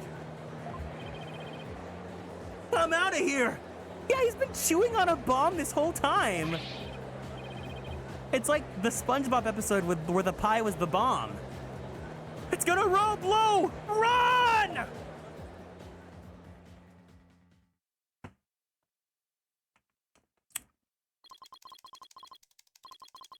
You four are still here? Well, well, aren't you brave? It just wouldn't do for the judge presiding over this court to run. But that horrible explosion the other day. The judge looks like he's about to book it for the nearest exit any second. As for Mr. Payne... That is... Ah! That was a goofy animation. And he's off. Mr. Wright, what do we do? It'd be pretty pathetic to run now, wouldn't it? But the bomb might really go off. Only 3 more minutes. Minutes, folks. Is that bomb really the HH? 3000? What should I do?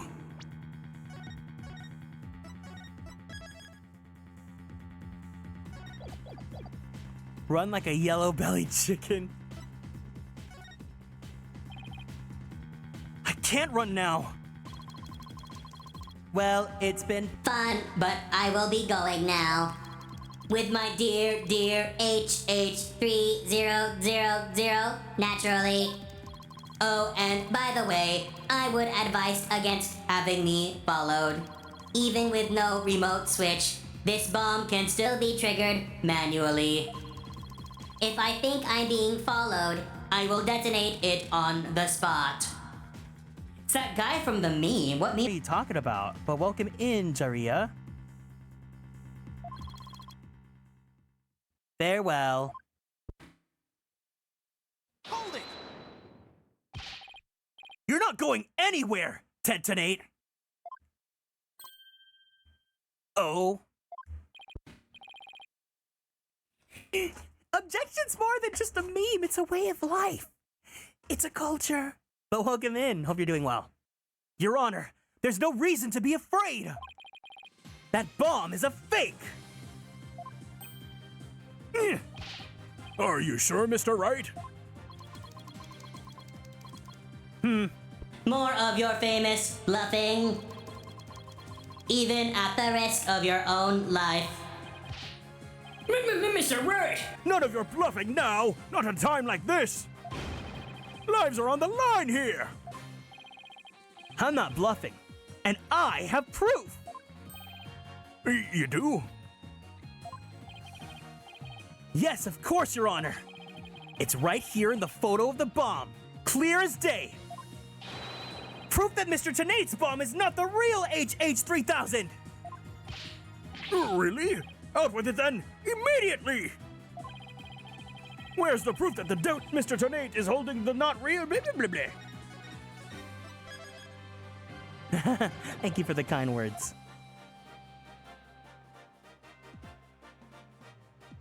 Take that! Take that! The display for the timer of the bomb in the photo's broken. Most likely it broke when Mr. Tenate used the bomb to attack Detective Varm. But the display on the bomb in front of us is not broken. Oh, you're right. Therefore, this is not the real HH3000. Mr. Tenate was clearly lying when he said he switched out the bomb and the stuffed animal. The real HH3000 blew up in courtroom number 4. This bomb is nothing more than a fake! A model used for trading purposes! Ah! Fear not, Your Honor. I will examine the inside of the bomb transport case myself. Yes, please do that, Mr. Wright. No! Stop!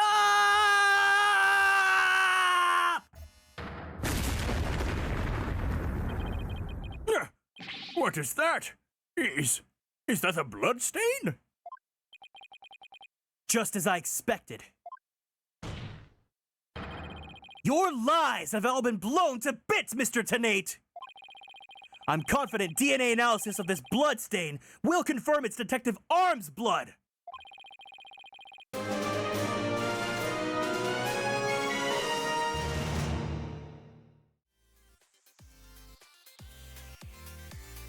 Yogi, thank you so much for the raid. Hi, hey, gamers.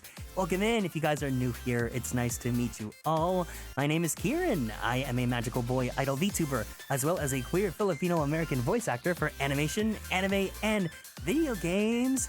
How was your stream? What were you guys up to? Yo. Here we go. Oh. Graphics in this game looks really cool. It really is. It's a fun game.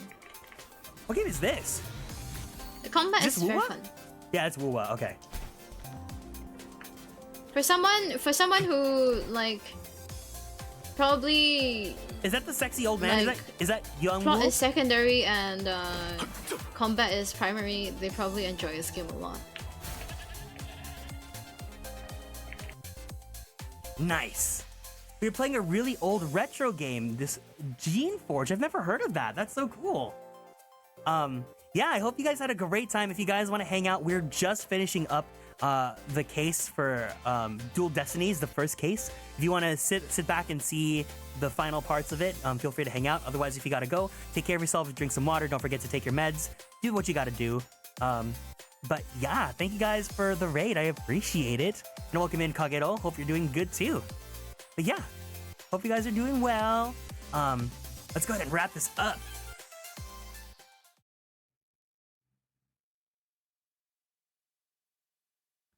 And that those results will conclusively prove that you murdered Detective Arm!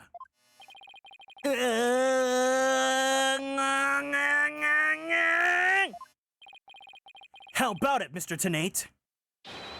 Think you can dismantle this decisive evidence?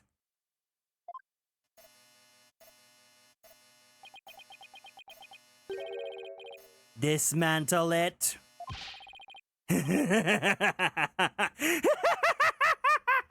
You're too late! You missed your chance to run, so now you're out of time! This HH-3000 is about to explode! Don't try to threaten us, Mr. Tenate. I've already proved that your bomb is a fake. It's real! This bomb is a real thing, I tell you! It's real.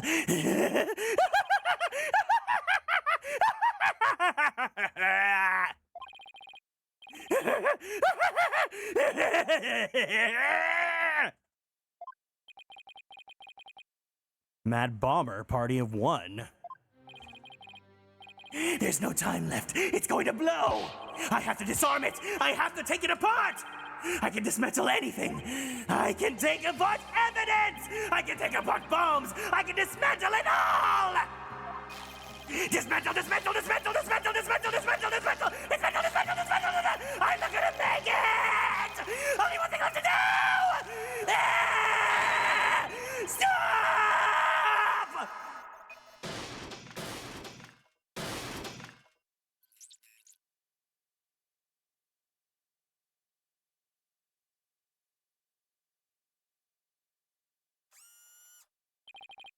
Made it!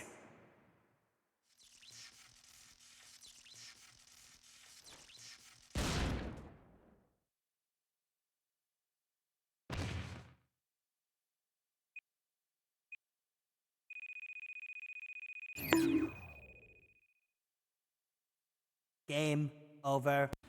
Dismantle attempt failed.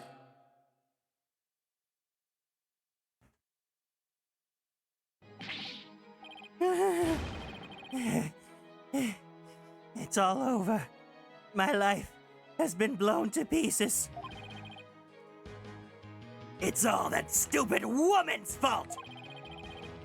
I was selling the bombs I disarmed on the black market.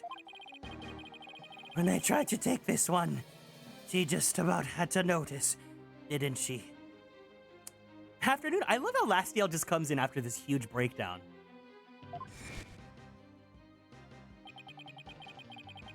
She confronted me in courtroom number 4 that day. That's why I had no choice. Before I knew what I was doing, I hit her. It's all her fault. While I was looking for a place to hide her body, she left a message in her own blood! The trial was about to start, so I didn't have time to clean it up. And now, all this. I thought for sure I could disguise her death with an explosion. And that stupid defense attorney started sticking his nose into my business. After my testimony yesterday, I went to courtroom number 4 and I found that kid all up in my bomb transport case. That's when I snuck up behind him.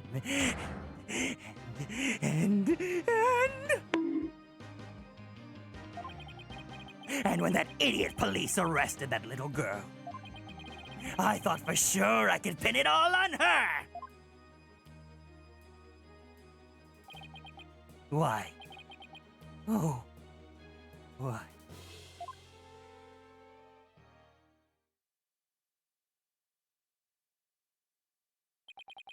Detonate! You are hereby under arrest. On suspicion of the courtroom bombing and the assault of Mr. Justice. Your innocence or guilt will be determined at a later trial. Now then, I see that the members of the public have returned to the gallery. One person, however, seems to still be running far, far away. Be that as it may, I will now announce Miss Juniper Woods' verdict. Not guilty! This is what a superstar looks like.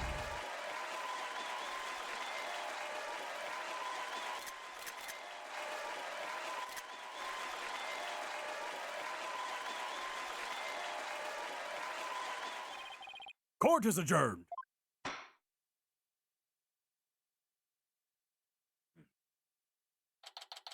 December 18th, 12:31 p.m. District Court.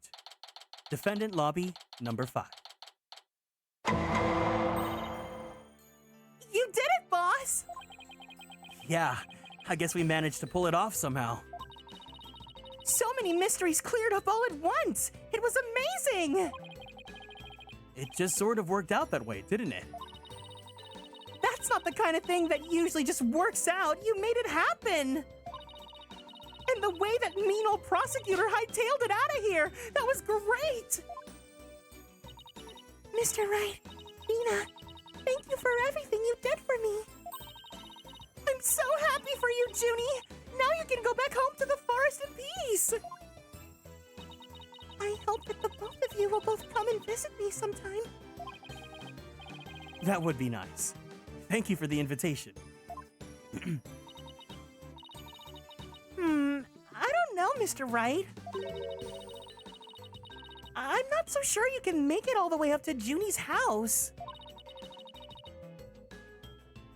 How high up do you live again, Junie? Around 3,000 feet, I think. What? That's no forest, it's a mountain! But you know, boss, there's something that still bothers me about this case. One little mystery we never got around to solving. Oh, that? Yeah, I was wondering about that too. Is this the unsolved mystery? Oh, snap. I'm so bad at this. I'm so bad at this.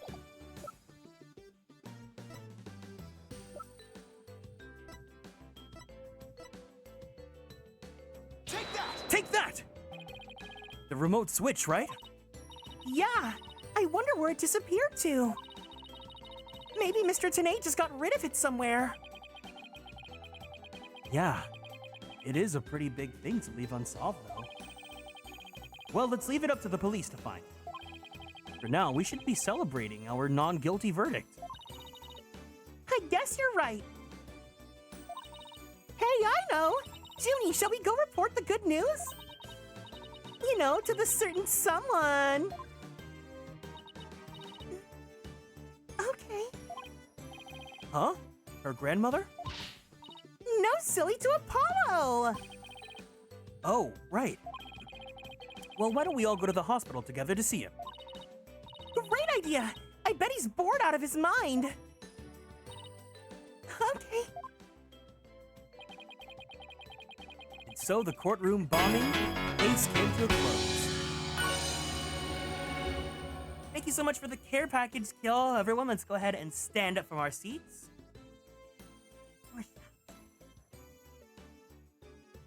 We're gonna go ahead and do a group stretch. So let's twist our bodies to the left. Let's twist our bodies to the right. Let's stretch our arms straight up to the sky. Let's roll out that right shoulder. Roll out that left shoulder. Very slowly, very gently, let's roll out that neck. Take a deep breath in. Take a deep breath out. go ahead and drink some water.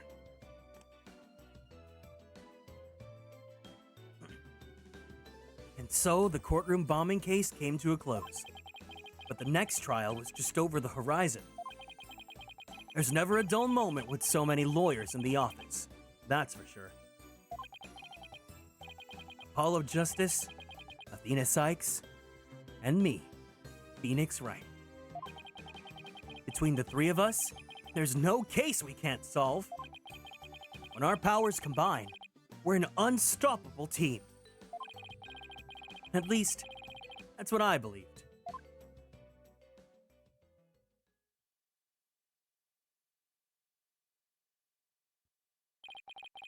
But all of that changed with what Apollo said to us that day. It was something that would put my faith in us to the ultimate test. Date, time, Write Anything Agency.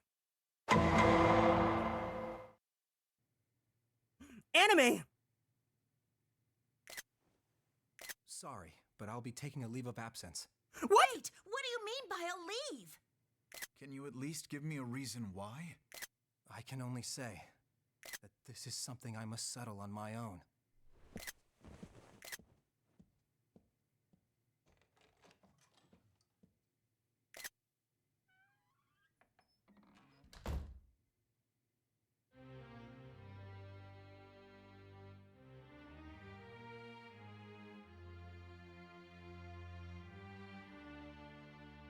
Oh, why, Apollo?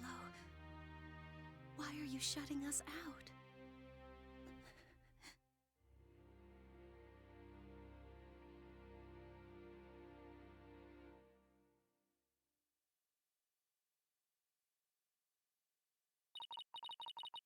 What happened to you, Apollo? Ever since you put that jacket on, you've changed.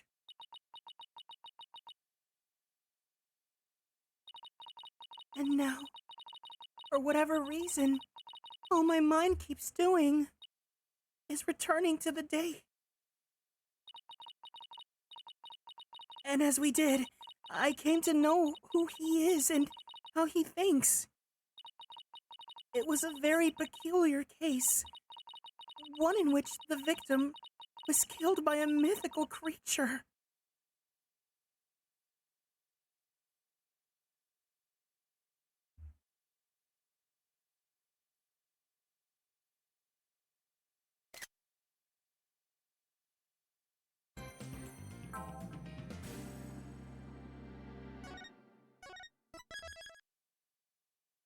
Oh, dang. All right.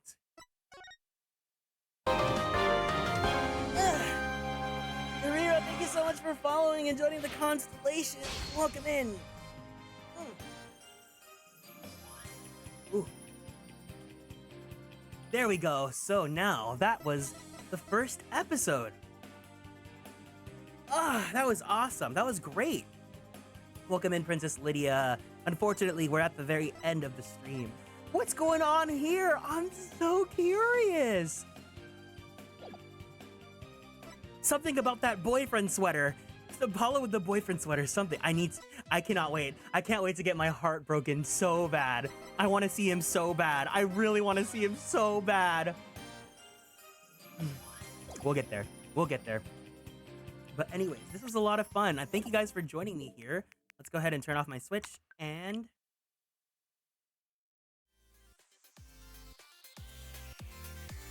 Thank you guys for joining me today. I hope you guys had fun playing Ace Attorney with me. This is one of my favorite games to play on stream, so I'm glad to start a new one with you guys. And yeah, if you guys are new here and you like to keep up on all the socials, please feel free to keep up on Twitter, YouTube, and TikTok at Atelier Kieran. If you guys would like to join the Discord, the link is available down there. Anyone is welcome to join as long as you guys are over 18, but you guys better be adults if you're watching my stream. Or else. Yeah, tomorrow, I'll finalize my schedule and then I'll post it on Twitter and the Discord. Afterwards, I want to play some Final Fantasy, so if you guys want to join me in some Final Fantasy 14, I could use some help leveling up my Scholar, but other than that, I'll see you guys soon. We're gonna go ahead and raid. We'll raid Justice, who is playing Zentless Zone Zero. Please send him some love. He's a great friend of mine. If you guys are fans of Persona 3, he provides the English voice for Shinjiro in P3 Reload. Not crazily feeky, crazily geek. Thank you for the stream. Thank you for being here, guys. The raid message is hiya hey hey. If you have access to the emotes, don't forget to send him some blankies too. And yeah, I'll see you guys soon, okay? Take care, guys. Have a great rest of your Sunday. Otsu Kieran!